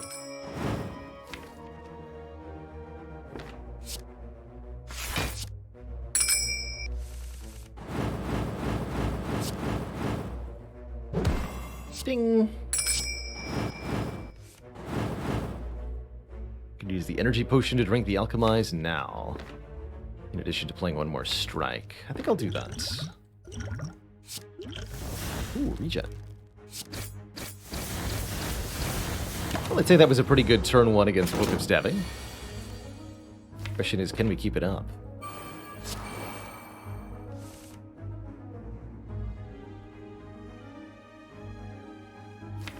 It says unlikely.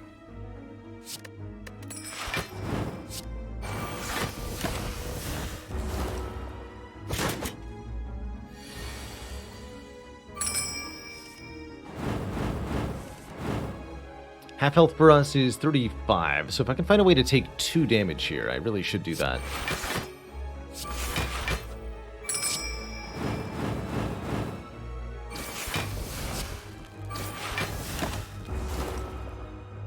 That way we'll heal 12 after this fight from the meat on the bone.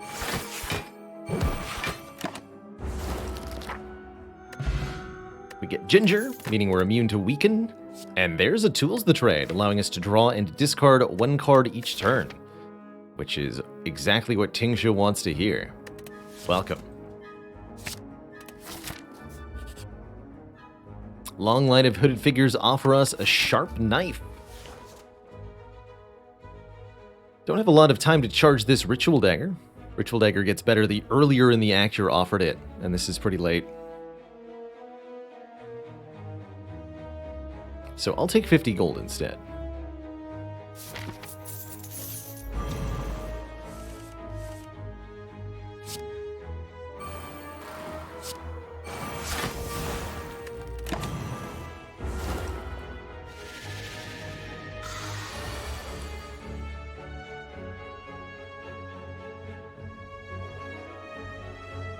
If you play 10 copies of Tools the Trade, I wouldn't describe the resulting situation as a soft lock.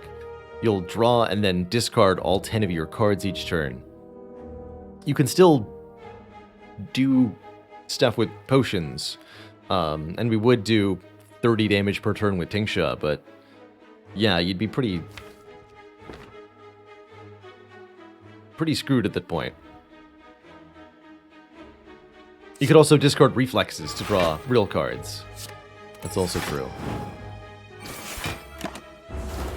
Just trying to debate if I use the regen potion here. I think we're just going to rely on meat on the bone.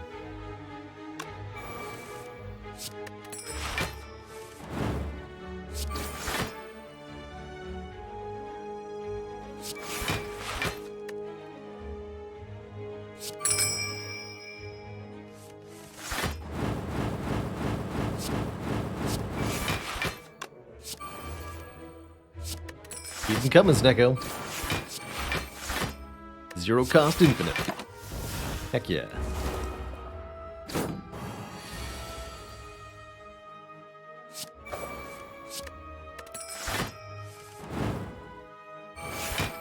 And I'll just keep these 2 potions.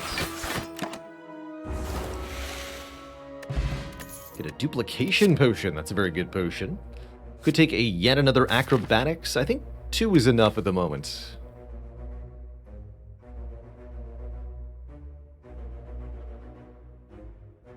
I want to get the Tools, the Trade, and the Alchemize upgraded, probably. Some cost reductions sprinkled in here. Maybe wanted to keep that explosive pot for this elite, actually. Since that could be 3 slavers. Oh well. We have not seen tough bandages yet. If we could find them, that would be very nice. Very greatly appreciated.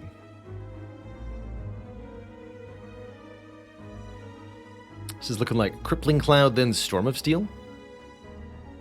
Then I can sprinkle damage appropriately. That gets the poison started on the leader. We'll kill both these minions. That's gotta be right.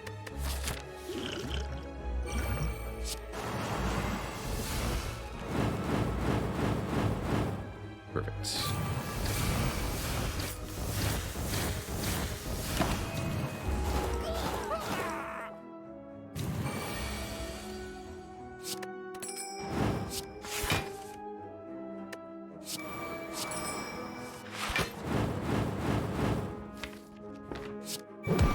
We get Piercing Wail next turn if we get attacked. Which we did. Good. Good time to get attacked.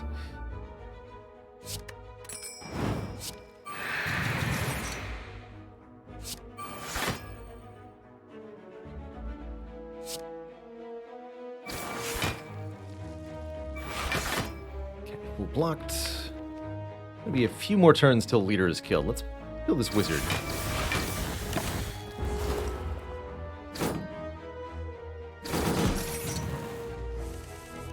We could probably directly target the leader once this wizard is dead.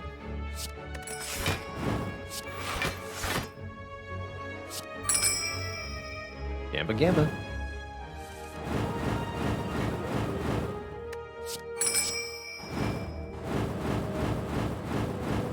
Well, this has gone better than expected.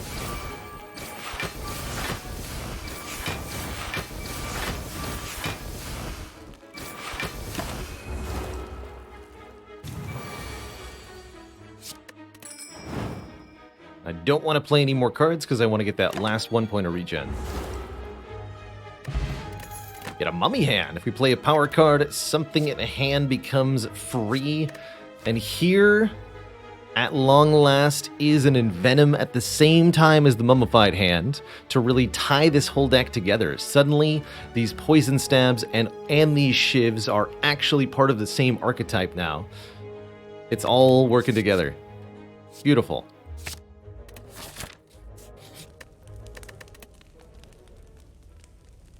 Could make it cheaper.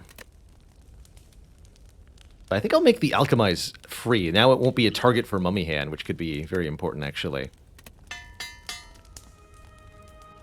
That's true, we couldn't afford the sadistic nature in the shop, but there's still time.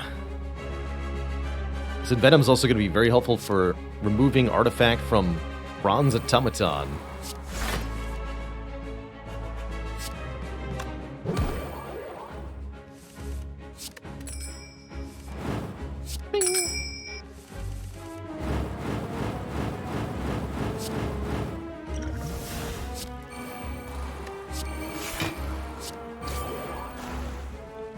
Nice.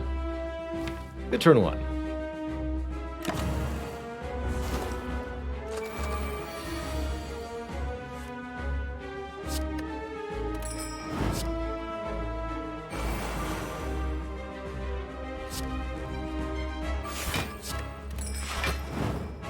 I guess I'll block.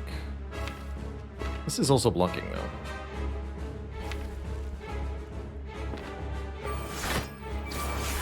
Damage done.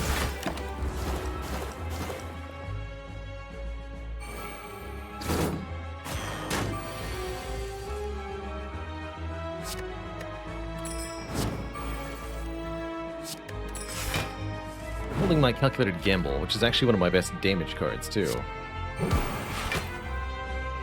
Stinker.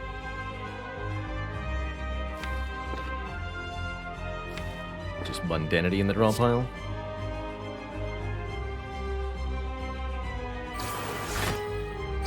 Focus on putting poison on the boss for the moment.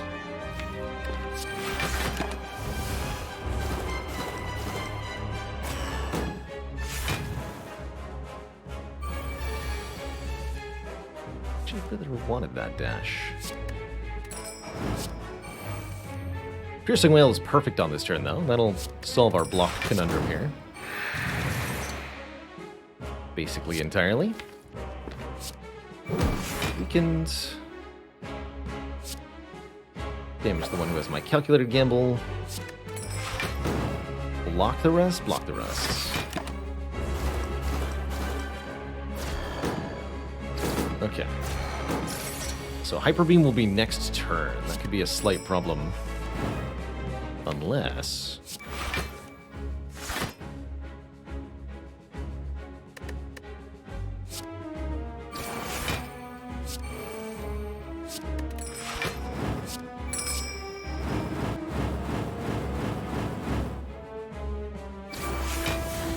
die to poison, and therefore I get the Calculated Gamble for next turn. Put the rest of the damage on the boss here. Okay, managed to clear things up a bit. Perfect timing on the neutralized draw.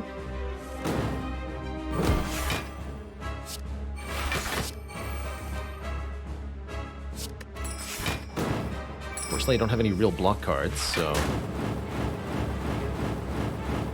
that's fun.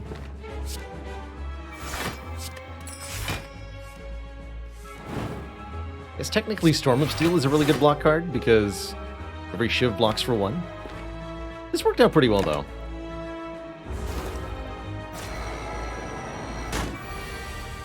Perfect meat on the bone range.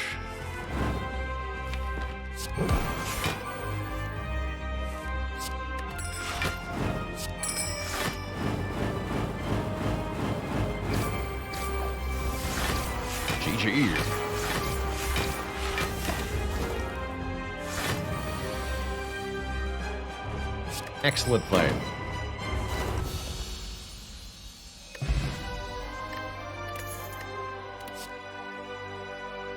Oh my. Choices, choices. 4 rare powers. I guess the Mummy Hand really wants to put in some work here.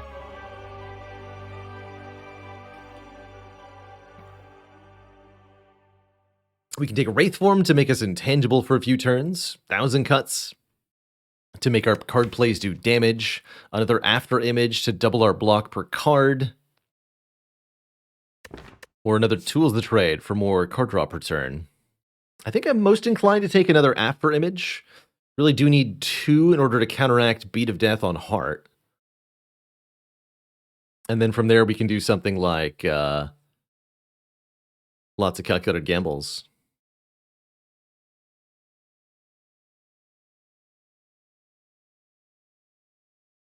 I really do like Spire, it's true. Guilty as charged. And then some. I guess I'll take Power Potion over Energy Potion, because Power Potion does give us some energy, after all. And whoa, what do we have here? Is that a Wrist Blade? Making our Storm of Steel do even more damage. There's also some very good contending attitude.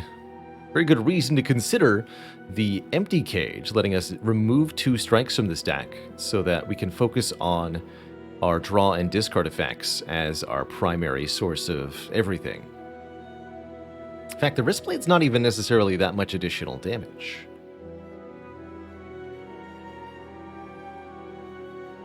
The more I think of it, the more I actually really do like Empty Cage here. We're already on 4 energy, and with the Mummified Hand, we don't need more than that, really.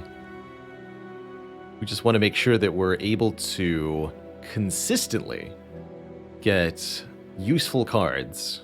And that means not strike. Cool. Stunk 2 strikes. And then another strike. What, 5 elites? Hello? How strong are we?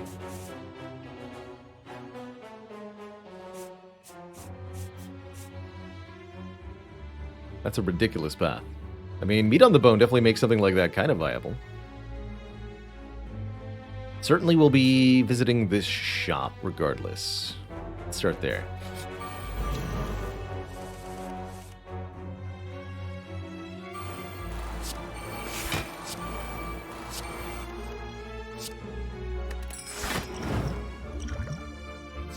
More tools, more trade.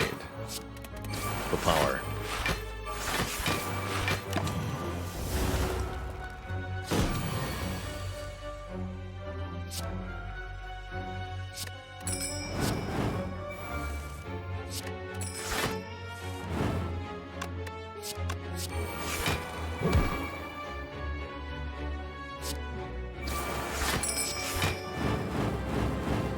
Plasma Pair, thank you so much for 5 months. Just keeping it cozy.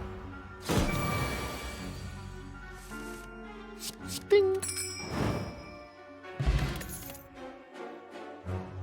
Catalyst is here, or Piercing Whale Plus is here.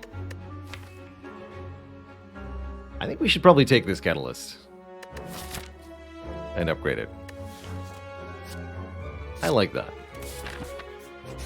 That will send our damage into the stratosphere for specific late-game threats. Which is good stuff. Here, you're poisoned now.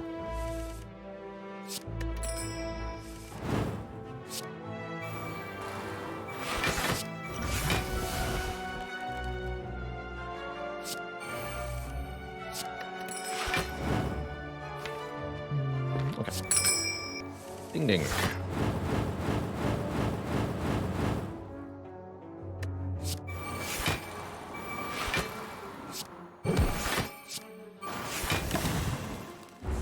Excellent fight. I don't think that visiting shops is a good way to try to find tough bandages. Shops are not guaranteed to offer rare relics. And so we're about as likely to see bandages by visiting a store as we are from getting a relic by any other source. Ding ding! It's a 640 total damage now, by the way. These are all no thanks. Writhing Mass could be a bit of a challenge.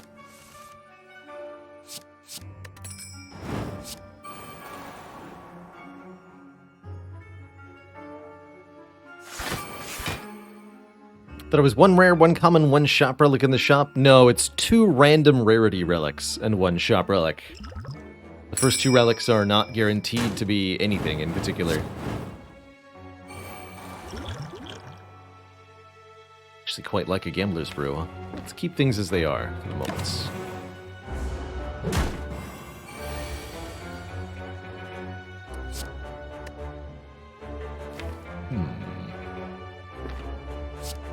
Let's gamble.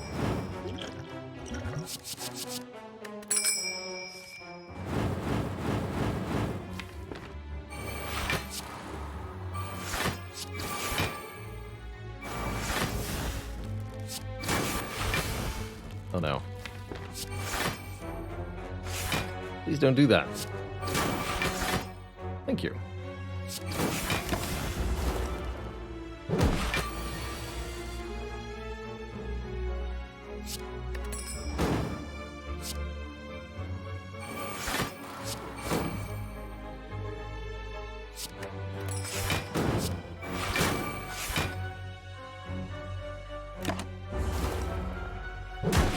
Everything turned out fine in the end.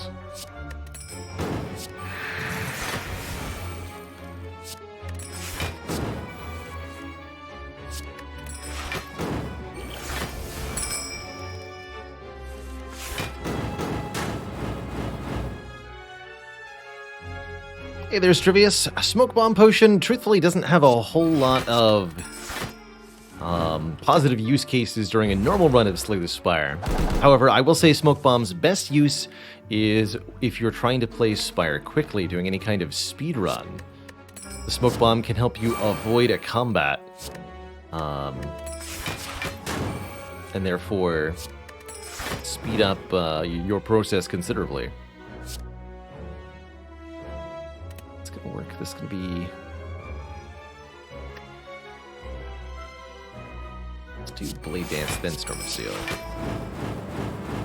Still don't think this will kill, but it will be a ton of block.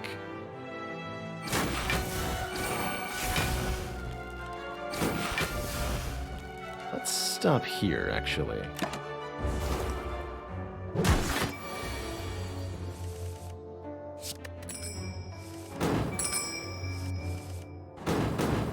There's also a couple of glitches you can do with the Smoke Bomb Potion.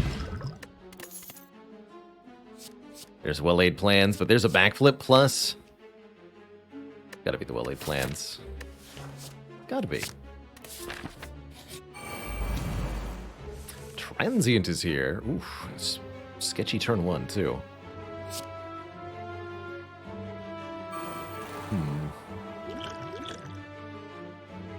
Awkward.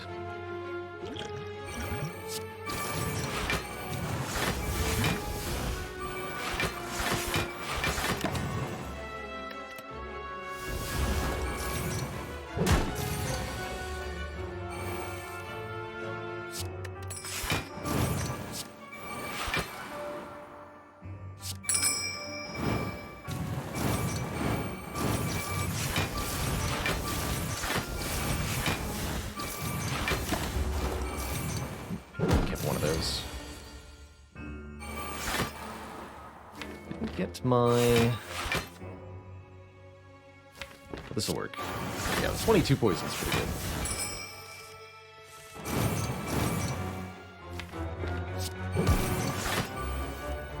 And we're finally able to retain a card. So I think we've got the situation semi under control now. Although only partially.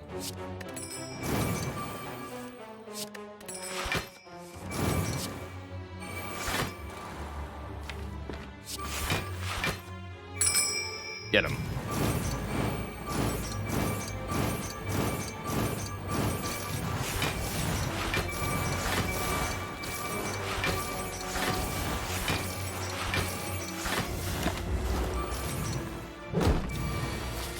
See, my main concern is that we can't do that against Time Eater.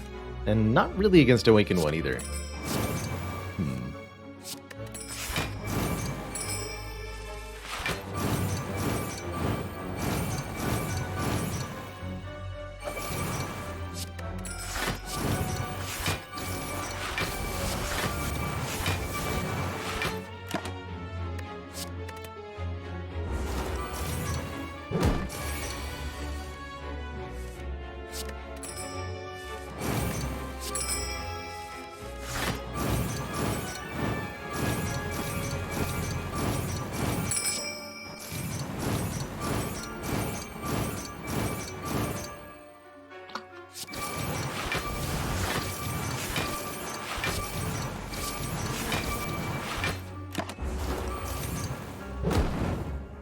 Bye-bye.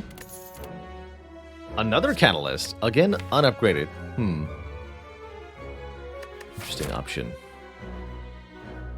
I don't think that's actually helpful for me. If I can't upgrade it. I don't think I'm going to be taking that one.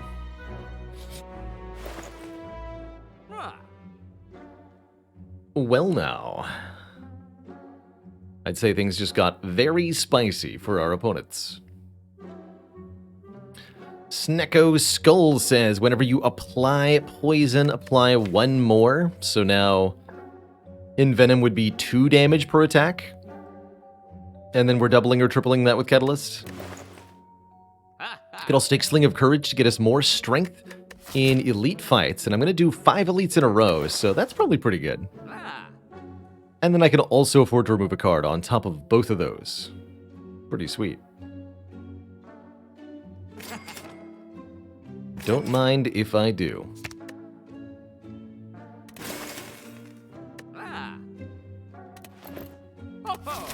Alright, first elite. A Reptomancer.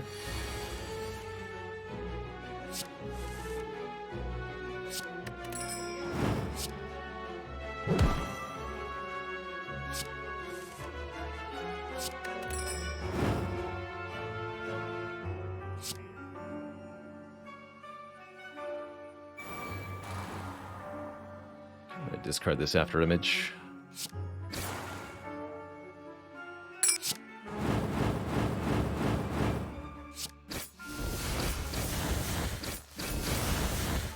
But again, should have kept one of those shivs.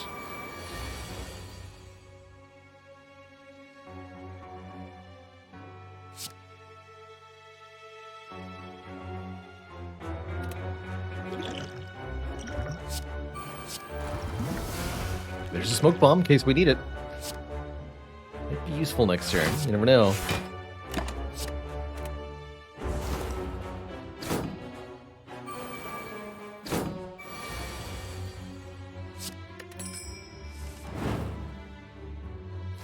Let's go after image.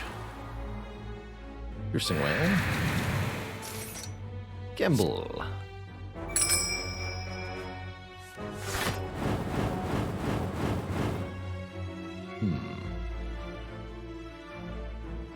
Okay, we need to kill the lower 2 daggers. I think we can do that with Energy Potion. Use Strike to kill this one. Dash Poison Stab to kill this one. We do 15 plus 8 plus... Yeah, that's enough. Keep the Venom, I guess, but I have a hard time actually getting that to play here.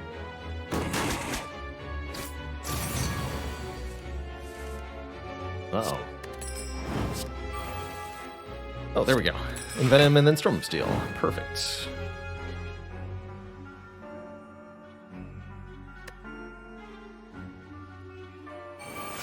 And After Image even gets played too. What luck.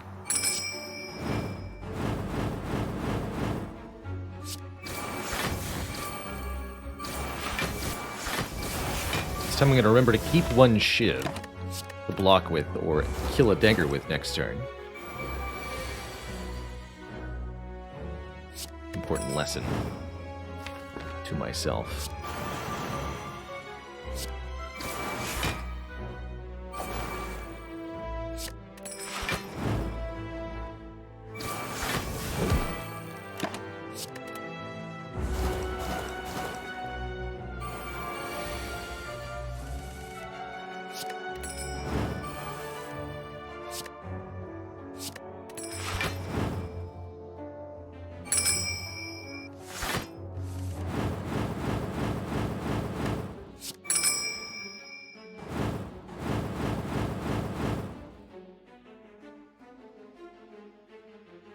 Wait, the stream elements has an exclamation point path command? Oh, I know how that happened. Oh, that's so funny. Get that one later.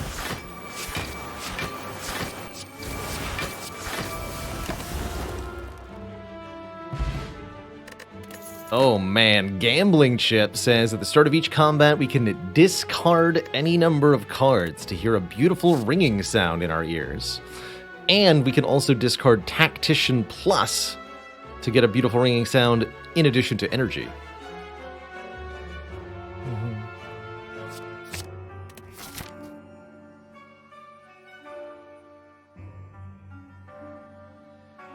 Yeah, I'm not sure what the terminology is for the Stream Elements one.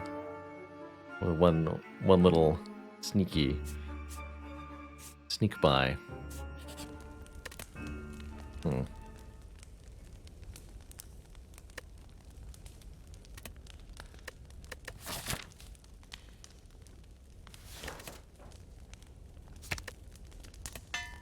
Gonna choose to upgrade Catalyst with my only upgrade available here.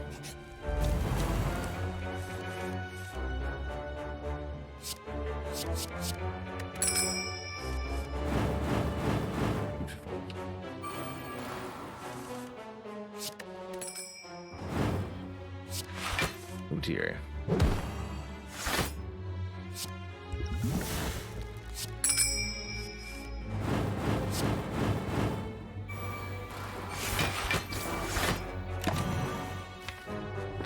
Back to that Catalyst. Just gotta survive this next turn. Just in case it's the big hit, which I don't like. Very rude.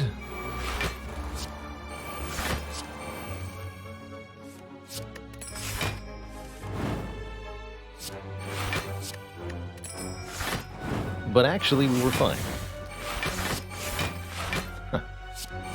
Well, that's nice.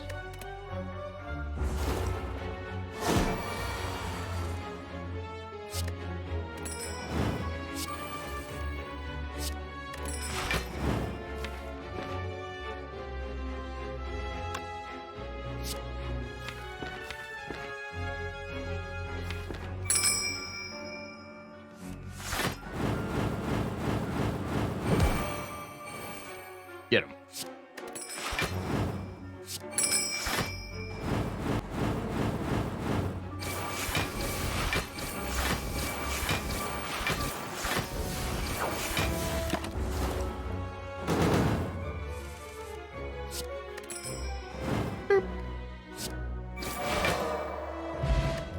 Guria is here, allowing us to gain strength at rest sites, something we probably won't be doing much of, unfortunately. I like Wraith Form, Crippling Cloud, Cloak and Dagger, and Backflip. Wraith Form in particular is a really nice thing to have as just kind of a one-of, you know? Sure. I'll grab the Wraith Form to help secure our future, especially with this Ancient Potion. And we must take the Sapphire Key over the Shuriken, although the bonus damage on our attacks would be beautiful. 3 more elites to go. Reptomancer number 2 is up first.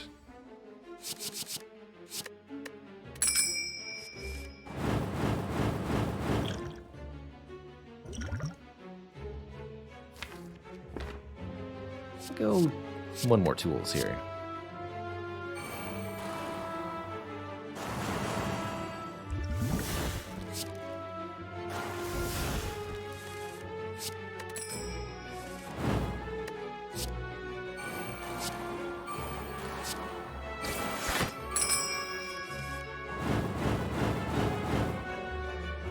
Laid plans must make something else free, either Storm or Envenom.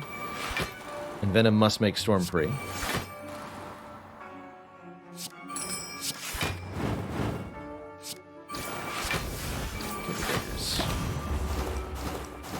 Good turn 1.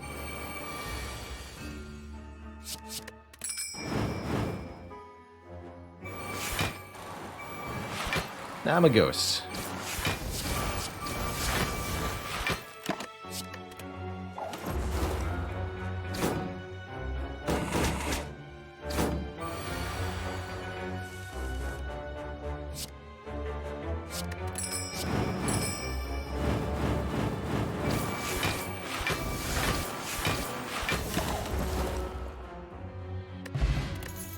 Dead Branch. Whenever you exhaust a card, add a random card to your hand. Honestly, that sounds ridiculous. Let's do it. Leg Sweep Plus or a Piercing Wail? Actually, a pretty good Leg Sweep Plus.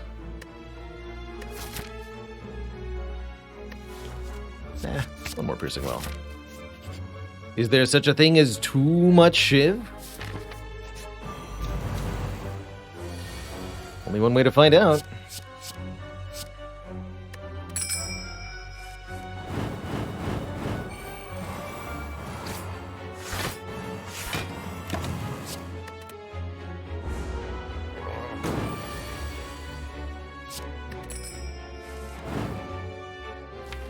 Need my powers.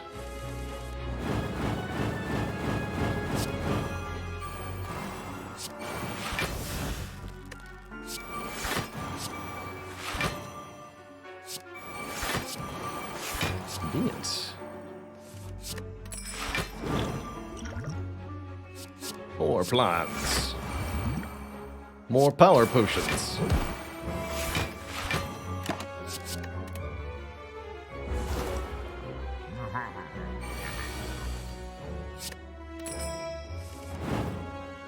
Destroy him.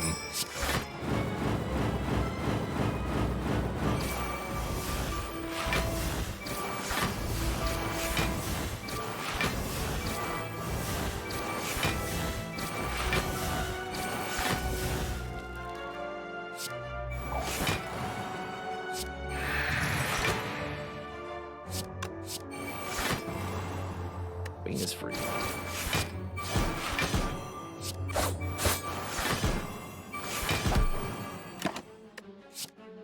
Wait a minute. Oh no, I've got 2 tools to trade.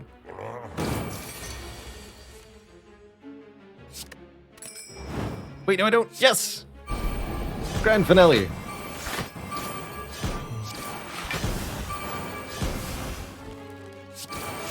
Dunked on, sir.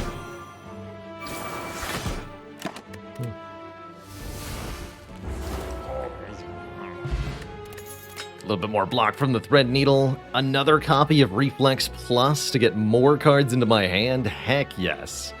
That is the best single card we could have found. Free upgrade even, without Toxic Egg. Pretty sweet. Burst can do some cool stuff here as well, but it's not upgraded for free like the Tingsha, the Reflex is. What is upgraded for free...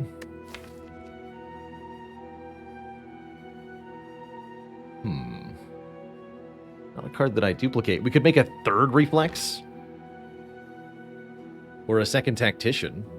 But probably better off to double our Calculated Gamble, right? Discard your hand, then draw that many? That's gotta be the one. Other option would be maybe 3rd After Image is possible. Or 2nd Wraith Form. But I really like double Calculated Gamble. Ghastly Mirror appears in the shrine and collides into you. Alright, our final elite is the Super Nemesis.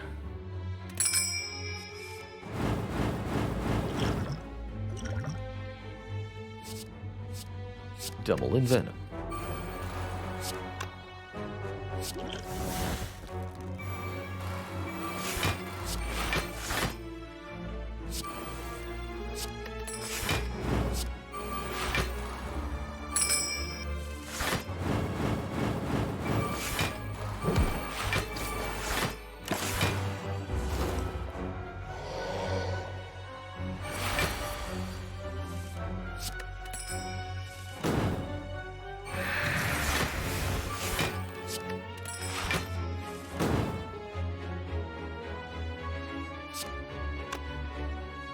Set up an acrobatics plus for next turn.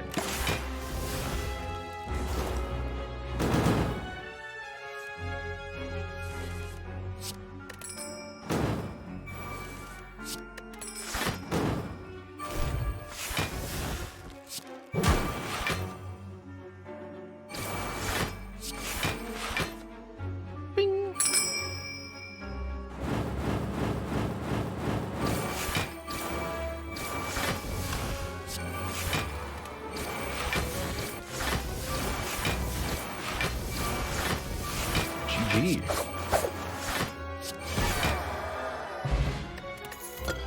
Ancient tea set will give us some energy. Another Acrobatics Plus or another Blade Dance. That's a tough call. I think I'll choose the Acro personally, but either of those could be winners. So many upgraded cards this run, man. Speed pot. And we have to recall here to get to Act 4.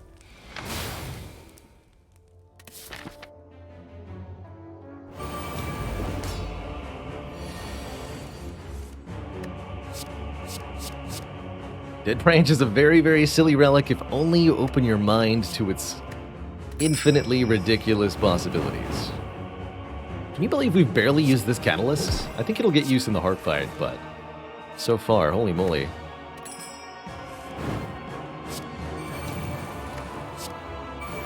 I have to play some of these powers.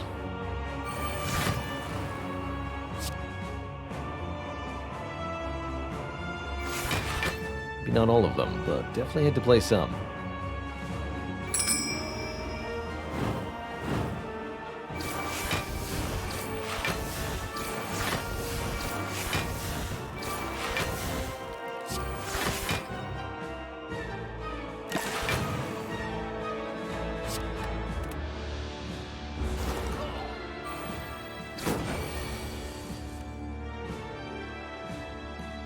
Already multi-attacking me, huh? Spooky.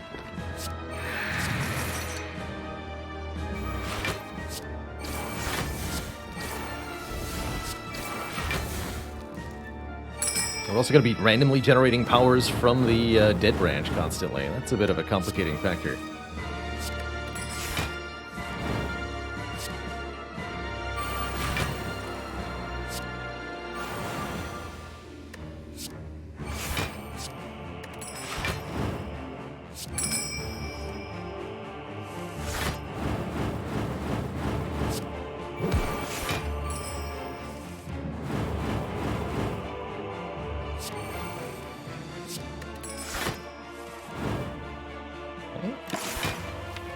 Have successfully something.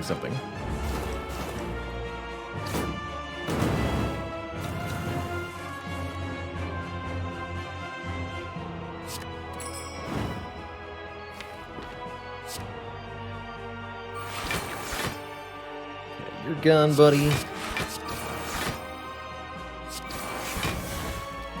You're poisoned as heck. Please leave the battlefield now.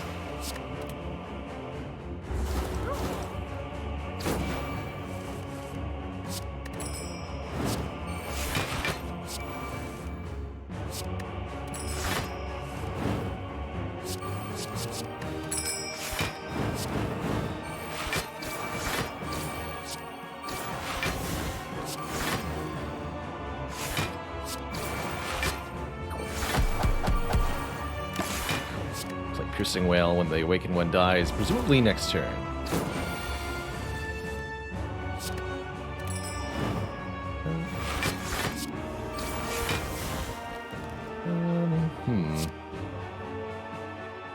That's a slight problem.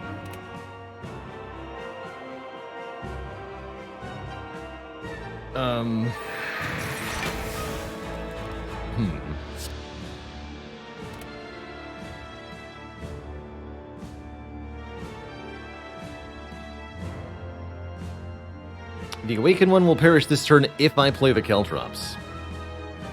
And only if I play the Caltrops. So I go Concentrate, Caltrops Defend here.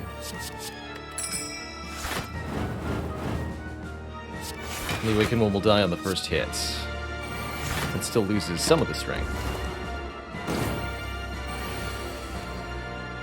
Also gives me another turn to, like, set up here.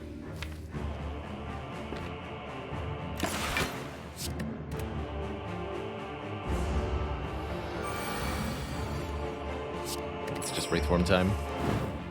That sounds about right.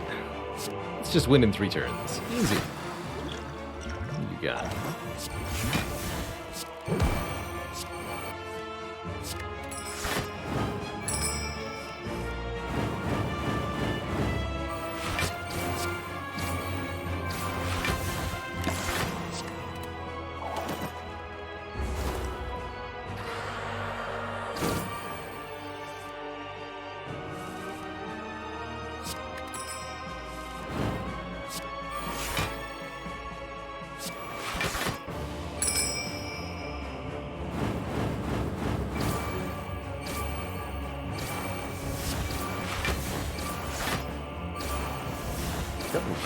spectacular. More Envenom, sure. No reason not to.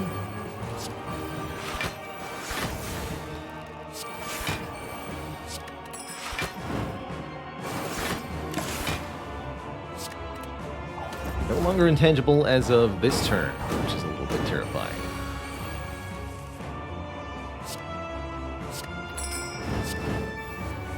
Actually, Storm of Steel this year.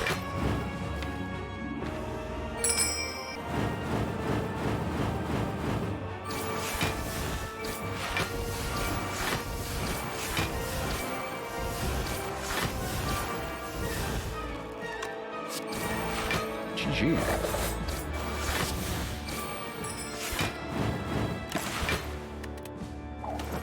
That actually went pretty well. All things considered, on to the next boss, who is Donu and Deka. No time meter for us, so no restriction on cards per turn ever, thankfully. You just get to avoid that question entirely, which will certainly make this a bit easier.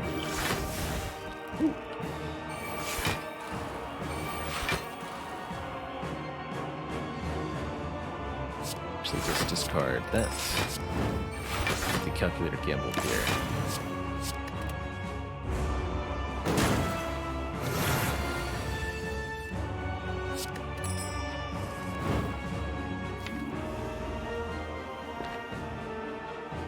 Venom kind of has to get played, but I'm a little concerned by the resulting situation.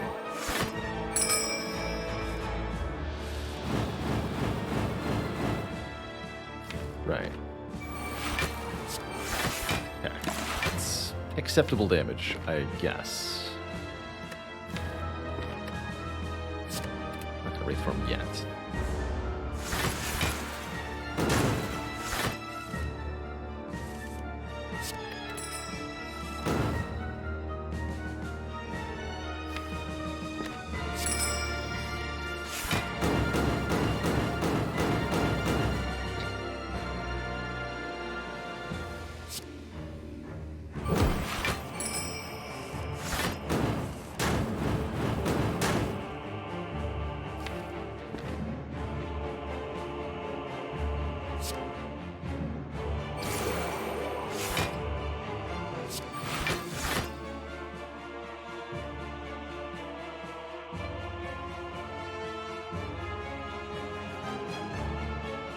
Can't piercing well properly. Okay, I'll just play Storm of Steel then, and we'll rely on the random cards to work in our favor here.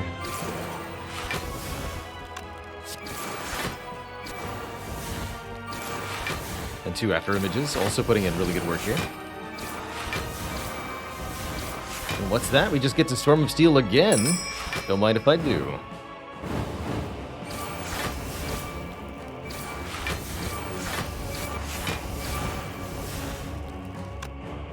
"17 attacks played so far.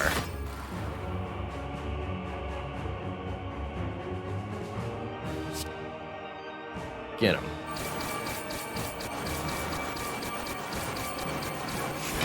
Dang. The power.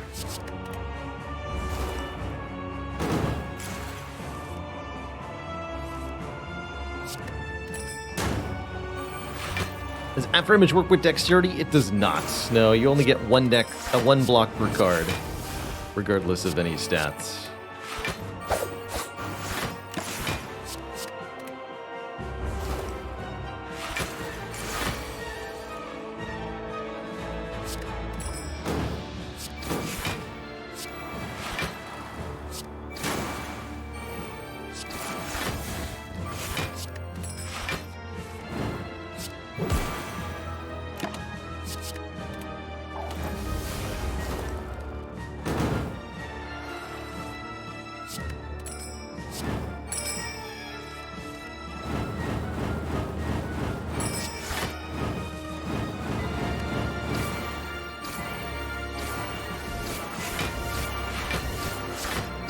Again. GG. Two thump, a deep pulsing dread can be felt throughout the room. Is this the heart of the spire, the source of all these shivs?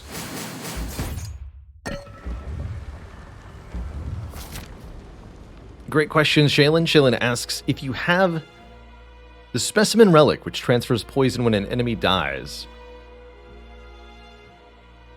and the surviving enemy has artifacts, yes, artifact will absorb the poison, all this one singular debuff, and the poison will be blocked. So no matter how much poison it is, one artifact charge will block all of it.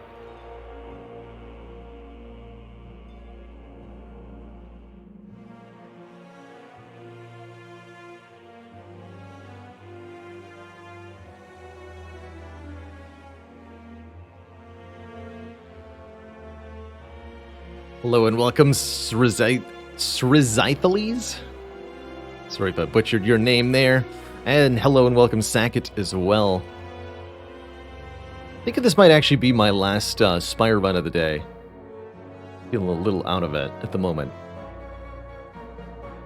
But, yeah, Srizithales asks, can't beat the level 3 boss for a week now. Any 5,000 IQ tips other than fight more elites and skip some cards?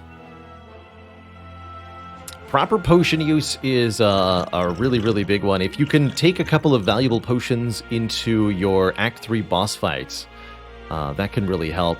A couple good ones for that are Strength or Dexterity potions, anything that boosts your stats for a whole fight. A Power potion can also be really useful to give you a bonus at the beginning of combat. Generally speaking, the Act 3 boss is testing your deck's ability to set up and oftentimes get some kind of powers in play in order to, so to speak, scale up the strength of your deck. The Awakened One boss thrives off of the player playing powers, but the other two bosses are really weak to playing a lot of power-type cards and accumulating bonuses.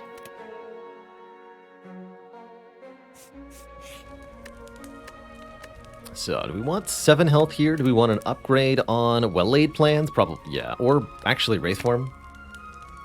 Yeah. Let's upgrade Wraithform.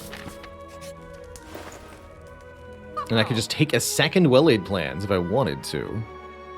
I think I'd rather simply remove one card, the last strike in the deck.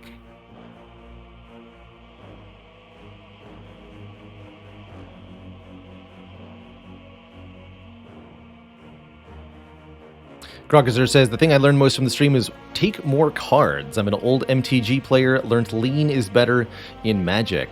But in Slay the Spire, you have to build a deck of cards one card at a time, and crucially, you have to play the deck at every stack of completion.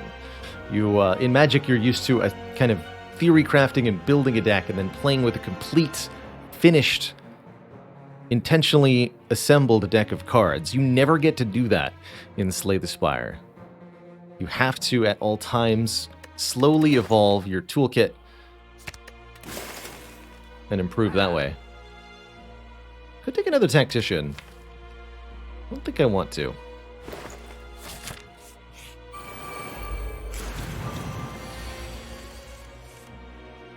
Oh boy, that's a pretty good turn one. I'm gonna block though. Don't worry about it. Blocking is for chumps.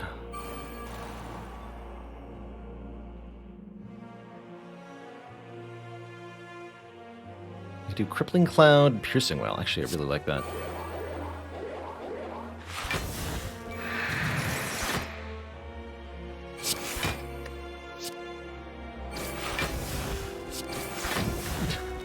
Two additional Wraithforms? Really?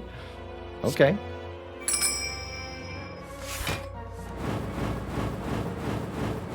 Well, this seems to be going okay.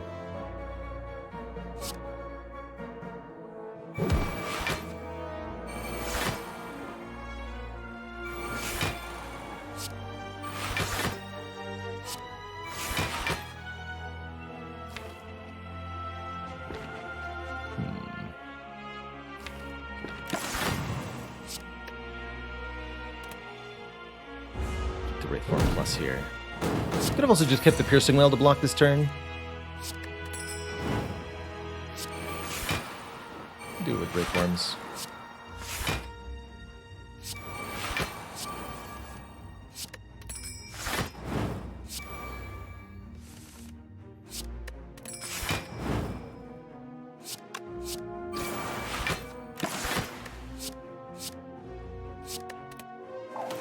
Got enough of them after all. Tincture's up to almost 2,000. Wait till you see at the end of the heart fight. It's gonna be great.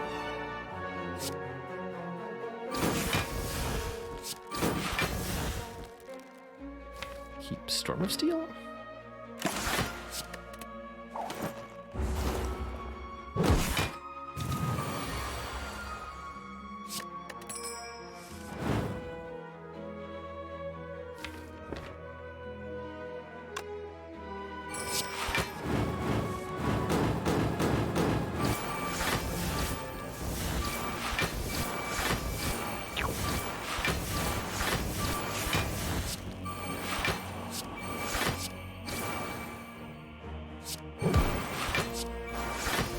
Spear is out of the way.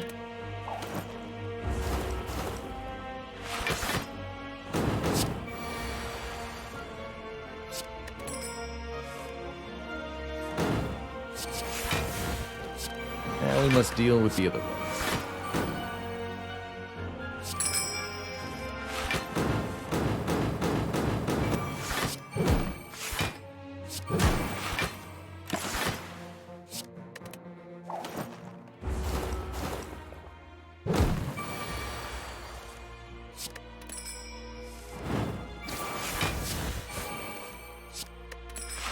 Don't have any relics to set up or anything? No, I don't. Okay, this fight went swimmingly.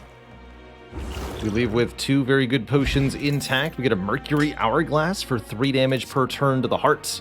We're also offered a Caltrops if we felt like we needed more damage for the heart. I really don't feel like we do. Between the Catalyst and the Tingsha, we should have close to 200 damage per turn pretty quickly.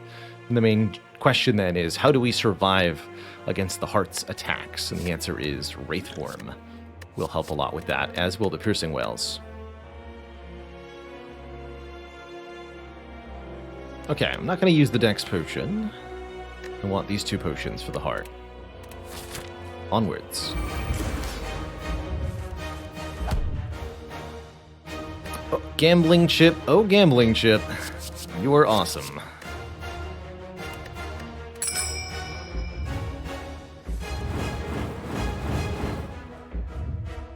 Beautiful turn. Do I block? Oh, I can't block the vulnerable with artifact. We actually talked about this. Because I have Clockwork Mutagenic Strength, if I drink the Ancient Potion, we'll absorb the strength down, not the vulnerable from the heart.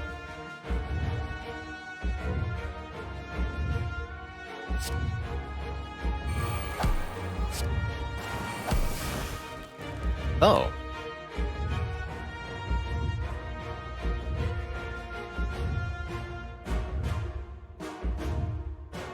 That's a big number for poison.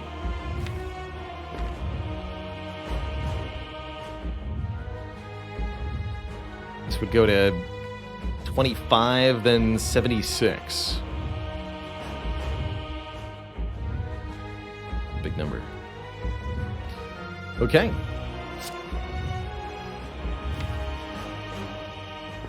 So the neutralize too. This card. Beat of Death is definitely eating me alive here.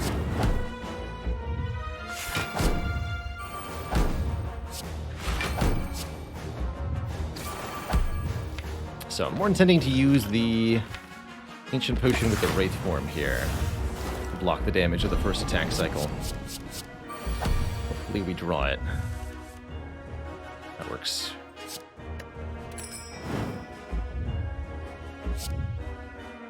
After image. Lands.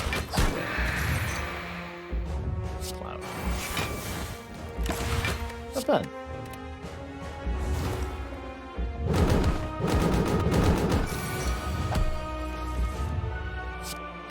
Use this Wraith form with the Ancient Potion, that way I'm not losing dexterity each turn.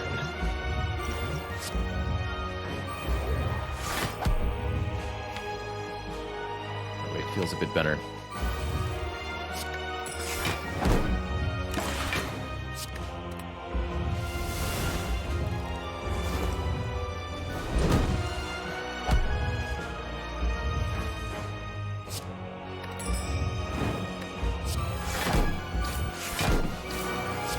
Now the poisoning begins.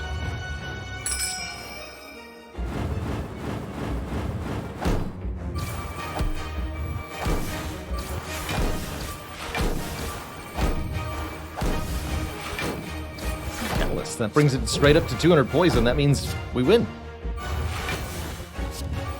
GG. Good fight. So long. Farewell. Nice knowing you and all that. Bye-bye. Final score on Tingsha, 1753.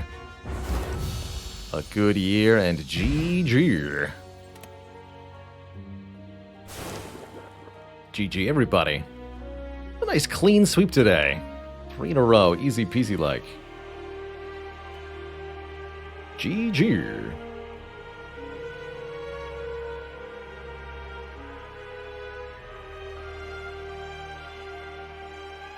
GG to all and to all. A good night. Oh, I should have gotten one more point, though. Heck.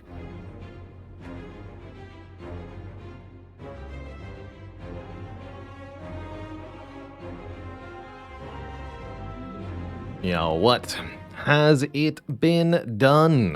The Spire sleeps. And so... shall I? Ding ding. What a Tingsha. Consistently impressed by the sheer numerical value Tingsha's able to produce. There's just so many cards Silent has access to that make this relic go particularly insane. And yet another run where I'm actually very surprised to see Storm of Steel doing some genuine work. Very, very cool. Shaylin, thank you so much for the 27 months. Say hello to the YouTube.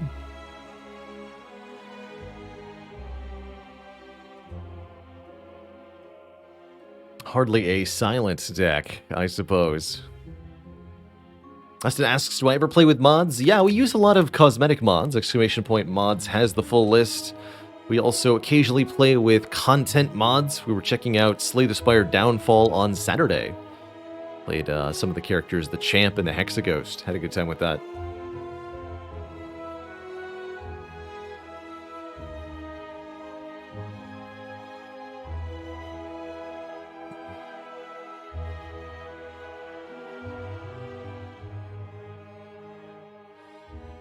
Well, chat, it's been an incredible day. My body is telling me it's time to get out of here and get some dinner in me. So I think I'm going to make use of my mental capacity while I still have it and do that. But we will be back tomorrow, not later than noon Eastern time, for some more cozy action. Don't forget, if you haven't, check out the game vote this month. Help me pick a game to play on a stream. Pretty close between Superliminal and Battle Brothers, last I checked.